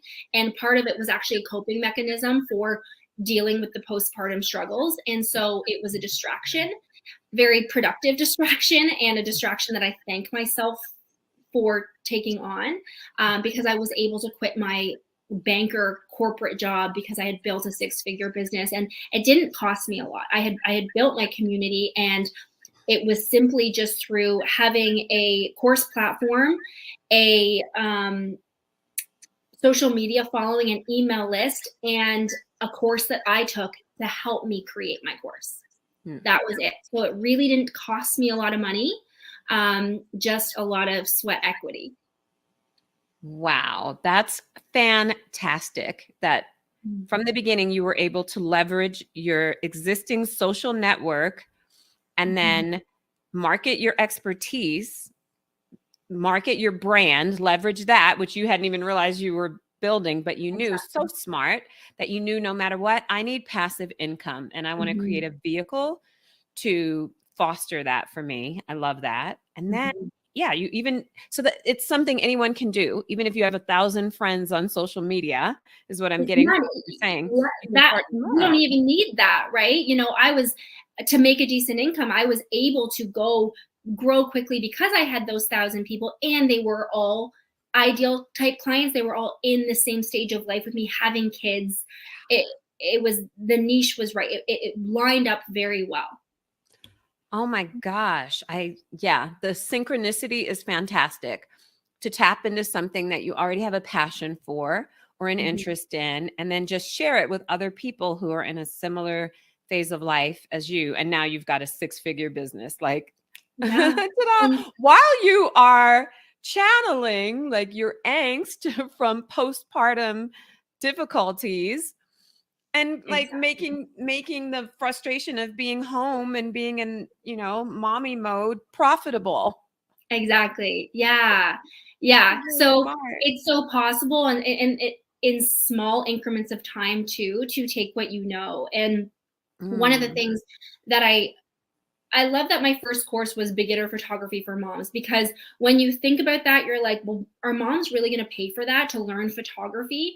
And it was very niche down because it wasn't just photography one-on-one, it was photography for moms. And I always say that it was that niche down aspect of my business and my course that drove me to success. Because so many of the moms say, oh yeah, I wouldn't have purchased that if it had just been photography, because I don't want to be a photographer. But when you position something in the right way and sell it to like capture these moments with your kids, the positioning and the niching is really, really important. And so you can absolutely have a product that isn't this big ROI, that isn't solving this massive problem. But if you position it properly, then you can see a lot of success. You don't have to be a business coach or be teaching how to lose weight, or there are these very profitable networks and niches, but if you can find where your small little thing, there's so much opportunity. Oh my gosh, Sarah, that is so smart and really worth repeating, because I know as entrepreneurs, we struggle to niche down because we feel like, oh my gosh, but I'm losing these people over here and that much opportunity. And I have all of these interests and expertise. And I've heard the saying, the riches are in the niches. And I love that you pointed out that some of your friends said, if it hadn't been photography for moms, or some of your clients, like it wouldn't have appealed to me. And I thought that resonates with me too, because if somebody taught me as a mother to take better photos of my son, that would be of interest. And that doesn't make me feel like I have to go compete with, fashion photographers. Like, I don't want to be a photographer as a career, but I would take a course for photography for moms. So how smart is that? Yeah. That because you niched specifically for moms, you grew so much faster than if you had just been like learn photography online and competed with. Yeah. And the other part of that is that when you niche down, you can become an expert at one thing and you can move quicker. Because had I wanted to teach photography on a wide range, I wouldn't have been ready, because I wasn't ready to teach how to do landscape photography, brand photography, product photography, family photography. But I focused on what I was capable of, what I did feel confident and like an expert at. And a lot of the photographers in the industry where I am have now worked with me as a business coach and taken my programs and courses. And one of them said to me, she said, you know what, I was so triggered when you came on the market with a photography course because you had only been a photographer for a year. And I was like, who is she to teach people? She is brand new. And I stayed in my lane. I wasn't thinking about the people who were criticizing me. I was thinking about the people that I can help. And I wasn't trying to help photographers. I wasn't trying to help people who wanted to be photographers. I was trying to help moms. And I did have the skill set and the experience to do that. Oh, fan-freaking-tastic. And yet another lesson that you don't have to be like this world-class expert who's been doing something for the last 70 years in order to teach it. You just have to know a little bit more than your audience does, and you can monetize that skill set. Exactly. And I think that there's actually a really big benefit to being close to where your clients are, because you understand exactly their perspective, their struggle, and it's fresher for you. Whereas now, if, you know, even if you're super far ahead, like for me, me hiring, say, Tony Robbins, he doesn't know what it's like to not have a huge team. I'm sure he can still offer a lot of benefit, but to have someone who's in the same stage of life is also really valuable. Yes, so good. So tell us more about the Rosewood Agency. How did you start that? Like, what was the next evolution beyond just making courses for yourself? Exactly. So I started helping my clients, consulting, coaching them on creating their courses for their business. People seeing, wow, I can add an income stream that is passive and really catapult my income, my business, and reaching out. And so I was helping them do that, and I was teaching them how to do it. And then I have a program that teaches people how to do that and a mentorship. But what I was finding was there was a whole other group of people who they had successful businesses that they were busy running, and they wanted to add that passive income because they saw the opportunity, they had the expertise, they had the community, but they didn't have the time to actually go do that. And so what started happening again organically is I started helping them with the actual actionable steps. Like, okay, we're going to do that for you. We can create your slides. We can write out your speaking notes. You know, there are things that we could do. We can take care of all the tech. People get really hung up on that. And so very organically, and then I saw the opportunity of like, you know, this is something I can package this up and do this for more people. And that's when the agency was born. Oh my gosh, that's fantastic. And did you go about marketing the agency the same way? Or how do people find the Rosewood Agency even now? That's a great question. My Instagram has grown, you know, in the 4 years, it has grown slowly, you know, from 1,000 to 7,000 now. And it's all been organic. I have never focused on growth. And all of my business has come organically through Instagram. I have not run ads. I will be starting to run ads, but it's all been very organic and to the same community. Everything has just come through social media, to be completely honest. And by sharing what I'm doing, it's been the same tactics of sharing and pouring into my community and sharing my own success, my client success. And that's how we've been able to get clients, word of mouth. Of course, there are the strategic things, like we have blogs, or we'll post on LinkedIn, or we always post on social media, being on podcasts, things like that. But ultimately, the main thing has really just been cultivating the same community and allowing it to happen through word of mouth and very organically. That is just astounding that you've grown a 400K annual business through posting on Instagram. Yeah. You haven't done any paid ads. If that's not inspirational, I don't know what is. It's Thank like, so imagine you really could 10x your company by the time when you're ready to run paid ads and do more podcast appearances or whatever, the sky's the limit. Like Exactly. you're And that's so many people, they think that their small audience or that they don't have enough people to really make a lot of money, and it's not true. I currently have, large income months with less than, I would say probably between my group programs and that, like, it's not like I'm having hundreds of clients every month.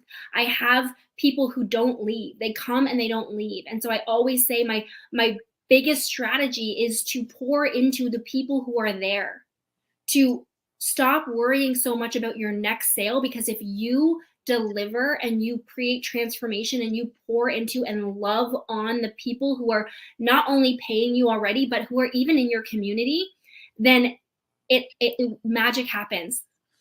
It just happens. And that's been, I've always worried more on the people who are there than where the next sale is coming from. And because of that, the next sale always comes.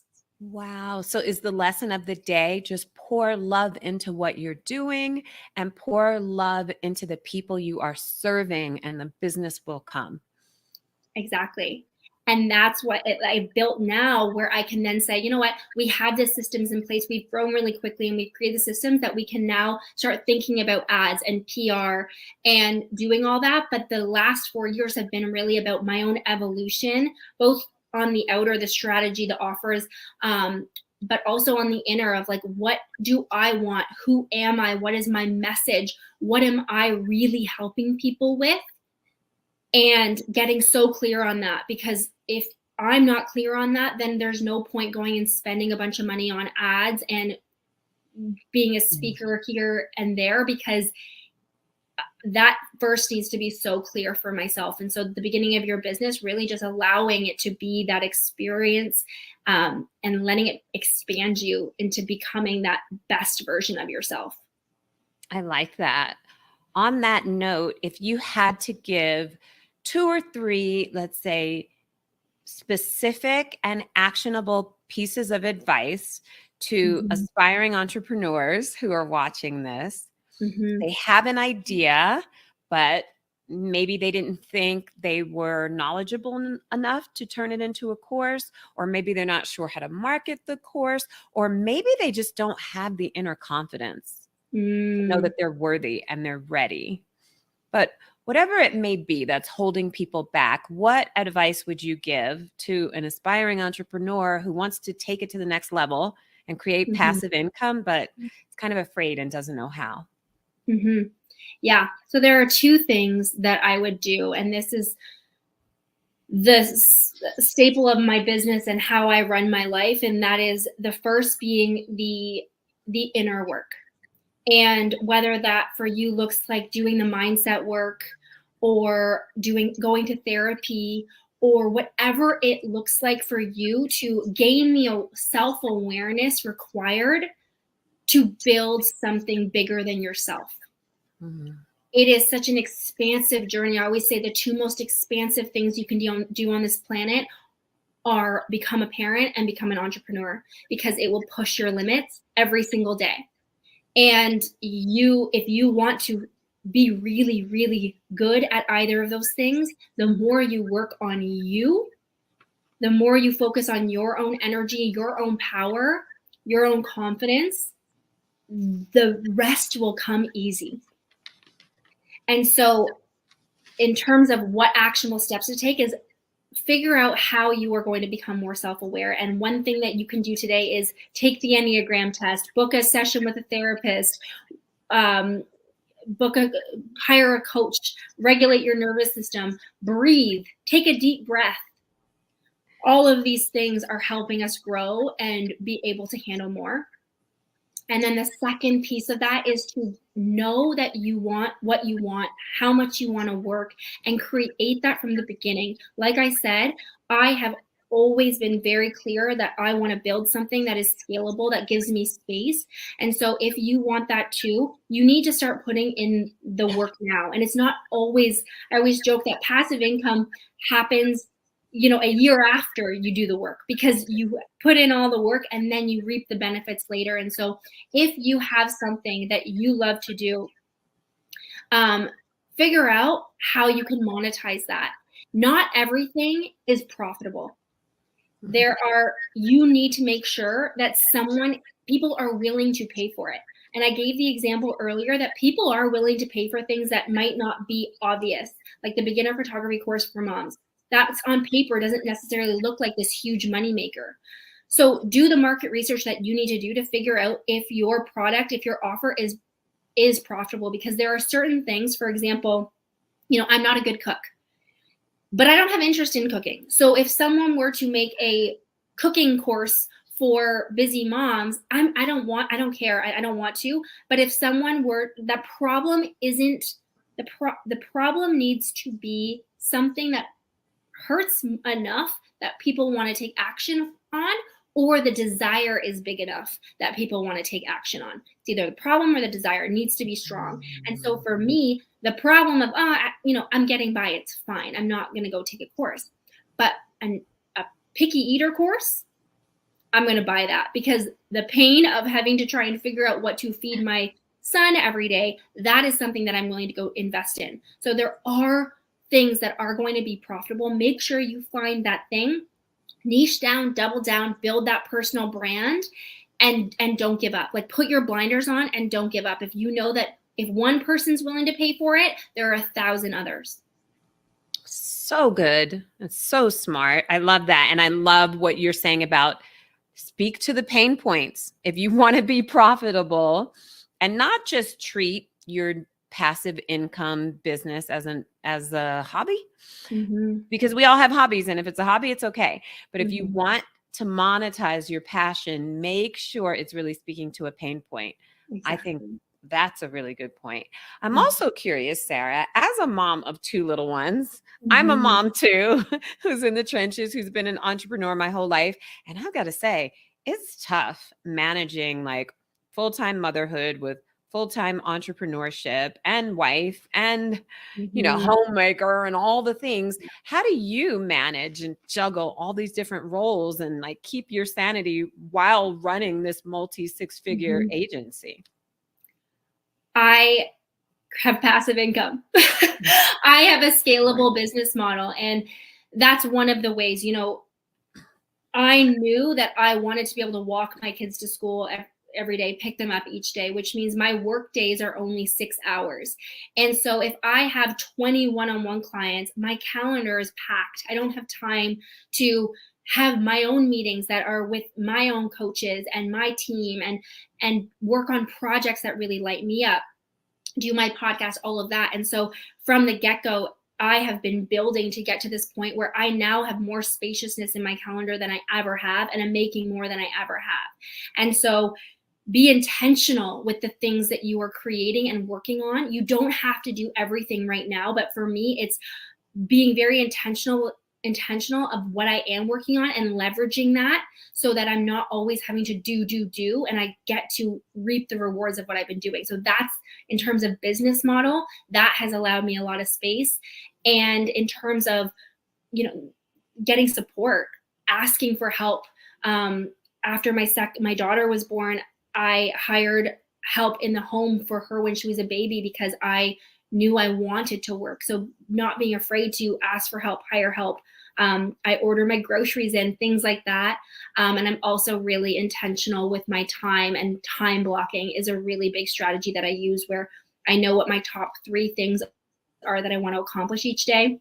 Those are my priorities. I make sure they're scheduled in, but I schedule everything else that's important in, including going for a walk, listening to a podcast, that's scheduled in so that I know when it's happening, because I don't have a lot of time.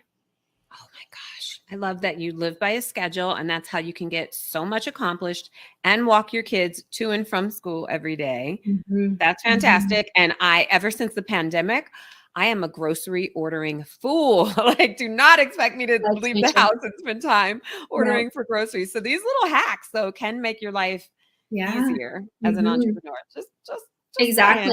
saying. My girlfriend rolls her eyes at me because I do it, and I say, hey, listen, you save money, I save time. We make our choices. Boom. Money is replenishable, time is not.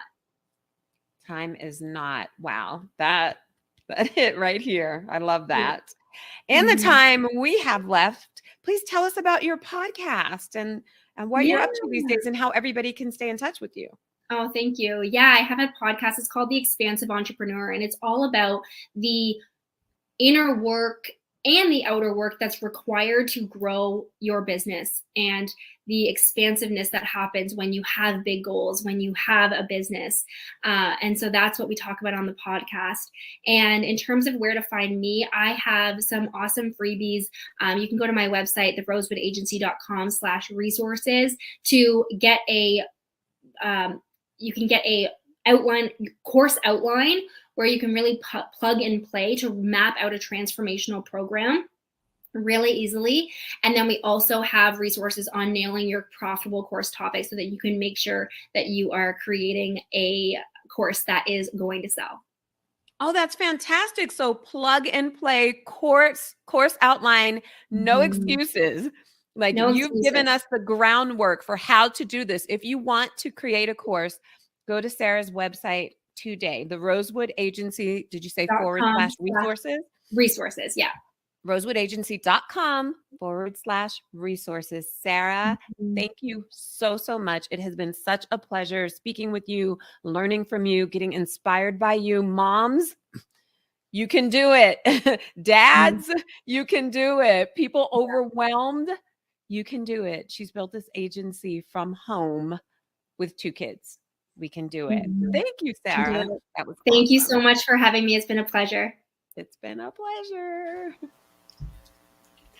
Sarah Lambert. Woohoo! That is some inspirational stuff. I love that she was so obsessed with building passive income and time blocking that she was able to grow her agency from $30K to $400K a year and with 0 ad spend. That is next level. And starting out with a small audience as well. But what does she do? It's really smart. She pours into the people she already has. So thank you for that, Sarah. And thank you for the goodies, the free stuff. Go to her website, therosewoodagency.com/resources to take advantage of her free plug and play gifts.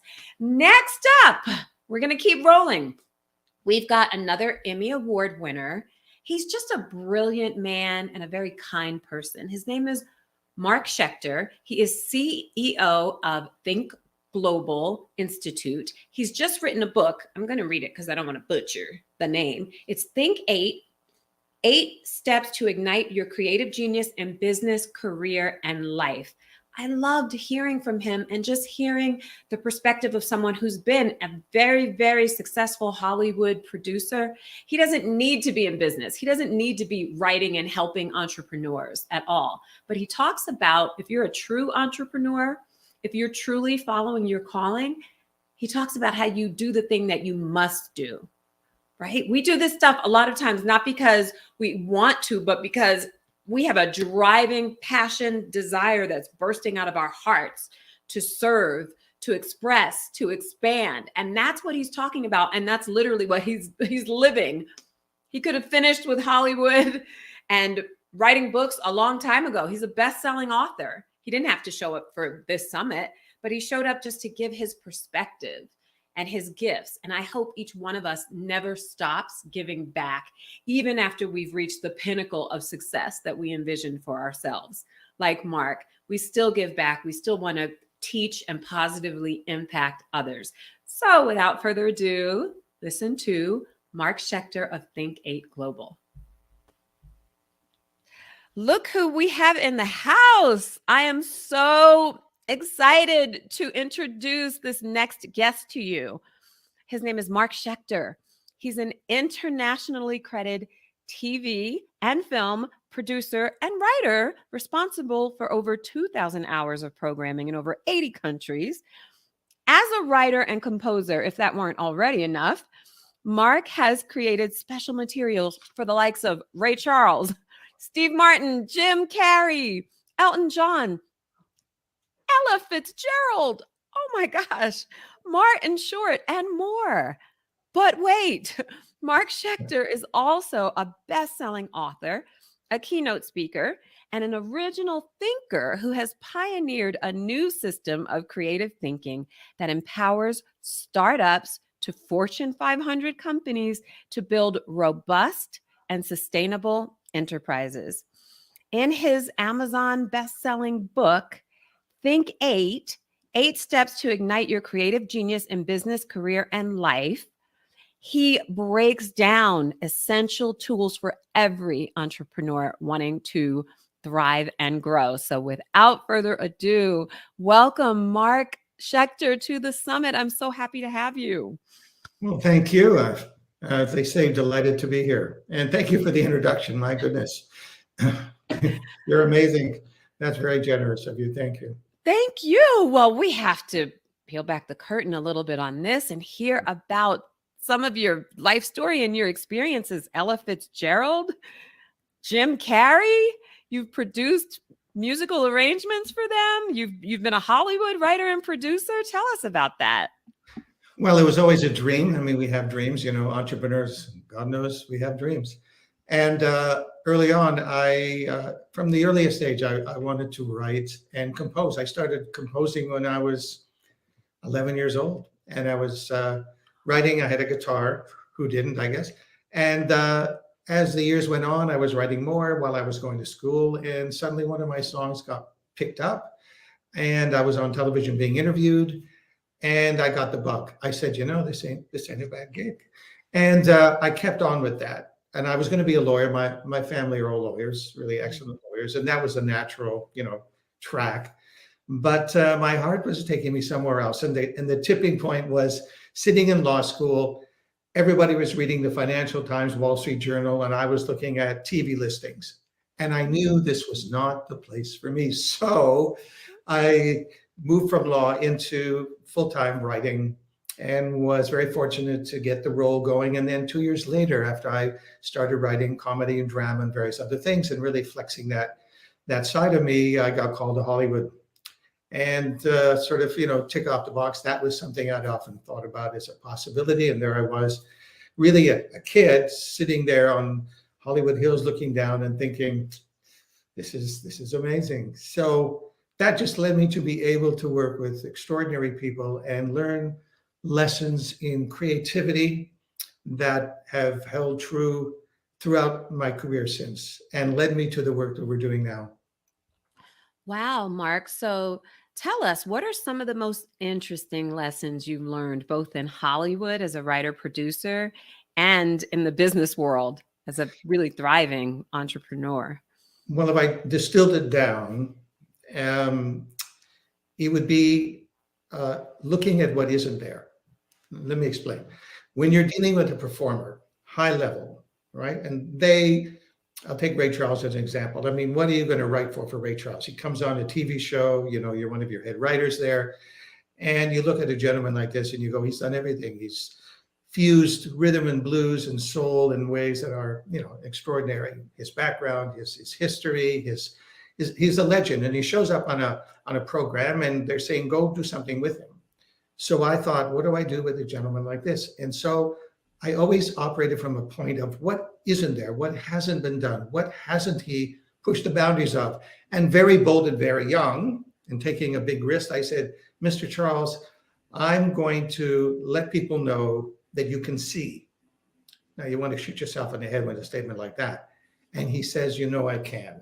And what I did was I had him sit at a piano with reflective glasses on, and I had the orchestra in front of him and a camera on each of the instruments, each of the musicians. And as they entered the song, his eyes would turn and you would see the reflection of that musician in his eyes. And he was seeing the music come to life. So that kind of thing was like, people went, you got to be kidding. But it was kind of telltale for me, because it was setting me on a path of recognizing that there was something that I was doing in the way I perceived artists, which then led to how I perceive businesses.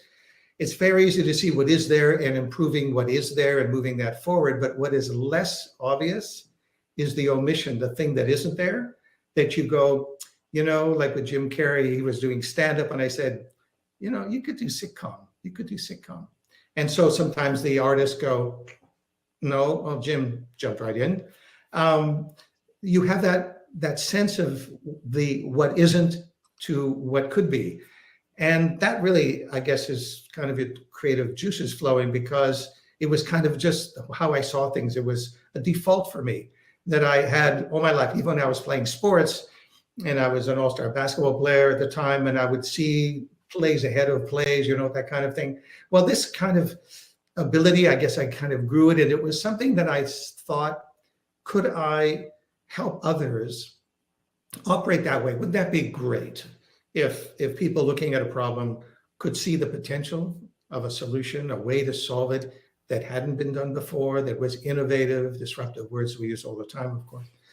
And the book that you referred to and so on really kind of details the origins of what I'm talking about, and how an individual or group can look at a problem, see it differently. That's why it's called Think 8, because you're thinking it differently. 8 because there's 8 steps to this particular methodology, and it helps them put something there that wasn't there before, which really is the definition of creativity. Absolutely. That is so profound. That, am I understanding clearly, you wanted to demonstrate that Ray Charles could see figuratively, literally, or both? Well, I mean, I was there saying, I'm not going to get him sing his hit songs. I just can't do that. He does it all the time. And I remember he was in my office at the piano, and how he got into my office, honestly, I don't know. I was looking for his handler. There was nobody. He just walked in, sat down, because I was the special material person at that time on that show. And I turned to him, and suddenly there was a flash of inspiration, I guess. And I said, Mr. Charles, I didn't even say, forgive me. I said, I want to, he said something like, so what have you got in mind, boy? You know, that kind of thing. And he was at hands on the keys and all. And I went, I want to show the world you can see. And he turned to me and he said, you know, I can. You know, I can. So what he could see in his mind, I wanted to take out physically. So the man, of course, could see, not in the traditional way, but music to him was visual, obviously. He could hear, he could see the instruments. I mean, he had a gift. And that was a very bold choice on my part, but it kind of set me on a path, trusting in that instinct of putting something that wasn't there suddenly there. And as the work continued, and I did a lot of research on creativity, of course, being in the arts and in business, I thought, I wonder if that applies, and so on. So it just grew as a way of seeing things in a different light. But there are reasons why I rediscovered that I could see what wasn't there. And could I translate that in a form that would help other people essentially be able to create? And that kind of led me to the work that I'm doing now. So would you say that it's bold choices that have carried you to make discoveries that other people didn't? Bold choices, but channeled with purpose. And when I use the word purpose, it isn't what I would call the product why. The purpose of a glass is to carry, juice or whatever. When we look at purpose, which is the first step of our 8-step program, it is the personal reason, the driving, motivational, inspirational core that we all have. And if you can tap into that and acknowledge it and be open to it, the results are quite amazing. And that becomes the channel around which everything aligns. And so to be bold is much easier because this is what you want to do. You talk to an artist, and you've talked to an artist. You're obviously an artist yourself. I can see how you think and feel about things. The aesthetic, it's very evident. And you talk to artists and you go, why are you painting? And they look at you and they go, I can't do anything else. You talk to a musician, and I've worked with many, of course, and they go, I love it. I had the privilege of being invited to sit with John Lennon, and he played for me, and one of the songs that I had written was played for him. And I'm watching this man, and there's nothing else he could do but be present with his music. I watched it with so many performers, playwrights, and you sit down with them and you go, what moves you? Like, had you ever considered law? You know, and they look at you like, you crazy? Now, why don't we see that often in business when I talk to executives? Because we work with executives and board members around the world.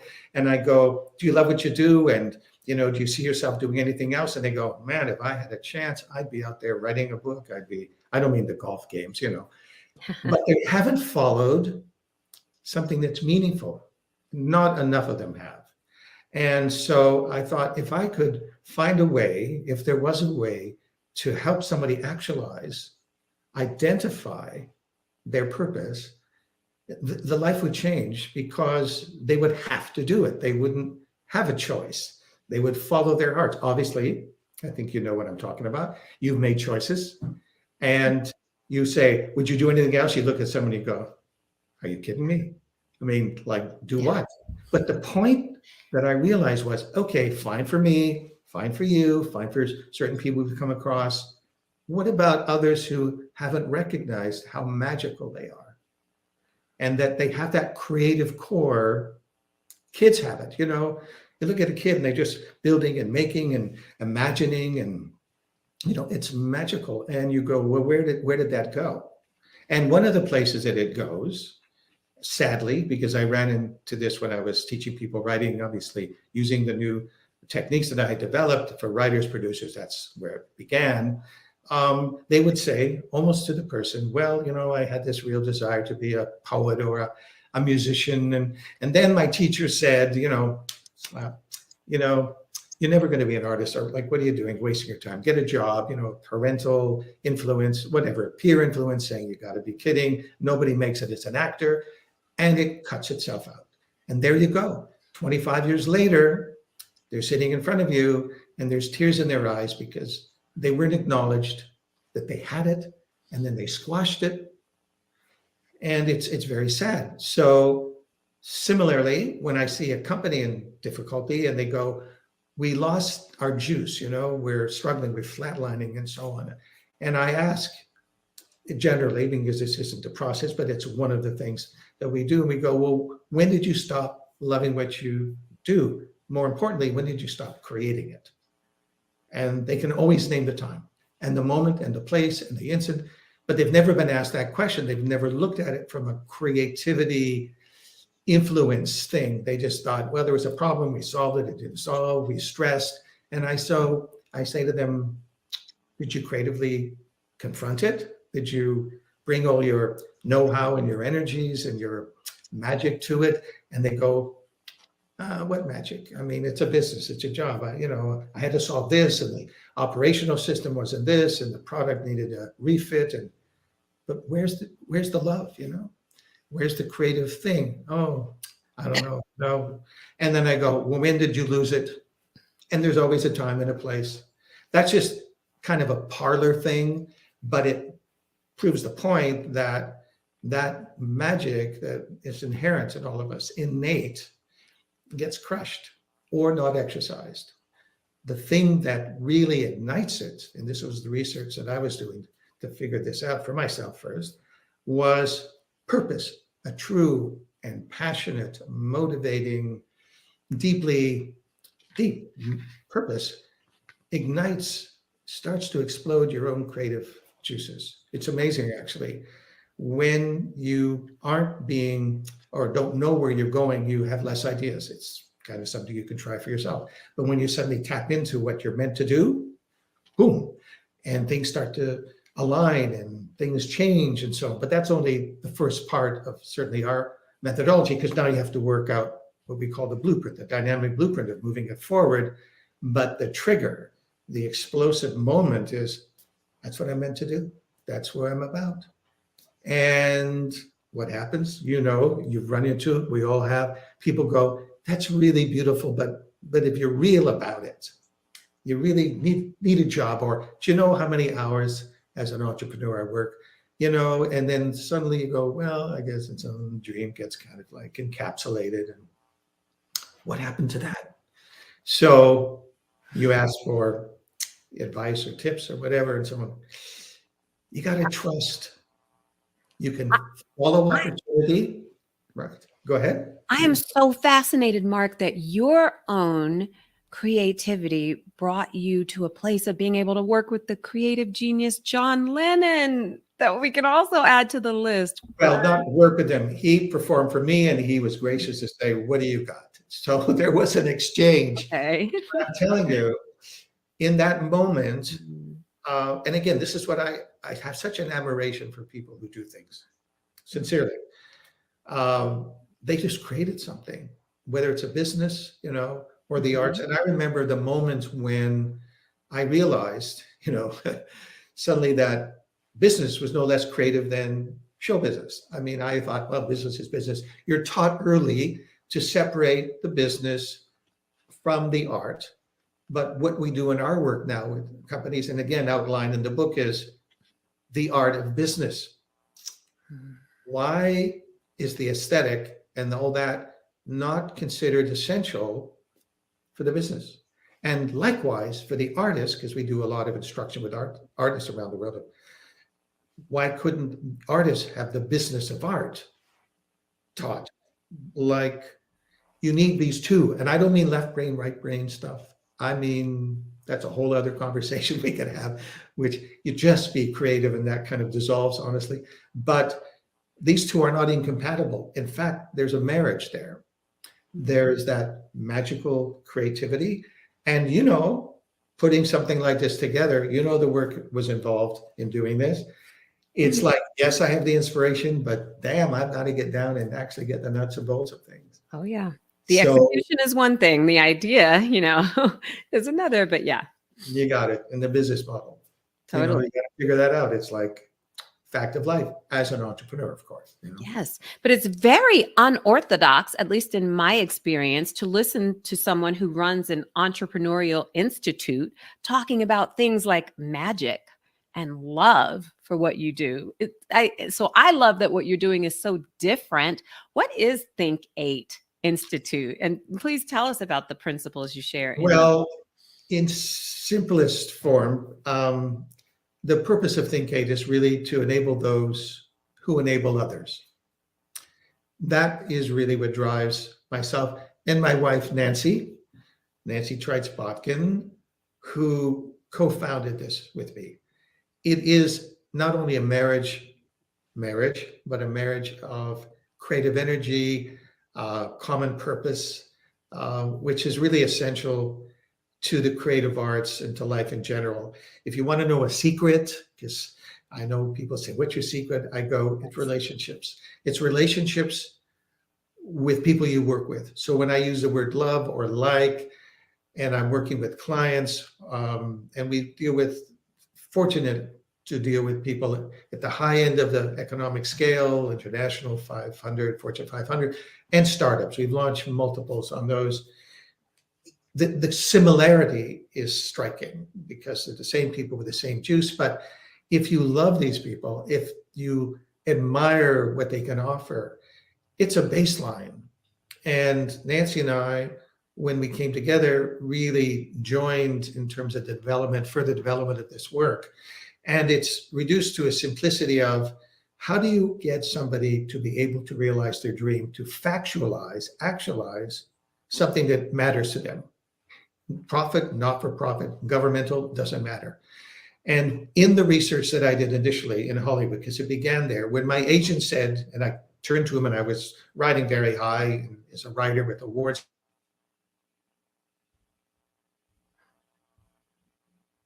concentrate on music, drama, art, comedy. And he said to me, just write me a hit. And I went, thanks. Are you kidding me?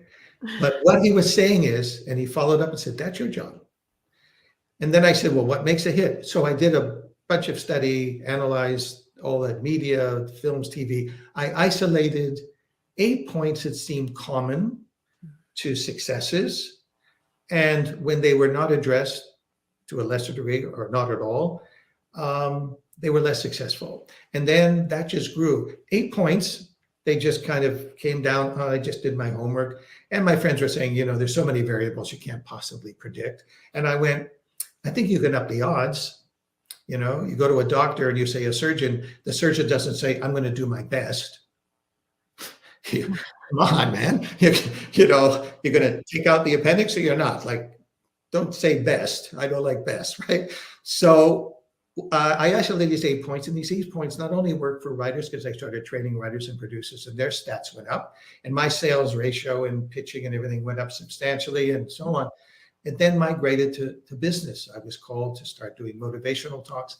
And so myself and then Nance and I together, we started to bring this tool to companies, working with these 8 areas that honor every idea from any part of that company or board or executive, and organize it, align it, get this beautiful holistic shape that is just boiling with energy, because we've tapped into, at the very beginning, the purposefulness of that activity, that organization. And I don't mean that product, why I'm here in business because I make cars. We go, why would you want to make a car? And they look at you and they go, get out of here. And we go, seriously. And then they tap into that answer, and the climate changes, the dynamic changes, they take that energy, they run it through that company. And we've been fortunate to generate really billions in cumulative revenue increase for companies because they see it differently now. And they're purposely driven. And what do you know? They're creative. All the origins, by the way, are outlined in the book in terms of the whole bridge from Hollywood to whatever, because it is essentially a story of an entrepreneur like you, like so many maybe listening, people that you're going to have who are going to be talking, that I have great respect for, that are dedicated to doing the right thing with the knowledge they have and sharing it, because we're all about sharing. The book is a way to make available what, say, a limited group of corporations and so on have access to, but that isn't purposeful enough. We love that work and we honor those people. But in our own company, enabling others, you want to get the word out, and you want to get it out accessibly, affordably, and so on. And that's what drove the book. I was asked for years to do this book. And, you know, I hesitated and I wrote and rewrote and whatever. The experience eventually, you know, was enough to say, I think there's something that can be beneficial. And how do you make it accessible? And that was the origin of it. Anyway, but it has to do with that creative passion and that movement forward that somebody has a capability of doing. It's in them. It's there. Well, Mark, tell us, class is in session. In the few minutes we have left, I'd love to know more about what those essential 8 steps are that you've outlined. I think you said the first one is purpose. Okay, very simply, the 8 steps, and there's a sequence of things. You would start with what moves you, your purposefulness, and then you would go to what that purposefulness is based on. What is the thing, the point you want to make for someone else? In other words, what do you stand for? It's one thing to have a purpose. I want to feed the world. It's a bit general, and we go much deeper than that. And then that message would be, people, there is an environmental and economic justice that needs to be done because people aren't being fed in a broad way. People are going hungry. You believe that everybody has a right to food. That would be, say, a message. And very, very personal and very important, because that's the anchor and it justifies the purpose. Then you get into the emotional connection with somebody, their tonality. You get into discussing their worldview on life. How do you start a business without addressing what the world means to you, what people mean to you? How do you feel about money? What are the qualities about yourself that you enjoy, you love? What do you love in others? It rounds out the first 4 items, which are all about you, which are not often, if ever, addressed when you're building something, people want to go right into number 5, which is content, what they're making. Number 6 in priority, how they're making it. 5 and 6, this is the toggle. And we're going, and they look at these other 4, purpose, message, and things, and character, and they're going, well, what's that? And I go, that's you. That's the engine. Well, they go, well, what's it got to do? I want to make a better this, a better that. And I'm stuck on systems and analytics. And I'm going 5 and 6, 5 and 6.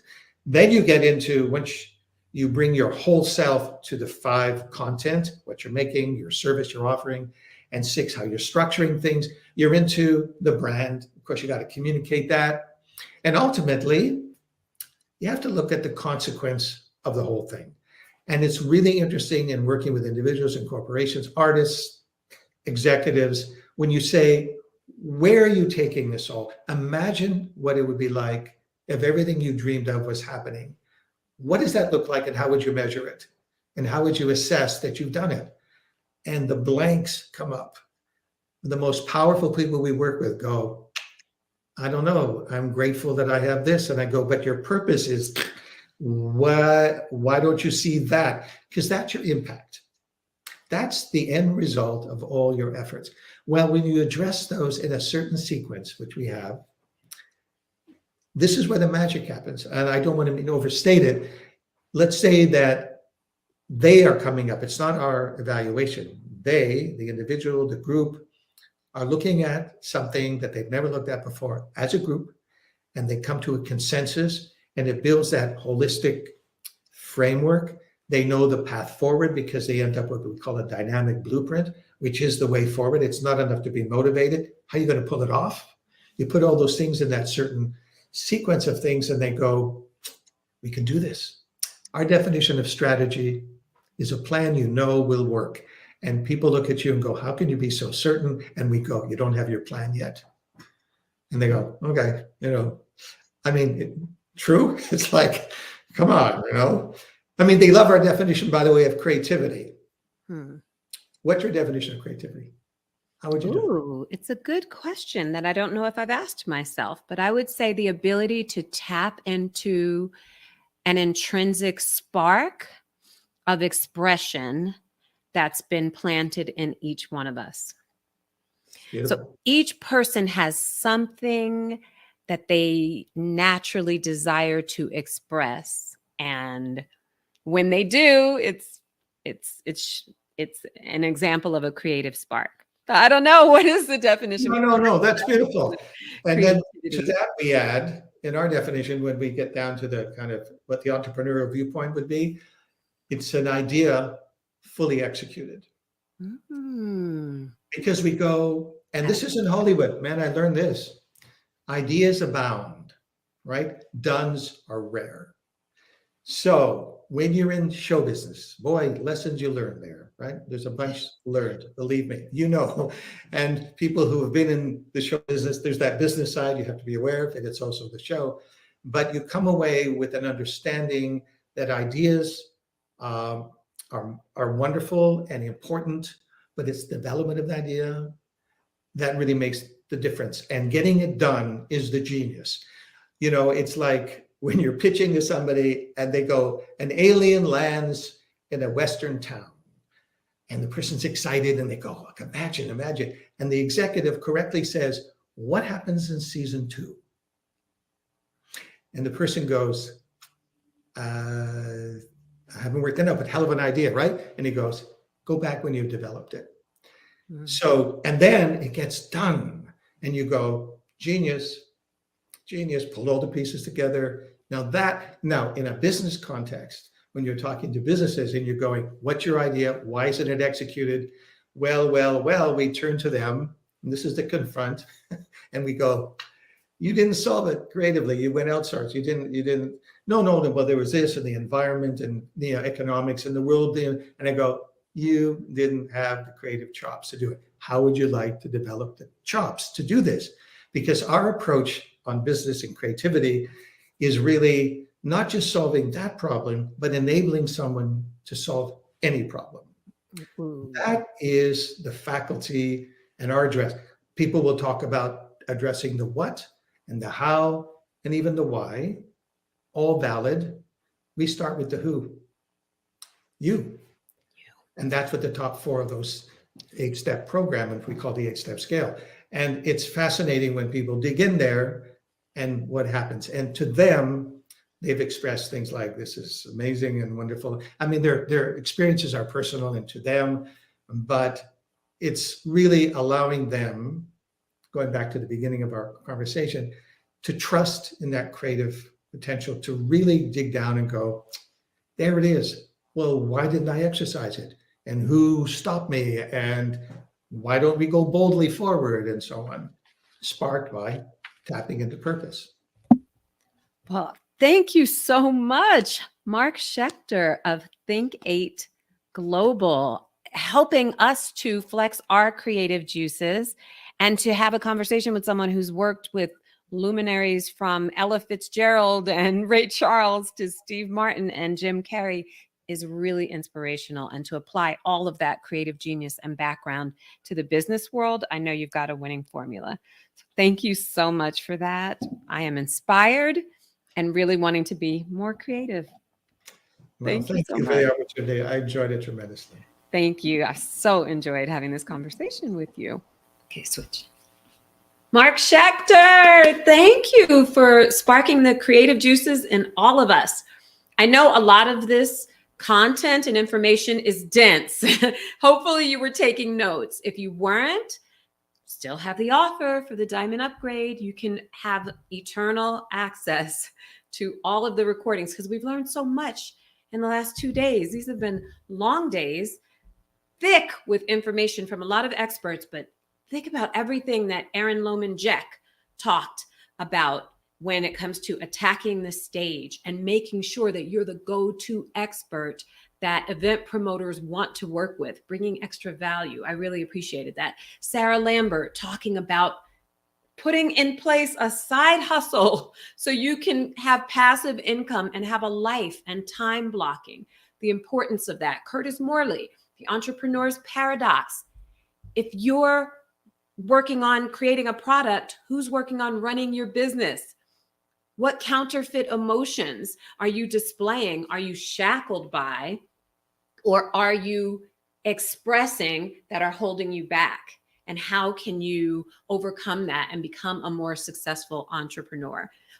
We had Tanya McKenzie talking about your brand starts with even the first email that you send. Your brand is about how you make people feel. And there's a difference between marketing and PR. And we all want more PR in our lives. There was so much information. And that's just a few of the talks from today. Yesterday, we heard a wealth of info. I was just blown away. And I know many of you were too, because you emailed me. So feel free to email me and say hello, ask questions. You can ask about the upgrade. I'm Candy, C-A-N-D-Y at ease. That's EEAZE.com, candy@ease.com. But for $47, if you want to upgrade and still take advantage of this special that I promise you, I will never offer again. Never, never, never will I offer a month free of unlimited coaching Monday through Friday, business coaching, life coaching, whatever you need. I will be here to hold your hand and help you with it. Aaron Lohman Jack's Transformational Speakers Academy, you heard the woman speak, right? You saw how she reacted in real time to the host of the interview where she was being interviewed, left the building, and she still rolled with it. She teaches you how to do the same. More importantly, what she does, which I really appreciate, is she teaches the nuts and bolts of how to find speaking opportunities and how to craft your message in a way that it resonates with people such that you're not selling to them. You're just saying, if you want to work with me, here's how you can up-level your life by working with me. And I love that she takes the salesy part out of selling. So she's including her Speakers Academy. I've got a Transformational Speakers Signature Talk workshop myself that I'll be hosting to help you craft your message. Do you have a framework? Do you know what to say and how to say it and in what sequence? Do you know how to really hit people's hearts and speak your message? That's what we will be working on that workshop. That's $99. All of that's included for free in the upgrade, plus a 7-day action plan. I don't want you to hear all of these interviews and then go back to life as you know it, because So often, as I said before, we go to trainings, we get a dopamine fix, we get pumped up, we hear really good inspirational talks and tactics, and then a day or two goes back and we have momentum in what we were doing already in life, right? There's energy, there's momentum in anything that has an already established pattern. So with this 7-day action plan, it's my intention to create a pattern interrupt in your life. Out with the old, in with the new. No more going back to the same routine. No time for yourself, overwhelmed, the kids, the day job, the bills, and all of these negative thoughts are piling up and holding you back. No, we need to interrupt that pattern and get you into action, get you into abundance, get you into flow, and get you into believing in yourself and knowing you can do this. Because you can. Remember what I said earlier about when you commit to something fully, completely, without apology, when you commit, when you burn the boats and you say, I am taking action, come hell or high water, there are forces in the universe that rise up to meet you and support you in that commitment. And they enable you to do things you never even thought were possible. I explained the miracle I lived myself, where I was able to accomplish this physical feat of walking across a less than a half-inch wire for 30 feet with a man who was twice my weight, which made it 10 times harder for him and harder for me. It was a miracle by any account. I should not have been able to do that. I didn't want to do it. But something in me said, I'm in front of all these people. They've already seen me fail. I'm already bruised and battered. I've already given up time with family and friends. Why don't I just commit to this crazy challenge? Okay, I'm in. At least if I'm going to fall again, I will fall having given my all, having tried my hardest. So I want to invite you today to try your hardest at whatever is before you. I know that there's something in you that has a burning desire to come out. I know that you are talented. I know that you're gifted. I know that you're special. I know you're hearing this message for a reason. And I know there's some limiting belief, there's some naysayer, there's some obstacle that's been holding you back. Enough with that. You were born for greatness. You have greatness within you. You have the ability to have everything you've ever wanted within you. So I invite you today, upgrade or no upgrade, email me later or don't. Maybe we will never even cross paths again in this life. But I hope you will take to heart this message that you were born for greatness. The rest of the world needs you. We need you to express your greatness. We need you to express your purpose. We need you to live your passion, because when you live your passion, when you dance the dance of your highest art, you make the world better for each and every one of us, and a better world for our children and our posterity for many generations to come. So let's break the generational curses that have been placed upon us of limitation, of believing we're not good enough, we're not smart enough, we're not cute enough, we're not rich enough, we're not fun enough, we're not blah, blah, blah, blah, enough. Remember, Curtis talked about the difference between guilt and shame. Let's throw shame away. Shame is ruining our world. Shame is feeding addiction. Shame is feeding lack of confidence, lack of connection. Guilt, on the other hand, I love that he pointed out, does the opposite. It keeps us in check. So let's feel guilty about the fact that we're not living up to our potential. And then the next step is to throw away the guilt, because we're committed to doing just that. So I want you to commit today. Write it down. I commit to, and fill in the blanks. What's something you can do today to change your life tomorrow and beyond? Write it down now. Please write it down. Email it to me. What are you committing to? I want to know. With that said, we only have 2 speakers left. We're almost at the end of the summit. Besides a bonus speaker who's coming up tomorrow. I'll tell you about that in a little bit. But for today's summit, we have 2 left. Pam Danziger. She's a Forbes writer. She's a best-selling published author. She's a business owner herself. She does so many things, and she's a woman of God.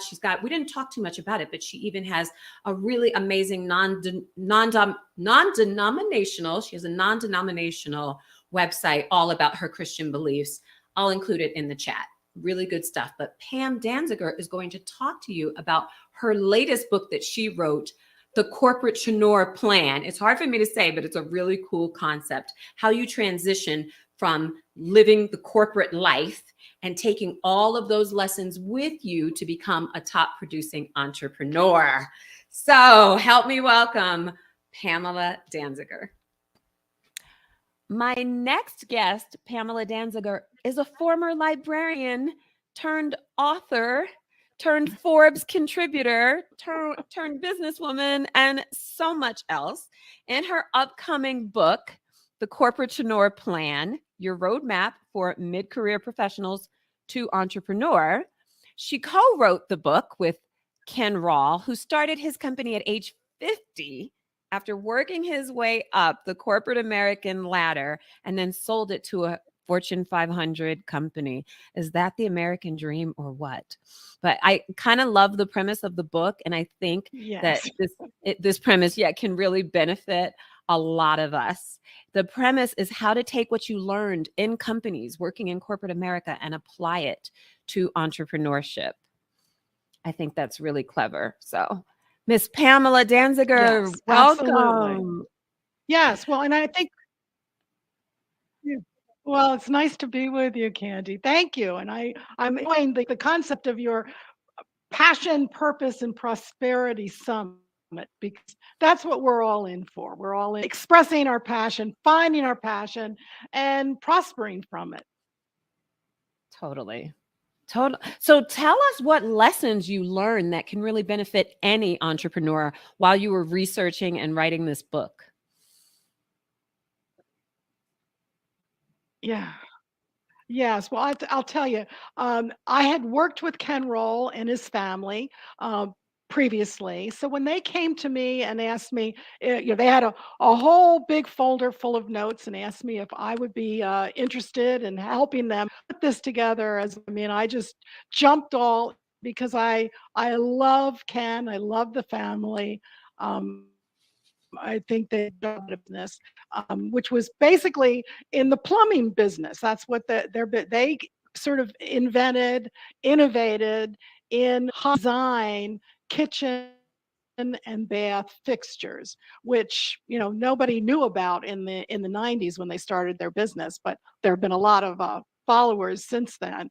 And so I jumped in, and we put together, which is really then I, as a researcher, wrapped a lot of other stories around Ken's stories and used a lot of research and other, academic studies and so on that, essentially validated his particular experience, so that the book isn't just an anecdote of one person, one person's magic story, but it really provides information and learning that anybody can take once a would-be entrepreneur or someone who already has a company and has founded their company, but really want to learn some tricks and ideas to help them grow even stronger, more sustainable business. And it's a book, when I see it now, it's the book that I wish I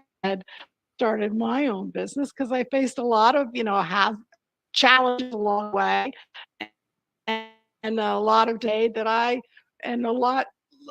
really in some ways wasn't prepared for so many of the things that I had to tackle as an entrepreneur when I had people working for me, and that is sort of gone by the wayside, because I found out I'm better doing my own thing, and I'm happier entrepreneur.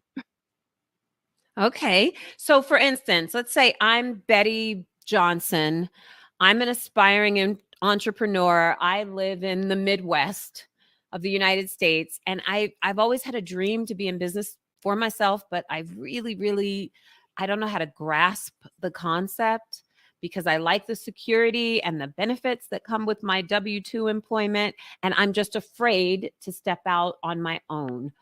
What advice can you give to Betty Johnson in Illinois who has a good idea, she's got a good product, but she doesn't know where to even get started?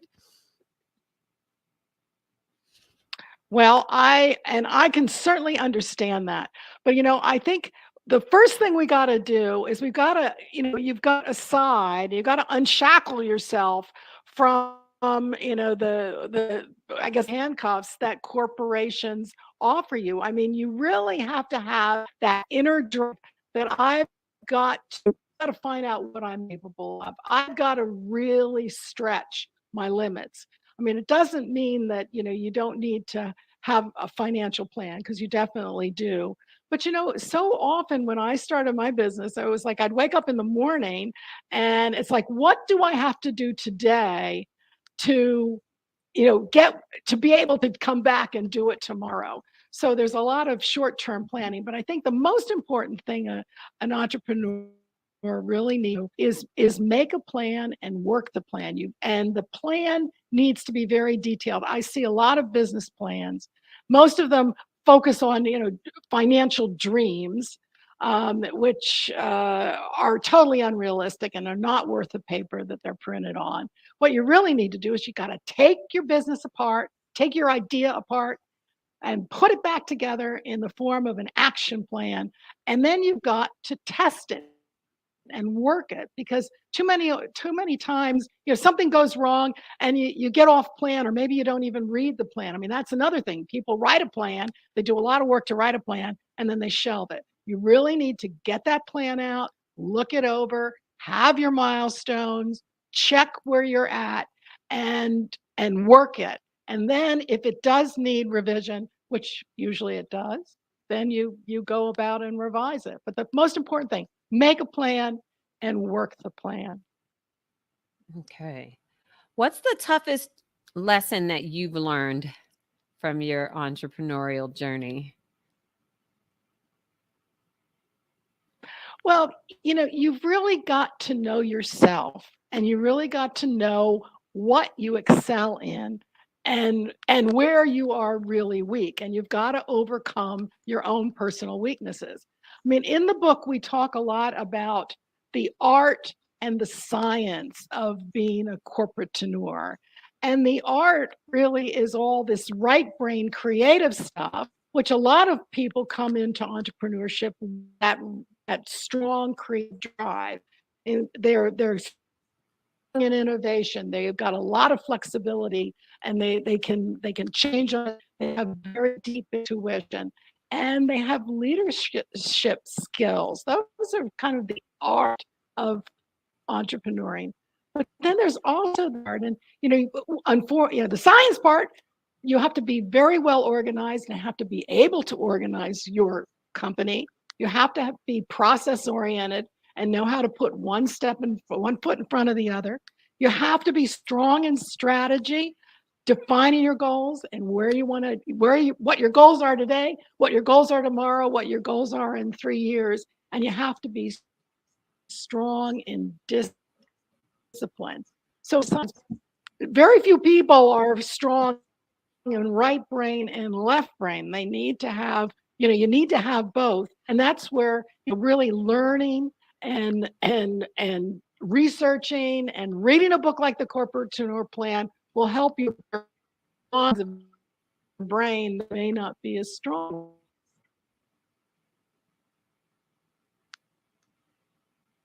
So, Pam, you're a really accomplished writer and entrepreneur in your own right. You've collaborated with people who have done amazing things like sell businesses to Fortune 500 companies. But even for you, I'd love it if you could give us a little bit of info on your background and how did you get to become a published author and a Forbes contributor, Robin Report, and all of the different publications that you've written for?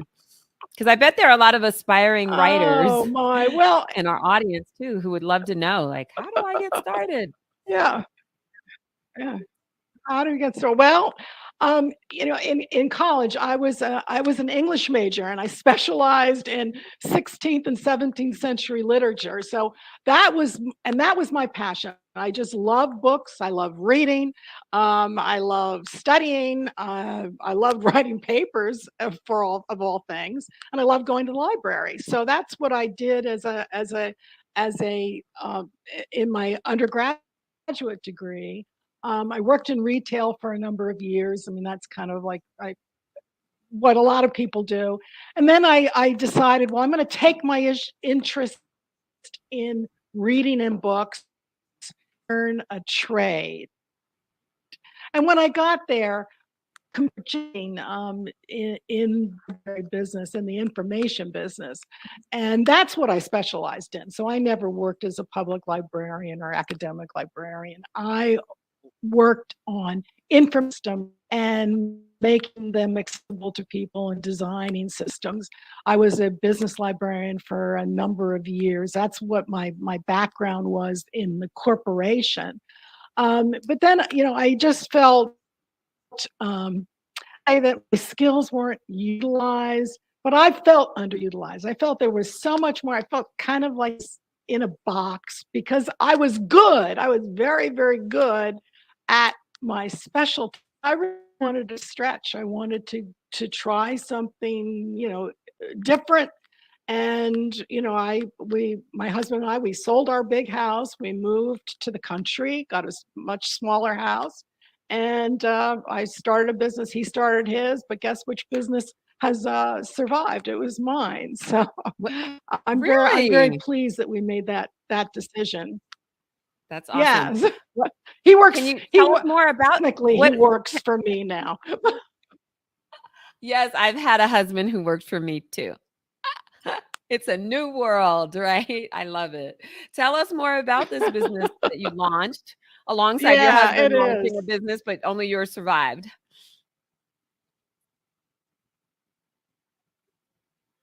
Yeah, well, I was doing research. I was basically doing market research. I mean, I transferred the library skills, which were really about classifying other people's information, to market research, which was about gathering information and designing a survey to survey consumers or survey business to business in a business to business setting was it's completely transferable. So that's what I've specialized in. I also happen to be fairly good at mathematics and got some basic statistical information. But I'm not a statistical wizard by any stretch of the imagination. But I found that my clients, I mean, they didn't really, standard distribution was about as far as they got in terms of understanding statistics. So I really was able to overcome my shortcomings in statistics. When I get it from, I have a very, very savvy partner, Chan Lau, and he's the technical statistical guru in that I work with. So I've been able to overcome my shortcomings through partnerships, and when I started my business, market research was very successful. We would publish and lots of businesses would buy the studies. And then as the group developed, I found the sales of research studies, which were very expensive and very risky to put together. I found those sales, going down and down and down. Eventually, I decided I was going to, I had to lay off people, cut my staff. But, I never liked managing people. That was not my skill set. I could manage people. I'm very good at organizing and processing and strategizing person. So I had those skills, but it didn't give me any pleasure. And, laying off people was the hardest thing I had to do. So, I found, as a writer, as an introvert, as a thinker, and as an analyst, best working on my own. And I get up at 4 o'clock, 5 o'clock in the morning. I do my best work before than most people get done a whole day. And that's where I have a lot of pleasure. And I'm always learning. I'm always doing something different. I'm all that also, being bored is like the worst thing. And I pick up a new story, I pick up a new study. I tackle this book, which was a big challenge because I had to I had to express Ken Roll's voice as well as my own, and that was a stretch for me as a, I really enjoyed it, and it's been very rewarding to put this book together. First time I've done it with another writer, really. Oh, that's super interesting. Well, how did you get your publishing deals in the first place?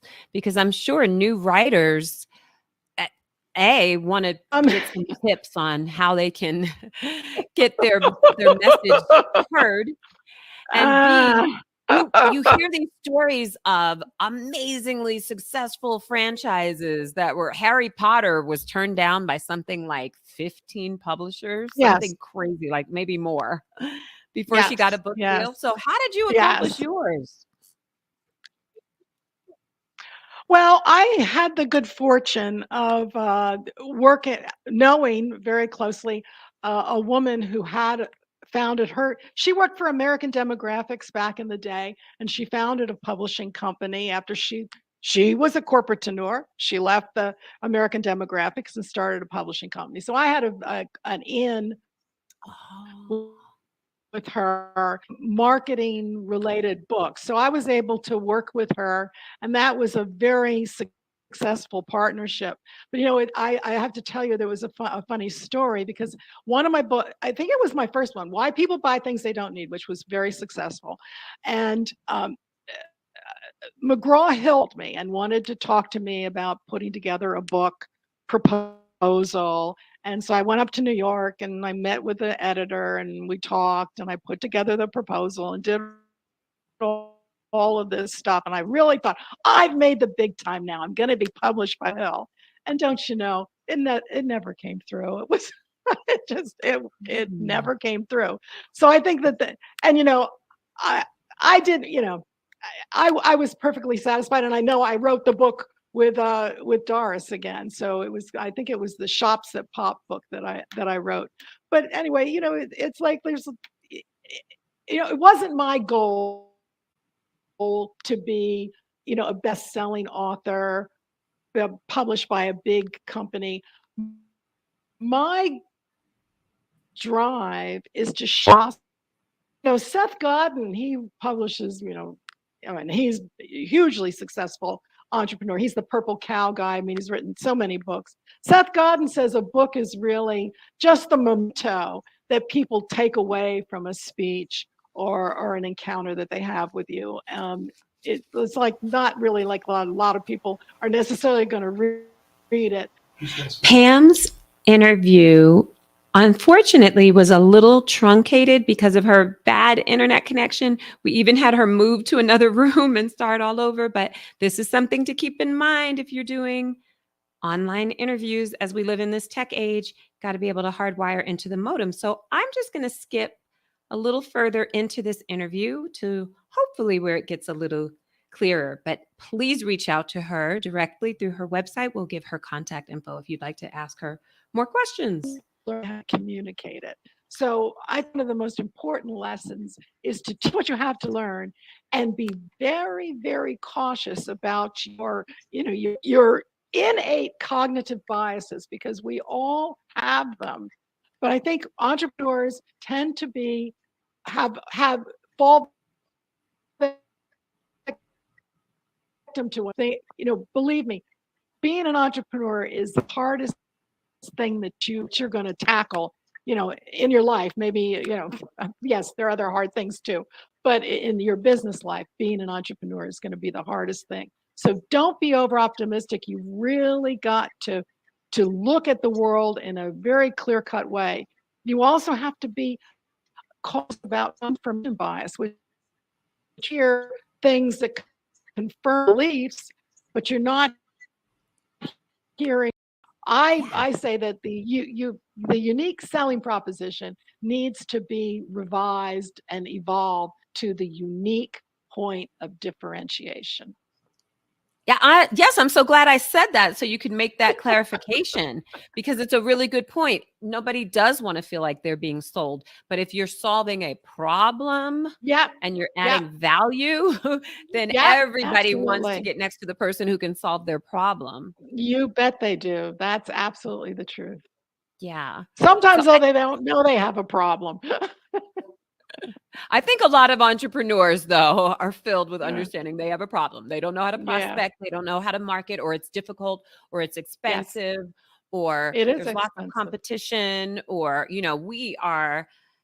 we're a group with a lot of unique problems. But for those who can learn to surf, like I had one guest on, Matt Labrie, who said he's learned to become an expert surfer as an entrepreneur, even though he's never been on the water surfing, but Yeah. he's learned Yeah. to Well, ride that's the waves of life high yeah. and Well, low, right? that's the art of flexibility, being flexible. Yes, absolutely. To- Absolutely. Totally. I was going to end by asking you a question Oprah always asks in her interviews that I really appreciate. And that is, Miss Pam, what one thing do you know for sure is true? What one thing? I know there's a God and he controls our destiny. And I think when you walk in his path, then you will succeed and you will follow your destiny. So that's one thing that I know for sure. Thank you. That's great. I think that's a fabulous note to end on. And I'm positive at least one person, even one, needed to hear that message today. I did. Good. So thank you. Good. Thank Pamela you. Danziger knows for sure there is a God. And I know if you'd like to get in touch with her, she's an awesome, awesome person to have in your network and to learn from and to read. Her, like I didn't even remember your first book, Why People Buy Things They Don't Need. I need to pick that up, but I'm super anxious to read the corporate. I knew I was going to butcher saying it. The Corporatepreneur Plan. Yes. Get it? Yes, Corporate it's and corporate entrepreneur. and entrepreneur put together. So Corporatepreneur yes, plan. exactly. So I can't wait until the book comes out. When is it due out? It's in June, so it's right around the Oh, corner. So. yes. Awesome. Next And, month. and That's they can come to my website, unitymarketingonline.com. And, I'll have the book available and it'll also be on Amazon and, everywhere else. All the places. Hopefully. But Unity, one more time. Give your URL. unitymarketingonline.com. And There I'm you have it. I'm also on LinkedIn if people, want to see my profile.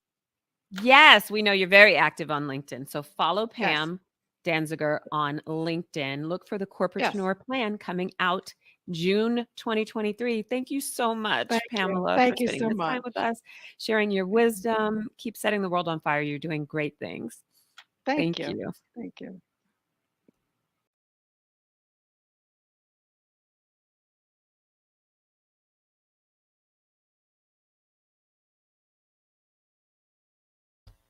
Okay, hopefully you can hear me now. Thank you for Pamela Danziger. You can find her online or on LinkedIn. She's super active. And ask her questions if you want to know how to become a Forbes contributor. We talked about the fact that she was reading columns like Forbes, like the Robin Report and others, and she found where they had a hole in an area where she had expertise she could talk about or offer. And so I thought that was really clever. So if you are a blogger, if you're a writer, if you're a business owner, and you just want to get more eyes on your brand, a really, really powerful way of doing it is getting PR write-ups in high, what's the name for it? I was going to say there's a ranking of each website, and websites are ranked from 0 to 100. And there's like a high PR value that's assigned to each website. And I'm not using the exact correct term, but for instance, a website like Forbes or like Inc.com is going to have a much higher rating than bobsgaragesale.com. So you want to get connected with as many high PR ranking sites as you can. And what Pam did to get put on to Forbes, and now she's a senior contributor, but in the beginning, when they didn't know her from Adam, she saw that they weren't really talking about a subject that she had researched. So she pitched that idea of talking about what high earning individuals spend their money on. And they liked that topic, and boom, the door was opened. And that's how she worked her way in. So thank you, Pam Danziger. Next up, okay, the moment we've all been waiting for. Our Passion, Purpose, Prosperity Summit headliner, Miss Rhonda Britton. If you don't know her from one of her 4 best-selling books, including her most seminal work, Fearless Living, maybe you've seen her on Oprah, where she's appeared twice. Maybe you've seen her on the Today Show or one of the 600 other shows she's appeared on. She's had her own show on NBC, Starting Over, and she's an award-winning life coach. She's been referred to as the mother of life coaching. But when you hear her story as to how she got there and what she's been through to come out on the other side, possessing faith still, possessing freedom, and being able to turn her ability to help people into a thriving business, it's nothing short of completely moving and inspirational. So thank you for staying with me all this time. And thank you. And know that she is the last speaker of the summit, besides the bonus speaker we're having tomorrow, Jeannie Kelly. She's the last speaker today, Rhonda Britton. Hi, friends. My goodness, I am so excited, privileged, honored to introduce you to the headliner for our Passion, Purpose, Prosperity Summit. Her name is Rhonda Britton. You may know her as an Emmy Award-winning 28-year veteran of the life coaching industry. You may know that she's coached. I'm going to read just a little bit of her bio so you can know like how impressive this next guest really is. She's coached Olympic athletes, Hollywood celebrities, 8-figure CEOs, best-selling authors, and ordinary dysfunctional people like you and me. She teaches people how to find and live your purpose, because basically we all, whether we want to be entrepreneurs, whether we're school teachers, whether we're bus drivers, whether we are wanting to run for president, or we're just president of our own little clan, you know, being moms, getting food on the table. I believe we all have a higher purpose, and we all have obstacles that we came here to learn from and overcome. And Rhonda Britton's life work with her Fearless Living Institute and her seminal work, the book that she authored, one of many, Fearless Living, is to help us step into our purpose and our passion and to live the best lives that we were born to live. So she's literally, Rhonda, you are the living embodiment of this summit. Thank you so much for being here. Welcome. Well, thank you. Thank you. And I love purpose and passion because, you know, I do believe that we're all fated for something, right? We're all here to do something. And I think so many of us get caught up in thinking it can't be what we're doing now, or it has to be bigger than what we're doing now, or, you know, that it has to be something different than what we're doing now. And so often we think our purpose has to be hard, or that it has to be invisible. And so many times our purpose is literally right in front of our face. And it is something that we're really good at already. Oh, you know, I can relate to what you're saying, because I think many of us think a purpose-driven life means that we are in the trenches and we're, you know, lifting heavy spiritual weights and we're having to do the deep work. And I'm sure. But if you're living your life, you are doing that. If you are living a life filled with intention and purpose, right? You are doing that. You are facing yourself each day. You are practicing loving yourself each day. You are practicing integrity each day. You are practicing character each day. You are discovering who you are each day. You are doing the hard work. But it's not the hard work, i.e. stop with a pen and paper, which of course is lovely, but it's literally, I met with a client today and she's having this, little difficult time with a daughter, a little difficult time with her mate. And, that's where the hard work is. How do you speak up? How do you say what you want? How do you put a boundary up? How do you love yourself in the midst of trying to love somebody else? Right. I mean, I was raised to, I can love you or love me. I can't, how can I do both? right? And so many times we think that we have to go away to do our purpose, or that we have to, feed the hungry, or, save the homeless, again, which are lovely, lovely purposes. But that's not everybody's purpose. A purpose may be to just be the most loving individual you can be, or the purpose might be, how can you nurture and cherish these beautiful beings that birth through you, or that you adopted, right? Or that you came into relationship with. So, I just think purpose, people put this weight on it that actually stops them from living their purpose.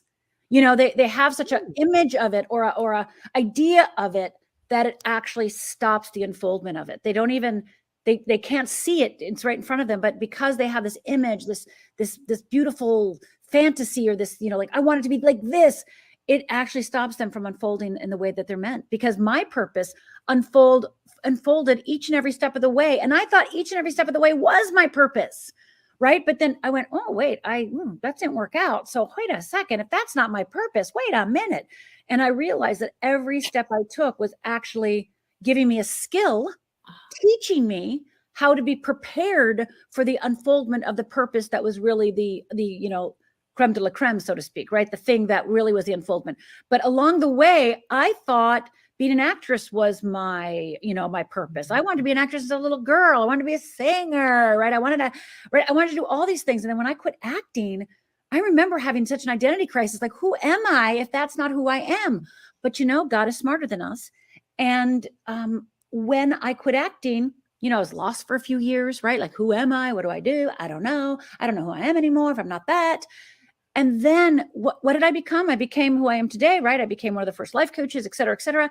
And I became the first life coach on TV. Do you think that being an actress helped me being comfortable on camera as being the first life coach on TV? Yes. Do you think they auditioned people for 9 months? They couldn't find a coach or therapist. And then I walk in because I am ready, right? So we poo-poo our past instead of going, each moment of my past, the good, the bad, the ugly, anything that we've ever accomplished or ever did or ever tried, is actually getting us to unfold more of who we are, so that we can actually, the magnetic force of our purpose actually cannot deny us. It will not deny us. But we keep thinking, well, that can't be it. No, not that. And the minute we say, no, not that, we're actually missing the gift of what that thing might give us, in order to help us gain one little bit more tool, one little bit more skill, for us to really be open to see the truth of what our purpose is. And so many of us, like I said, have a fantasy of a purpose, and we don't actually ever embrace the purpose that we're meant for. Oh, that's so good. And you remind me of a conversation I was having earlier this week with another summit guest. Her name's Shamitria Gonzalez, and she's a world-renowned speaker now. But she was trafficked as a 15-year-old girl, raped, had a pregnancy that resulted in that. Now she's a single mother. And she was saying all of the traumatic things that she went through in life actually qualified her for doing the work she's doing now. And that's what you're saying, that that all the things that you thought were your purpose and didn't turn out to be the ultimate destination were qualifying you for everything. Yeah, they were teaching me, qualifying me, whatever word you want to use. But it's the embrace of our journey that actually unfolds our purpose, not the fight against it, right? The fight against it, like, this can't be my life. Okay, well, if it can't be your life, what is your life? This is your life. So, when people say, this can't be my life, it's like, well, but this is what the life you chose. This is your life. So quit denying that this is your life, and then decide, okay, wait, I don't like this, or this doesn't work for me. Then start building the skills and tools in order to move forward. So many people want somebody to come and save them, right? They want some magic to happen. We want to be the chosen one, right? We want something to be, we want to be chosen. And we all do. We all want that, right? But that stops us from doing the actual work that we need to do in order to learn the skills and tools necessary for us to actually be ready and available for the purpose when it shows up, right? We won't even be able to identify it. That's really, really good, and something very good to remember, even for myself, as we're having this conversation. But take us back, Rhonda, a little bit to 28 years ago, let's say, when you first started life coaching. You started life coaching before it was even a thing. I was like probably one of the first 5 life coaches, there's 5 of us or 7 of us, less than 10. And a lot of the old time life coaches that say they've been coaching for 20, 30 years are actually consultants, and they just use the handy term coach because it's the hip and cool thing. But they were never coaches. They were actually consultants and just called themselves coaches. So the difference between a consultant and a coach, a consultant gives advice, and we all need advice sometimes. Okay. And a coach actually supports you in unfolding it within yourself, right? I'm here to support you in your dream. I'm not here to give you advice. I'm not here to evaluate your life and tell you what to do. And here you go. And ABCD, that's a consultant. A coach is, okay, let me help you see through the fog. Let me help you see through the maze. Let me help you see through your past. Let me help dismantle the past. Let me help dismantle the patterns so that you can come shining forth and be who you're meant to be. So that is my job, right? That's the job I get to do. So when you're looking for a coach, make sure you know what you're looking for. Are you looking for consultants to tell you what to do? That may or maybe not be helpful, right? Or are you looking for a coach to really help you kind of shed the past, right? Shed who you think you are, shed that identity so that you can kind of occupy and own and, rise to the place that you're meant to. Okay, I appreciate that distinction because I actually didn't know the difference between a consultant and a coach, but that makes sense. I'd hire a consultant to help me maybe scale my business. That's right. They're going to tell you what to do. Here, do this funnel, do this lead magnet, do this, ABC, charge this much. Right. That we need consultants, but that's not what a coach is. So how did you fall into this new designation, especially almost 30 years ago when you started, of life coaching? Well, it's a fascinating story. So, I had my own hell, which, if you don't mind, I'll just tell that little tiny bit of my life hell story first, because then that kind of lets you in on the challenge I had in believing that I had the worth and value and I could do what I'm doing today. Because I owned my own PR agency at the time. And one of my consultants was one of the first life coaches, literally like one of the very first ever, like one of the first, like two. And he would always tell me, oh, you're going to be a better life coach than me. You're going to be a better life coach than me. And I'd be looking at him like, no, I don't think so. Do you remember what my past looks like? Do you remember the damage I've done? Do you remember how screwed up I was? I don't think anybody's going to listen to me. That's not going to work. Right. And so what I believed disqualified me for my life coaching eventual unfoldment, right? Was when I was 14 years old, I had the horrific experience of, I'll just tell you this. I was on Father's Day. I'll tell you that. 14 years old, Father's Day. And my parents were getting divorced. My father was coming to take us out to brunch. And he walked in, come on. My sisters are fighting out in the bathroom. Our house is about 850 square feet. My mom and I and my dad start walking out. My sister's still fighting out in the bathroom. My mom's got her beehive hairdo and her blue eyeshadow and her rose color lipstick. And as my dad, because it starts drizzling, he says, I got to get my coat from this car. Now the coat was a leisure suit coat, tan leisure suit coat. And as he opens the trunk, I noticed that he didn't grab a coat, but he grabbed a gun. And he starts screaming at my mother, you made me do this. You made me do this. And he fires. And I start screaming, Dad, what are you doing? Dad, what are you doing? And he cocks the gun and he points at me. And I absolutely believe I'm next.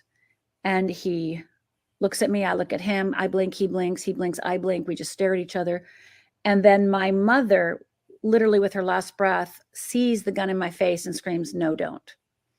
And my father, realizing my mother's still alive, takes that bullet intended for me and shoots her a second time. And the second bullet goes through her abdomen, out her back, and lands in the car horn. And all I hear for the next 20 minutes is, eh. And then my father cocks the gun one more time, gets to his knees, and fires. So within a matter of 2 minutes, I was the sole witness of watching my father murder my mother and commit suicide.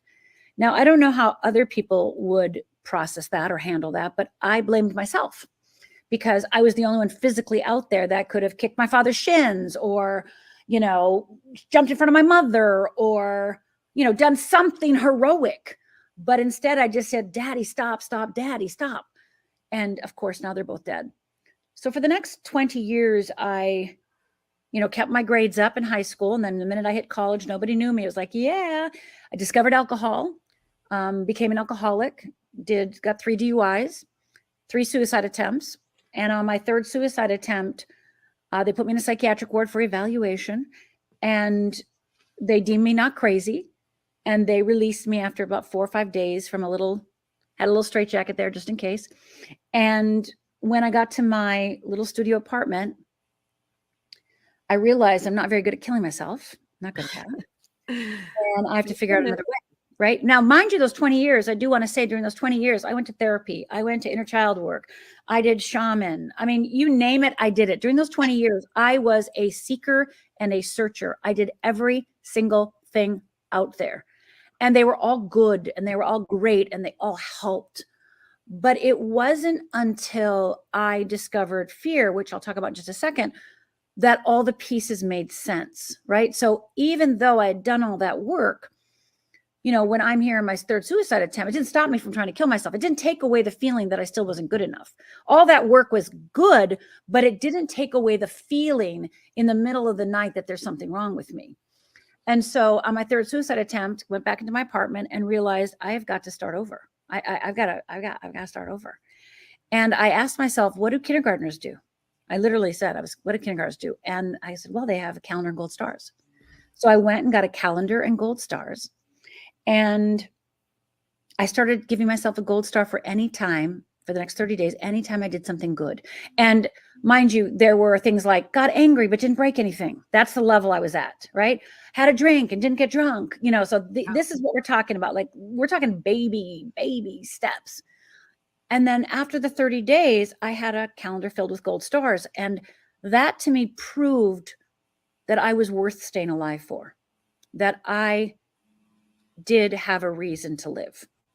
And so that, you know, that became my unfoldment. That was the beginning of my transformation when I made that choice.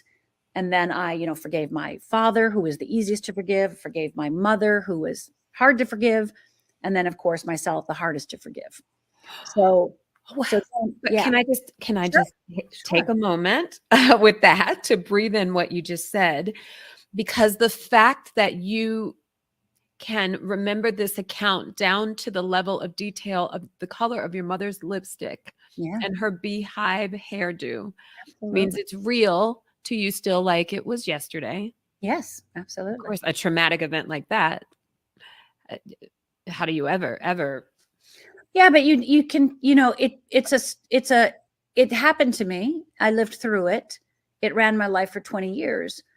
But now I transcended it, right? I'm no longer my story, right? I no longer carry my story on my back. I no longer have my story as the beginning of, you know, when people meet me, they don't go, well, wow, she's had a lot of trauma, right? Like that doesn't, that's not, it's not right. That's not how I present anymore, right? Not at all. And I just want to say, as an aside to the audience, we hear about experts who have made it big. You know, Rhonda's had her own TV show starting over on NBC, and she's been on all the shows, Oprah and the Today Show, and so many other 400 others.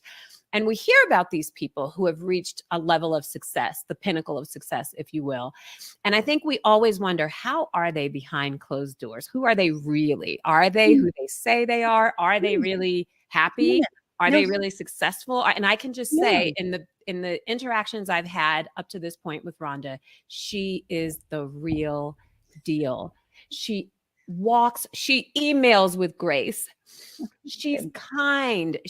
I love meeting someone who authentically doesn't just talk the talk, but walks the walk. There are just too few people in the world like that, in my experience. I agree. And I just wanted to take a moment and give you kudos for that, because I have a branding expert on, Tanya McKenzie, who was saying your brand starts with how you even email with people, how you interact, how do you make people feel? That's your brand. So I just wanted to say, for anyone who's wondering, like, yes, you are the embodiment of grace.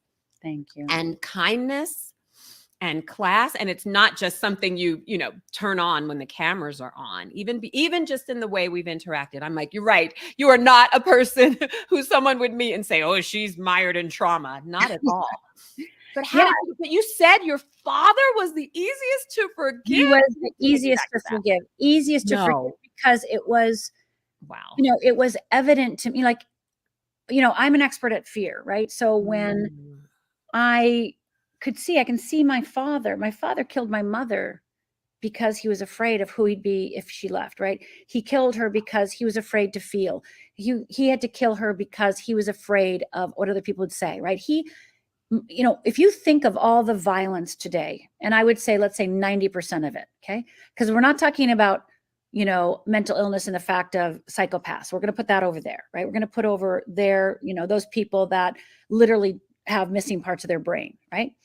But we're talking about a person that has their wholeness. They have a wholeness about them.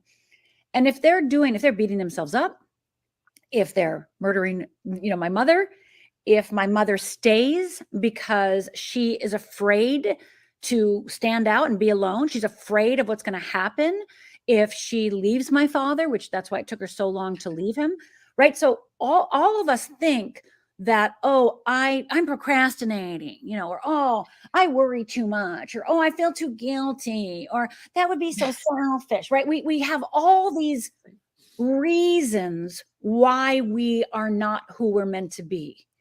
And we do it, and we think all those reasons, right, are like, well, I feel guilty. It means I love so much, right?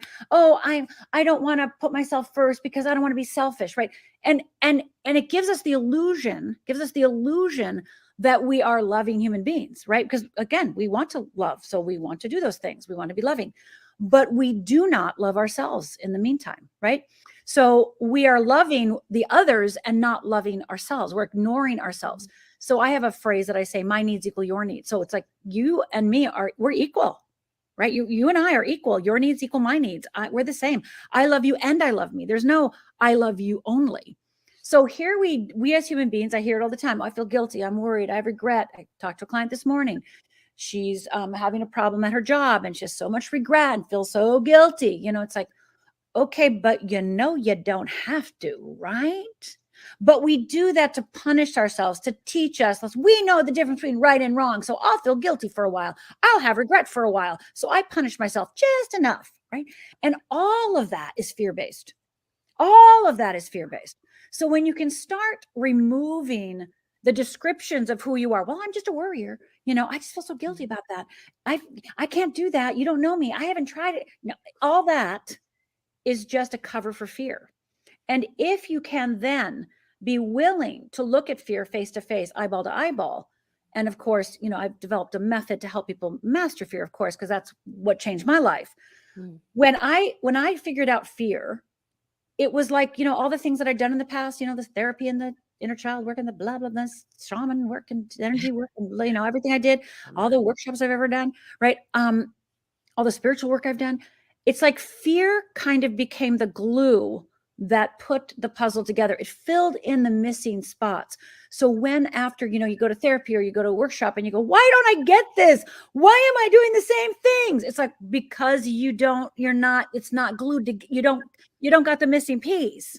Because once you have the glue, once you see that it's all fear-based, then everything becomes clear. It's like you're literally see a different world. You literally don't see the same world, right? So then purpose, living your passion, you know, being prosperity, having prosperity, those things become an outpicturing of you living your true life, right? The other stuff, like, why can't I get this? Why isn't it my turn? Why don't I have that? Why does this person? I've tried harder. I've done better. I've done all of that is the stories we tell ourselves to make our situation make sense. But what we're not doing is facing and seeing and loving the fear that is actually trying to keep us the same. Because fear, how neuroscience is built into our brain and into our body, fear is part of who we are. So if we do not address it, it will just run us. If you, like I say, if you're not making the decision, fear is. If you're not making the decision, fear is. If you're not making the decision, fear is. And then you feel at the effects of like, well, this happened to me. It's like, not so much. No, not so much. No. So tell me this, Rhonda, why was it hardest for you to forgive yourself? The 14-year-old girl who was the victim in all of this was blamed. But when you're in the mix of it, you don't feel like a victim, right? You don't feel like you don't feel like a victim. Remember, think of it when you're 14 or, if you ever meet a 14-year-old, right? What do they think? They think they're an adult, right? Yeah. They think they got it, right? I got it all together. And Have it figured out. Yeah, I got it figured out. And right. Yeah. So I'm 14 years old And, I've watched the superhero movies, right? I've read the books, right? I know you're supposed to be superhuman. I know you're supposed to do the extraordinary thing. And I didn't do the extraordinary thing. Now we can say, obviously, logically, as an adult, I can see my father had a gun in my face, right? Like there's lots of reasons why I did not do, go and kick my father in the shins or go go jump in front of my mother. I get it from a logical adult place. Yes. But when you're 14 years old and your mother dies on your watch, right? You're the only physical being there. So, for 20 years, I believed that I didn't have a right to be happy. I did not have a right to be happy because if your mom dies on your watch, you don't get to be happy. Wow. I could work hard. I could be a straight A student. I could have lots of other things, but happiness, no, because I had to pay for that. And I remember on the 20th anniversary of their death, I went and did a huge ceremony. I was by a lake for 4, 5, 6 hours. And I was writing letters to both of them. I was burning things. I was doing lots of my tools. And, I forgave my father, forgave my mother, and then I forgave me. And I remember so vividly turning, being complete. I buried everything and, said a prayer and et cetera, et cetera. And then I turned, towards to leave. And when I turned to leave, for the first time in my life, I was walking. It was my footsteps. I was no longer carrying my parents. I remember saying to myself, these are the first steps I've ever walked alone. In a good way, right? Like these are the only. I am, for the first time, I've left my parents and remove the shame, remove the blame, remove the guilt, remove the worry, remove the A, B, or C, and I am choosing me. I am choosing me. And so that was the beginning. And that was the year. That was the year that I actually started coaching, a few months later. Because I was ready to step into myself and not carry everybody with me. That's so beautiful. And I'm just having a moment. It's hitting me so hard. So I'm having a little bit of a self-indulgent moment because I had my mother die on my watch. Mm-hmm. And I thought, and there's no one in the world who can relate to this. I felt like my father was trying to euthanize her at the time. Mm-hmm. And I felt the weight of the world was on my shoulders. Yes. It was up to me to save my mother's life. She had terminal cancer and yes. I had to save her or bust. And I wasn't able to save her. Yes. And so we can relate, I'm sure, both of us very much to what it feels like to feel the weight of the world and to feel you're not worthy of happiness. And I bet everyone to some extent has something. Has something. Feelings of why you're not worthy of the success. That's right. Why you're not worthy of that amount of money. Why you're not worthy of that athlete. You can't give yourself permission to have it, right? Because, people come to me for a few reasons. They come to me ultimately to get clear, take risks, and live true, to live life their soul intended. That's what I do. I help people become fearless. I help people identify the fear and break through it so that it never stops them again, by the way. But, there's so many other little things that, it's so scary to step out on your own and be fully responsible for your life. And Candy, this is what I know to be true. The people who are super responsible people to everyone else, when I tell them they have to become responsible for their own life, be responsible for what they say, what they think, what they do, what they feel, etc., they're exhausted when I say that to them because they're like, oh my God, I do so much already. It's like, yes, but you already have the skill of responsibility. You already have that skill, but you're using it for everybody else's benefit. And you're not doing it to your own soul. You're not being responsible for that soul calling. You're not being responsible for that thing moving through you. You're not being responsible for what feeling you're having, respecting yourself, having sovereignty over yourself. So, yes, we all have something. And people come to me, like I said, get clear, take risks, live true, live life your soul intended. And ultimately for permission. I give people permission, right? So they come to me, they're like, Rhonda, I got this problem. And I'm like, okay.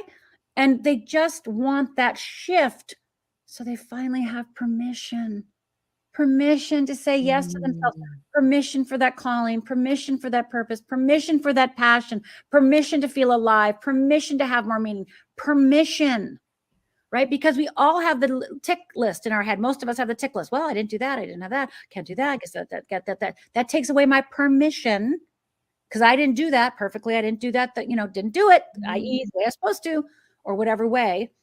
And that takes away our rights. But we're the ones taking away our rights. Nobody else is doing that to us. We're doing it to ourselves because we're based in fear.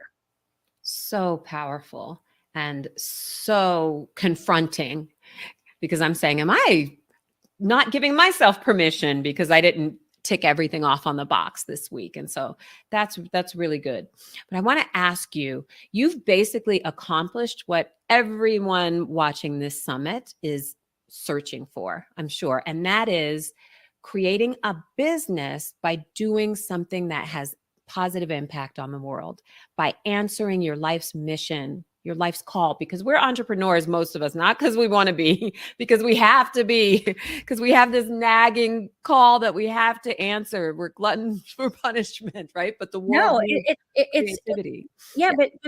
But it's because you are meant, our businesses is our spiritual path. Yes. So, yes. Right. Exactly. So we think success is getting a TV show. Like I've been on 600 episodes of television and people are like, that's successful, right? I've written 4 books. That's successful. I've been on Oprah twice. That's successful. Again, awesome, wonderful things. Don't get me wrong. Yeah. But my definition of success is full self-expression. And so can you remove the success definition from the external to the internal? So when I was building my business, I wasn't thinking, oh, how am I going to get on television? I never had a thought of that. I didn't think like, how am I going to become a bestseller? Never thought about that. Never thought about that. Wow. I just thought about how do I want to, what is expressing through me? What is it calling me? What is my next step? And so when you follow that calling, when you follow that impulse, when you follow that impetus, when you follow that, like success is yours. Most people do not live a life that is fully self-expressed. So success to me is full self-expression. And when you express yourself fully, and sure, winning an Emmy again, awesome, don't get me wrong, but it wouldn't be so sweet if I didn't do it as me. Yes. Right? If I didn't do it as me, Yeah. right? If I didn't write these books as me, right? If I didn't write what I believed, right? If that it was expressing me. So we get so caught up in like AI and everything happening right now. It's like, oh, I'm just going to do it the easy way. And again, AI is a wonderful tool, right? Yeah. But it's not your soul. It's just a tool. Right. And so it's like, what is driving you? Now, some people are driven by external, i.e. money. That's their pathway this lifetime. And if you're on this call, I don't think that's it for you. I think it's your soul's calling, right? I think it's your purpose. I think it's your passion. That's how you want to create your prosperity. That's how you want to feel that wealth and abundance. But again, getting back to basics and getting back to your soul's work, it's like, are you expressing yourself? Like in the middle of a fight with a mate, are you being you, right? When you're raising your kids, are you saying what needs to be said for you? At work, are you expressing yourself? Are you dressing what turns you on? Are you eating at the restaurants that make you so happy, right? I mean, well, before I became a life coach, and I was an actress, like I said, and I quit being an actress, and I went through those few years of identity crisis. Who am I? I realized I didn't know who I was. And by the way, I quit acting because I said, I am tired of playing characters. I want to be myself. I'd never been myself. So I did an exercise, and I'm going to give it to everybody right now. I actually kept track everything I did all day long. Like, do I like this mug? Do I like this straw? Do I like what I'm eating right now? I just started asking myself, does that color turn me on? I mean, my favorite color was green because my boyfriend in kindergarten's favorite color was green, right? I didn't choose green. Right? My favorite food was Mexican because my ex-husband's favorite food was Mexican. Like I never chose it. Right? So we don't make our own choices. So when you start making those choices and starting to say, I like this, I don't like this, and starting to claim that, it basically creates a sovereignty. It starts creating that, filling up your own being with your own needs, wants, and desires. You start filling yourself up with you. And so the world then cannot topple you. The world has no, because you are in yourself, you are in your body, you are in your light. So as entrepreneurs, are you doing what is calling you? Are you doing your calling? And do you know that this is your spiritual journey? Yes. And are you expressing a success equals your full self-expression? When you're doing that and you don't get on Oprah or you don't get the book deal that you thought you'd want, it actually doesn't, it's a bummer, but it doesn't bother you as much because you go, they don't get me, right? They don't get, like when I went for my first book deal, Fearless Living, I went and interviewed, I think I went to 12 publishers. And wow. Okay. And you're like J.K. Rowling. Right. Well, I had a 4-day auction, right? Ooh, And okay. so but I went to these, 12 people and had meetings, and I didn't go like, oh, you gotta like my book. Okay. No, I said, what's your favorite part of my book? And how do you see this working with your business model? And by the way, how do you, I asked them, because I said, I'm looking for a partner. I'm looking for a partner, and I want to make sure we're aligned. Okay. I remember being in Simon & Schuster, and this one of the guys in the meeting, one of the editors, said to me at the beginning of the meeting, he goes, oh, by the way, I have to leave in 20 minutes. I just let you know, because I'll be walking out. I'd be like, okay, that's no problem. There were 4 people there. And, 45 minutes later, he's still there. And I saw him. I go, oh my God, you're still here. He goes, I've never been in a meeting like this. I can't leave. I've never met an author like you. I'm not. Wow. But it's also why I had a 4-day auction. Because everybody was like, what the heck is going on here? And why I have all 4 books with the same publisher and the same editor, right? And most of us are just throwing stuff on the wall and hoping it hits and not recognizing, is this a match? Is this a match? Is this the publisher? Is this the job? Is this the book? Is that resonating with my soul? Is this what I'm meant to do? And I love how you're saying that we need to fill ourselves up so much with who we authentically are, down to the level of, do I enjoy this glass? Like That's literally, right. I have a That crooked is glass. right. That is right. Yes. I Yes. like art, darn it, down to the cups that That's we right. drink out of. I love that. But I'm so curious how you went from suicidal alcoholic who was trying to manage all of this unthinkable trauma Yes. from her childhood to being the woman that you are now, and life coach to thousands, and the thriving business that you've built, and the whole thing, the best sellers. Yeah. How does someone transform in the way that you have? Because you even mentioned on your website that people are doing all the things. You're going to the self-help seminars, and you're going to the shaman, and you're lighting the sage, and still in the middle of the night, it's you and that voice that feels like you're not good enough or you're not transformed. Yes. How did you do it? Well, I'm going to go back to, I saw fear for what it was, and I started working with fear. So, I'd done a lot of work. Remember, I'd done 20 years of work on myself. I was working now. One of my clients was I was a publicist, and he was one of the first life coaches. I was actually becoming a spiritual practitioner. I was going to 4-year program. So I was doing lots of things, but I never imagined myself being the coach or the minister or I didn't think I could because of my past, even though that's what I wanted, right? Like there was a part of me that wanted that, but I was afraid of that. So I'll tell you, a magical experience happened to me. And I do believe these magical experiences happen to all of us in a particular way, but most of us ignore it, deny it, call it crazy, whatever we do. But when I was at my public relations, my client, who is the coach, and we were in his office. And now, mind you, this is the year I forgave my parents. This is the year I'm now in my 4th year of spiritual practitioner training.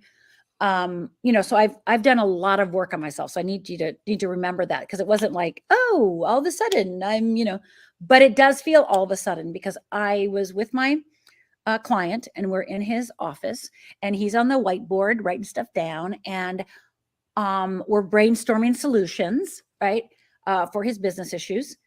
And all of a sudden, out of the corner of the sky, the ceiling, a cloud came out with a book and went shut and went back into the cloud and into the ceiling. So I literally right away, I go, that can't be for me. So I turn around to see if somebody else entered the room, because that can't be for me, right? Not me, no. No. So I look around and there's nobody there. And then I look at Paul, my client, and he's still talking away and writing things down. And I'm like, is that for me? Was that message for me? And what the message was basically every question I'd ever asked about God and human reality and my parent and any middle of the night conversation I've ever had, like, why is it the way it is? Why?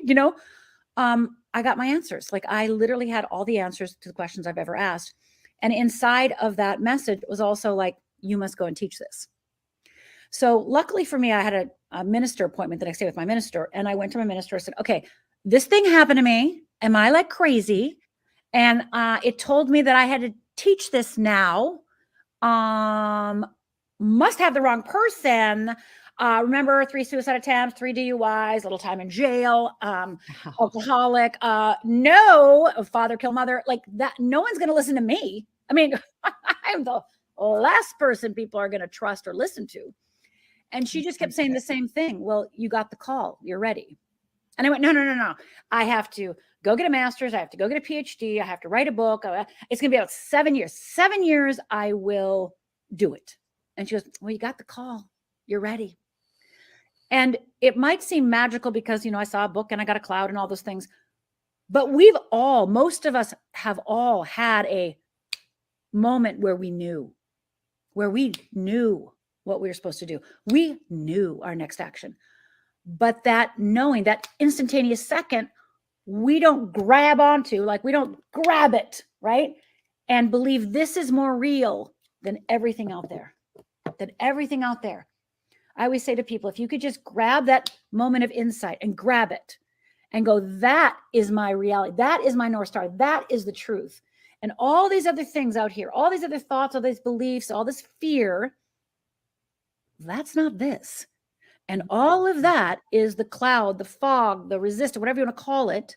I simply call it fear, that wants me to forget about this, that wants me to quit believing that I had this moment. And most of us right now, most of us have had a moment, fleeting, like, do this, be this, take this, go here. And we go, well, but I can't do that because, like, right? We dismiss the insight. We dismiss the miracle. And do you consider those moments sacred downloads? Sacred down. When I was growing up when I was going through this, nobody called them downloads, right? We got fancy terms now. We got activation and downloads, and we call them all these fancy things. But yes, what in today's terms it would be called a download. And I knew everything about everything, and it's one of the reasons. So I'll just say this: I made that more real than everything else out here. You did. That's the difference between you and the rest of us. That's right. Because not you, Candy, but you, our collective. You don't believe this. Don't believe the miracle. Do not believe. Oh my goodness. Sorry about that. No worries. This is real life. Well, when you make a noise, God says that you're supposed to pay attention. That's really good. When a fire truck goes by, or police, when you're talking or thinking something, it's like, notice, right? I am writing this down this moment. So the difference is that I value the instantaneous insight, the miracle moments, more than my past, more than my rational mind, more than what anybody else thinks, more than my education, more than my rights, more than my self-worth. People come to me all the time, I don't have self-worth. I'm like, okay, I understand that. But let's say that you do. Let's just take, people are having this indulgence and like, I don't have the worth. It's like, forget that conversation. Forget it. Over here. Who cares if you don't feel worthy? Get going. I don't give a crap if you don't feel worthy. Right? Now, again, do I want you to feel worthy? Of course I do. But the way you're going to feel worthy is starting to take action on the things that you know are calling you, but you are afraid, right? I was afraid for 20 some years of my life. I was afraid. I drank. I got DUIs. I did lots of things I will not mention here, but I did lots of things, right? I mean, I was desperate for love. I was desperate, and I was always seeking love, and I wanted somebody to care about me. And I was just like this, right? But that's not me anymore, right? That little girl lives within me. But I do want to say this one thing is like, when I think of that 14-year-old girl, I think of that 18-year-old girl that was drunk, the 25-year-old who was drunk, committing to try to kill herself. I love her. I love her so much. I love her so much. She got me here. She got me here. That 25-year-old suicidal, my third suicide attempt was right when I was around 25. I was still drinking a lot. I didn't quit until my late 20s. I love her. I love her desperation, and I love her neediness, and she got me here. And we're trying to deny our past. We're trying to pretend that we didn't have that. We're trying to, sanitize it. Yeah. No, if you're here, if you're listening to my voice, if you're watching us, if you're here with me and Candy, you've had that miracle moment.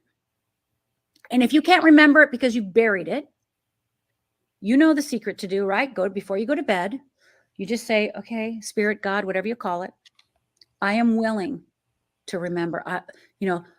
Heal my disbelief. Heal my disbelief. Heal my disbelief in myself. Heal my disbelief in my rights. Heal my disbelief in whatever I am believing falsely. Heal my disbelief and allow me to remember the miracle.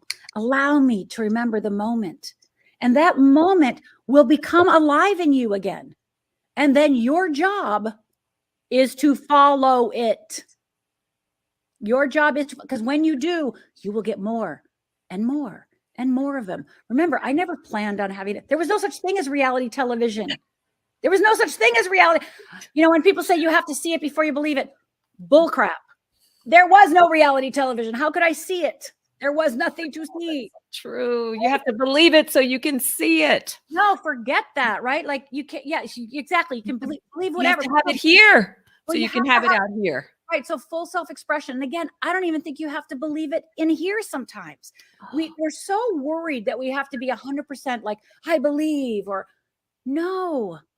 Our number one human need is connection and belonging. I need you, Candy, to remind me when I forget. Yes. Right. And I remind my students and clients, every time I teach and every time I speak and every time I give love notes from Rhonda, every morning my students get love notes from Rhonda. Every morning I remind them of the truth, right? I remind them who they are. I fill them with inspiration and light so they can go out into the world and keep remembering, right? So that is our charge.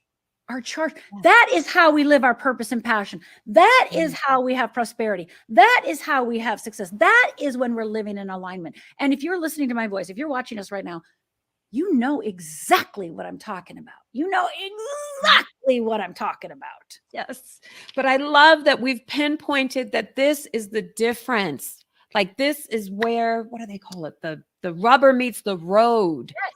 And I will say one more thing. Besides me going like this and believing this more than anything else, the only reason I'm capable of doing that, or I believe, again, there may be other reasons, but my experience is because I understand how fear works. So I don't buy into the lies, right? Because if you don't know how fear works, then you will be inundated with the external world saying, well, you're really selfish thinking about that. Or, God, I can't believe you think you can do that. Or, you know what? Yeah, you can do that. But, it's really hard. And, you're going to take away your time with your kids. And God, are you really going to do, right? Like that will feel true because fear calls forth all the things to make you believe that fear is right. So every fear you have will be echoed by somebody. And you're like, oh, I guess it's, Oh, yeah. It's getting validated by your experience. So you think, then it must be true. It must be. No, it's because fear is like an antenna. It goes out and goes, oh, she's afraid of losing everything. make sure somebody comes forth and says, hey, you're going to lose everything. What? Right? Or, oh, you're not smart enough for that. Oh, you know what? I don't know if you're smart enough for that. Do you have a PhD? Right? So your fear goes out. So again, I want to show you magical moment, grab it. And then all your fears go out, little tangles. And then you actually believe the external expressions of fear more than this moment. But when you understand how fear works, you know, I created something called the Wheel of Fear and Wheel of Freedom. And when people, you know, kind of identify their wheel of fear and they identify their wheel of freedom, then when all this happens, they can cut it through. They can, no, they see it. Oh, that's my fear trying to stop me. Yep. Oh, look at that voice. Wow, that's a good fear voice. That almost had me there, right? You can see it. You don't buy in, right? Pinpoint it. That's really good. And you know, you were educating me on your Instagram stories. I was watching one where you talked about all the different ways fear shows up that we don't even recognize as fear, like procrastination, for instance. And I thought, that is just fear. Right. Yeah, it's just fear. Yeah, you're not most people are not procrastinators, even though they think they are. It's procrastination is there's so many things I could say about procrastination, but most of us are not procrastinators in the way that we think we are. Some of us are really just the way that we work. And this is how I work, by the way. I'm not that person that like, I got a report due, you know, I got my book due and I do a chapter this week and then I do a chapter next week. And, you know, those people that plan, you know, those are mostly incompetent triggers. They can do it all like piecemeal. No, I'm literally doing it 2 weeks before it's due, right? I do not call that procrastination. I do not call it. No, it is the way I work. That is how I work. And I honor that. And I go, oh, it's going to due on the 15th. I guess I better put the 1st and the 15th aside because you know I'm going to be on fire with that. But, it's 2 months away. I'm not thinking about that. Not one bit. I got other things to think about. Oh, and I see you're giving us permission to do things in the way that feels natural to us. Because I'm like, I'm more effective at the last minute under the heat of pressure too. Oh my God, I love. You know, remember how does the diamond form? How it's all under pressure, right? And some people like that, and some people that is not their style. I have a coach, Bill Grout, who's he's a plotter, right? That's great, awesome. Go do you, right? Yes. But don't ask me for that yet because it won't be done till Tuesday. I get that. But tell me this, Rhonda, I'm curious to know your opinion on this. So I had an expert on, his name is Justin. He's a health and wellness coach, he owns Own It Coaching. And he was dropping some statistics about health in our society that really, really blew my mind. For instance, he said it's something like 71% of Americans suffer from chronic illness. What do you think the number is for entrepreneurs? Oh, I think it's probably the same. But the question that I thought you were going to ask me is what percentage of entrepreneurs have fear running their life? And I would say, I don't know, 98%. Right. And so get this. No, it's worse for entrepreneurs. It's 85% of entrepreneurs are suffering from chronic illness. That blew my brain. And so attaching fear-based living to it, it's gotta be like we're just managing so much stress, so much expectation, shame, worried about imposter syndrome, worried about how can we navigate all of these things. All of those things are fear-based. So that's the thing. So everybody, like just the things you said. Oh, I've got to deal with my imposter syndrome, right? I've got to deal with my procrastination, right? Oh, I've got to deal with the stress, right? So we just named 3 separate things per se, right? Those aren't 3 separate things. They're all just fear responses. They're all just the way that i.e. you particularly respond with fear. So stress. I always say if I could eliminate a word from our vocabulary, it would be the word stress, because it's just a big old cover from, I don't want to tell you what I'm really feeling. I don't want to tell you what my needs really are. I don't want to speak up for myself. So I'll just say, oh, I'm just so stressed out. Okay. Well, if you couldn't use that, what would you have to ask for? What would you have to say? What needs are not being met? What do you really feel under there? Do you feel ignored? Do you feel abandoned? Do you feel rejected? Do you feel invisible? What do you really feel? So stress is just a cover for fear. Again, not that it's not real per se, right? But it's just a cover. So just like imposter syndrome. Okay, we can name it and make it pretty so somebody can sell you the answer. Okay, imposter syndrome. Okay, great. Okay, awesome. Go do it, right? Awesome. But it's just the way that you manifest fear. Some people it's imposter syndrome. Some people it's procrastination. Some people it's comparing and competing. Some people it's, obesity. Some people it's, right? We all are trying to manage the fear that is invisible, that is tricky, that we cannot see. And then we blame ourselves for it. So you're saying actually it's fear that's at the root of all of these disempowering All of it. behaviors and attitudes and Right. I just want you to imagine that you have two filters, right? And the filter that, again, think of an area of your life. So let's say there's 10 areas of your life. And let's say 9 areas of your life, you're cooking with gas, you're amazing, right? Well, you're probably seeing through the lens of what I'd call fearlessness, right? You're not hooked there. Fear doesn't have you in those areas. But think of the one area you do have, like, oh, can I have a right to have my business? I want to make more money. Whatever that is your area where fear plays with you. Okay. Just like a cat and a mouse, just playing with you. And you're buying in, right? You're buying. Again, 90% of your life might be fearless. Yay. What I only care about is what area of your life does fear own you? Where does fear own you? Because in that area, if I can show you the tools and show you the skills and then help you identify your wheel of fear and wheel of freedom, then what happens is what you're able to manifest here now cloaks everything. And all these areas that you already have masterfully managed are just going to accelerate and expand, right? So just think of the area, just think of one area that, you would like to change, that you're not happy with, that you're frustrated with, right? We have expectations to hide our disappointment. We have expectations so we don't have to have the conversation, right? If I have an expectation, then I don't have to have a conversation with you, right? So it's all just ways that fear tricks you into believing that you're evolved, that you know better. But it's like, well, yeah, but are you identifying your needs? Do you have the ability to speak up? Can you say yes and no? Are you able to follow spirit's call? Are you willing to, put your boundaries in place, et cetera, et cetera, et cetera. Does that make sense? I know it does. Yes, it does. And I'm just still stunned to think of how much, like, I consider myself a pretty fearless person. Yeah.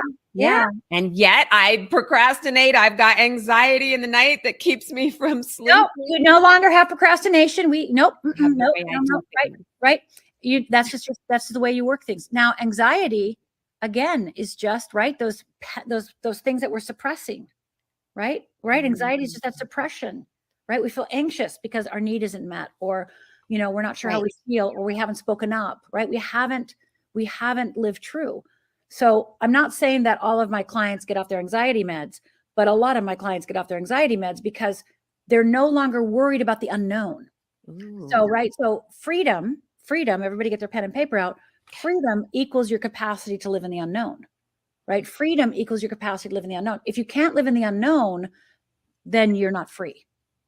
And anxiety is all about knowing. It's about control, right? It's about, I got to know, I got to control, I got to make sure everything's right? So it's that for most people, that's usually their cause of anxiety. I see. So you're helping people to raise their threshold for just living in faith. It sounds like living in acceptance, surrender. Yes. Because ultimately, when you're aligned, when you have integrated, when you're integrated, your body, mind, heart, spirit, when you're integrated, when all of you says yes and all of you says no, there is no shame. There is no blame. There is no second guessing. There is no, what's wrong with you? There is no beating yourself up. You're saying about being integrated too. Most people aren't thinking that way. Like, am I in full alignment? If you're not in full alignment, that causes the distress, right? So if your head is saying one thing and your heart is saying another, then usually you don't make a decision because you don't know which one's right, which should I follow. So that's just a signal that you're not aligned. You're not in alignment. Your head, heart, body, mind, spirit, all of it has to be aligned, because then you are a yes, right? Then you are a full yes. So when your heart and head are fighting it out, when your body is giving you signals, by the way, body sensations stop so many people from moving forward because they start getting, prickly, or they start getting a headache, or their back hurts, or the body just goes, no, don't do it, right? And they take that as a sign, but really it's usually, for most of us, I'm not saying the difference between your intuition, you're on an elevator, you don't feel safe, get off the elevator, right? Yeah. I'm talking about when you're starting to feel anxious because you're making something up in your mind, and you start feeling body sensations, and you use that body sensation as your excuse to not write that book, or not start that business, or not to double your prices, or not to lower your prices, right? I've done that. I noticed when I was acting in another life, I noticed that I would always have a really bad migraine on days I had really big auditions. Yeah. Or a very meaningful callback. Oh, I'm sick. I have a sore throat. I don't have a voice. Like, and after maybe 5 years straight of this, I was like, okay, Candy, what are you manifesting? Like, the headache was real. Yeah. Oh, it is real. It is real. But when you start shifting your mindset, or start shifting the way you see it, and start understanding that it's fear, then the migraine doesn't have to come, right? The migraine, because I get migraines too, so I understand. The migraine doesn't have to be the teacher anymore, right? The migraine is just the teacher. The migraine is trying to make you aware, but you're not, we're not picking up on it, right? Now, I'm not saying all migraines are fear-based, right? Some of it is like, you didn't eat right, you didn't sleep right, you didn't take care of yourself. But for most of us, we're not aligned, our body, mind, heart. And again, because fear owns us someplace. Fear owns us. Fear says it shouldn't be this way. It should be different. You should be different. This should be different. Something should be different, or the shame of the past. So we get to decide. We get to decide what filter to look through. We get to decide if we're going to look through the filter of freedom or the filter of fear. And most of us are looking through the filter of fear way too much, and we don't even know it. I like that. I think that's really good. Rhonda, you inspire so many people. I'm wondering, who inspires you? Oh, gosh. Well, I would say God inspires me. God inspires me. And why do you believe in God? Well, I didn't for a long time. So when I was a little girl, I wanted to be a minister. And before my parents died, I was planning on being a minister. And then when they died, the first voice I heard while I was still on the porch, the gun is still smoking.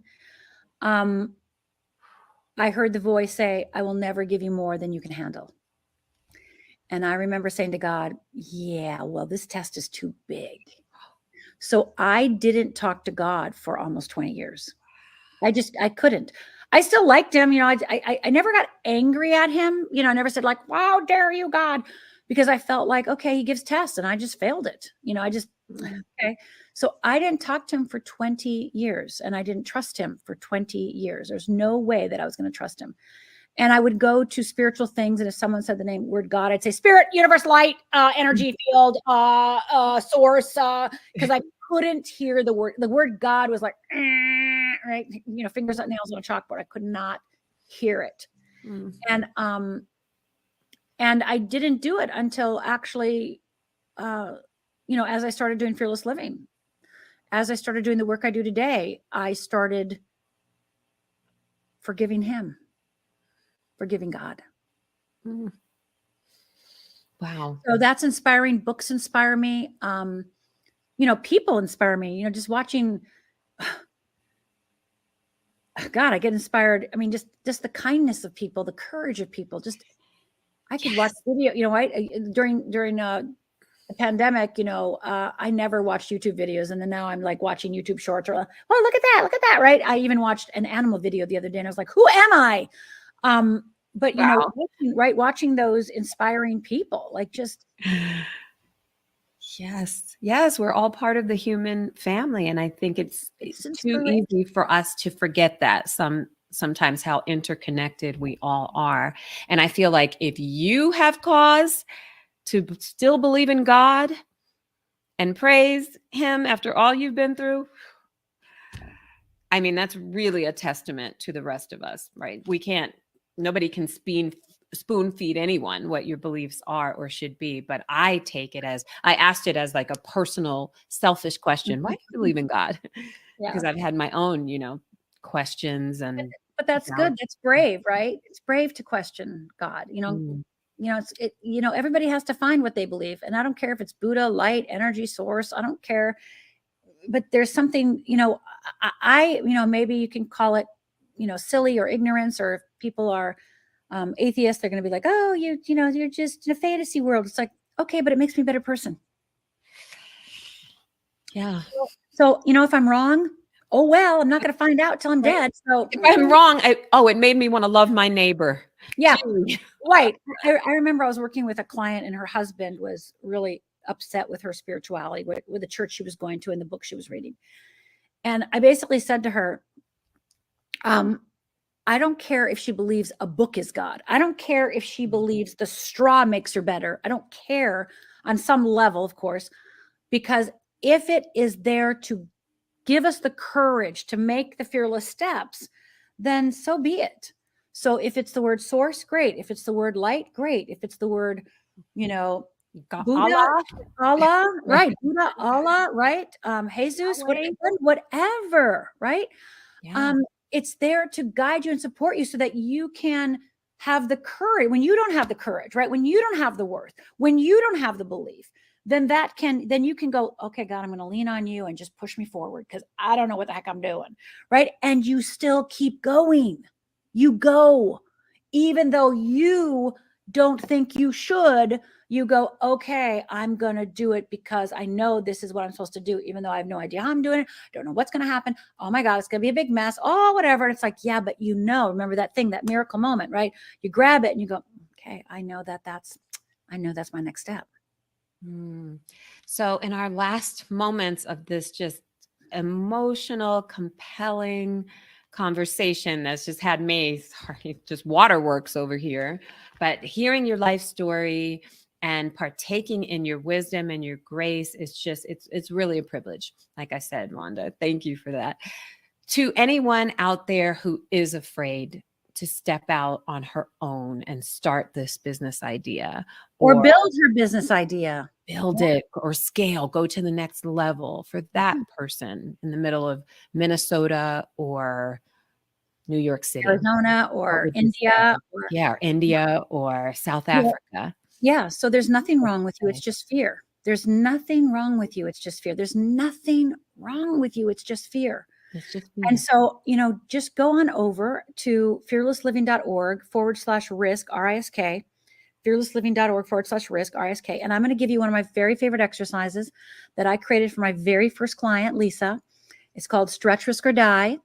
And I am going to show you how you can start taking the risks, whether it's money risks, whether it's, visibility risks, whether it's love risks, whether it's worth risks, whatever those things that are your next level of moving forward. Go on over to fearlessliving.org/RISK risk. And I'm going to give you a free course called Stretch, Risk, and Die. And it has 3 short videos. It has a workbook. And I'm going to show you how to start taking risks in the stretch, risk, or die zone. I'm going to explain it all. And I'm also going to show you how fear works, because in those videos, I was teaching a small group, by the way, so it's a little class. You're going to see how the wheel of fear operates as well. Thank you so much. That's fantastic. Fearlessliving.org. And if our audience would love to get risk, RISK /risk, fearlessliving.org /risk. And if our audience would also like to receive love notes from Rhonda, what's the best way for them to? It's so funny because they are going to be, and they may be on there today, but we only give them to students of Fearless You, fearlessyou.com. And we are going to make them a own product, because I was like, people just need to hear these. So love notes from Rhonda, either it's going to be today that they're on the website, or they will be shortly. But bottom line is you can go to support@fearlessliving.org if you can't find them on the website, because they are going to be available to the public besides my Fearless You students. So just go to support@fearlessliving.org, ask them, hey, I want to get love notes from Rhonda, if they're not on the website yet, but they're literally getting on the website any day now. Thank you so much, Ms. Rhonda Britton. You are just a force, a powerhouse for good. And it's been amazing spending this time with you and learning from your wisdom and your just ability to overcome fear and to take in those moments that the rest of us question or dismiss. You've taken them in and transformed your whole life. Like, I will never forget this conversation. So thank you, Ms. so much. Be fearless. Live the life your soul intended. Come on now. Yes. Right? I think that's the message for the day to everyone. How did your soul intend for you to live? Yep. Live the life your soul intended. It's time. You I wouldn't be love here it. if it wasn't. Oh, thank you so much. And if they want to follow you on socials, Rhonda Britton, all under Rhonda Britton, RHONDABRITTEN. And of course, you can always do Fearless Living and you're going to find me. So Rhonda Britton, Fearless Living, but all social media is under Rhonda Britton. thank you, Rhonda Britton. Welcome. Fantastic. Thank you so much. Be fearless, everyone. Be fearless. Be fearless, everyone. What a great note to end this incredible, powerful summit on. Are you being fearless? Do you know your purpose? Are you living your purpose? Is it fully embodied? Are you making the contribution you know you were born to make? Ask yourself those questions. Thank you so much. Thank you to all of my illustrious guests. I appreciate you sharing your wisdom, your heart, your expertise so much. I appreciate you for being with me and watching, whether you're watching this in the replay, live, or some combination. Thank you. Thank you for showing up. Thank you for being vulnerable. Thank you for committing, because I know you're going to commit, right? You're committing to doing something today you know is going to bring about a better tomorrow. So for a final time, I'm going to let you know, you can still take advantage of the Diamond Upgrade offer. You can go to ease.com. That's EEAZE/diamond, ease.com, diamond. For $47, you get lifetime access to a recording of this event. You get Erin Lohman Jack's $600 Transformational Speakers Academy. You get a free workshop with me in a little less than 2 weeks from now to help craft your signature talk. We will talk about the importance of having a signature talk and why, as a business owner, as a coach, as a teacher, as an attorney, as a doctor, as any professional, why you want to have the power of a signature talk in your toolbox. So we will help you craft that. I will give you a 7-day action plan. No matter what, please tomorrow go out and put the steps in place that you need to attack to create your dreams or to scale your business to the next level, to get in shape, to speak better with your mother, to create boundaries, to own your mission in life, to not take no for an answer. Please, no matter what, commit to doing something to live the highest and best use of the life that you came to live. But this is my final offer. I'm doing this, practically giving away coaching for free to the first 30 people who take me up on it. And I'm giving the signature talk class that I'll be hosting that costs $99, giving that for free to all of the upgrades, and giving Erin Lohman Jack's Signature Talk Academy, $600 course for free, and providing the 7-day action plan. But I'm doing all of this because I'm cooking up something big this summer that I will be launching, totally unrelated. I'm not trying to upsell anyone into that. I'm just letting you know that I have something big coming. So I'm doing all of this stuff basically for free because I want to give back. And I really, really have a passion. I have a mission to help fellow entrepreneurs get out of fear and get into action, get out of resistance, get into flow. Get away from the naysayers and get a cheerleader behind you, somebody who believes in you, somebody who's going to hold you accountable, somebody who's going to push you forward, somebody who's going to help you figure it out. Because we've learned so much, right? Between some people are using Facebook ads, some people have never used Facebook and they're doing Instagram. Some people are doing lives like what I'm doing. Some people are doing old-fashioned door knocking. Some people are using YouTube. There are so many different things that you can go about, you can implement in your business to make money. So let's wade our way through the weeds and figure out the best plan and approach for you. I want to hold your hand through that process. You can email me no matter what. Say hello. Let me know what you loved about the summit. Let me know what you would do differently. I know what I would do differently. Make sure everyone has a very strong, sound internet connection, including me, with construction going on in my neighborhood. What will you do in business when things don't go exactly as planned? Will you roll with the punches? Will you step up to the plate like an Erin Lohman Jack and just contort to make a success still happen out of your event? Or will you cower in the face of fear? I want to help you through that because we all have fears. We all do procrastinate. We all have things we wish we could accomplish, but we don't know how, or it's hard to find the motivation day after day after day. I know this, been there, done that, and I want to help you and pour into you everything that I've learned and much more, including the expertise of these other experts. So finally, I'm going to leave you with this. We are having a follow-up bonus Q&A tomorrow with Justin Rothling-Schofer of Own It Coaching. If you watched yesterday, I hope you were as blown away as I was by Justin. He talked about, number one, how he built a 7-figure coaching company from scratch by taking to the stage. So we're going to talk about that and the importance of being able to talk and spread your message and win stages. And number two, he talked about the health crisis not only happening in the United States of America and globally, but especially and particularly for entrepreneurs who carry so much stress and so much uncertainty. So we are going to take people from the audience and do a live Q&A and answer your health questions and help get you positioned for success mentally, spiritually, emotionally, the whole nine. So thank you again. Thank you for joining. Thank you for investing your time, your attention, your heart, your focus, all of it. I can't wait to see the fruition of your dreams. I hope to hear from you. Email me, candy@eaze.com. Go to eaze, EEAZE.com/diamond if you'd like to upgrade and receive personal email coaching from me for 1 month. And I will see you on the other side of your dreams. Bye for now.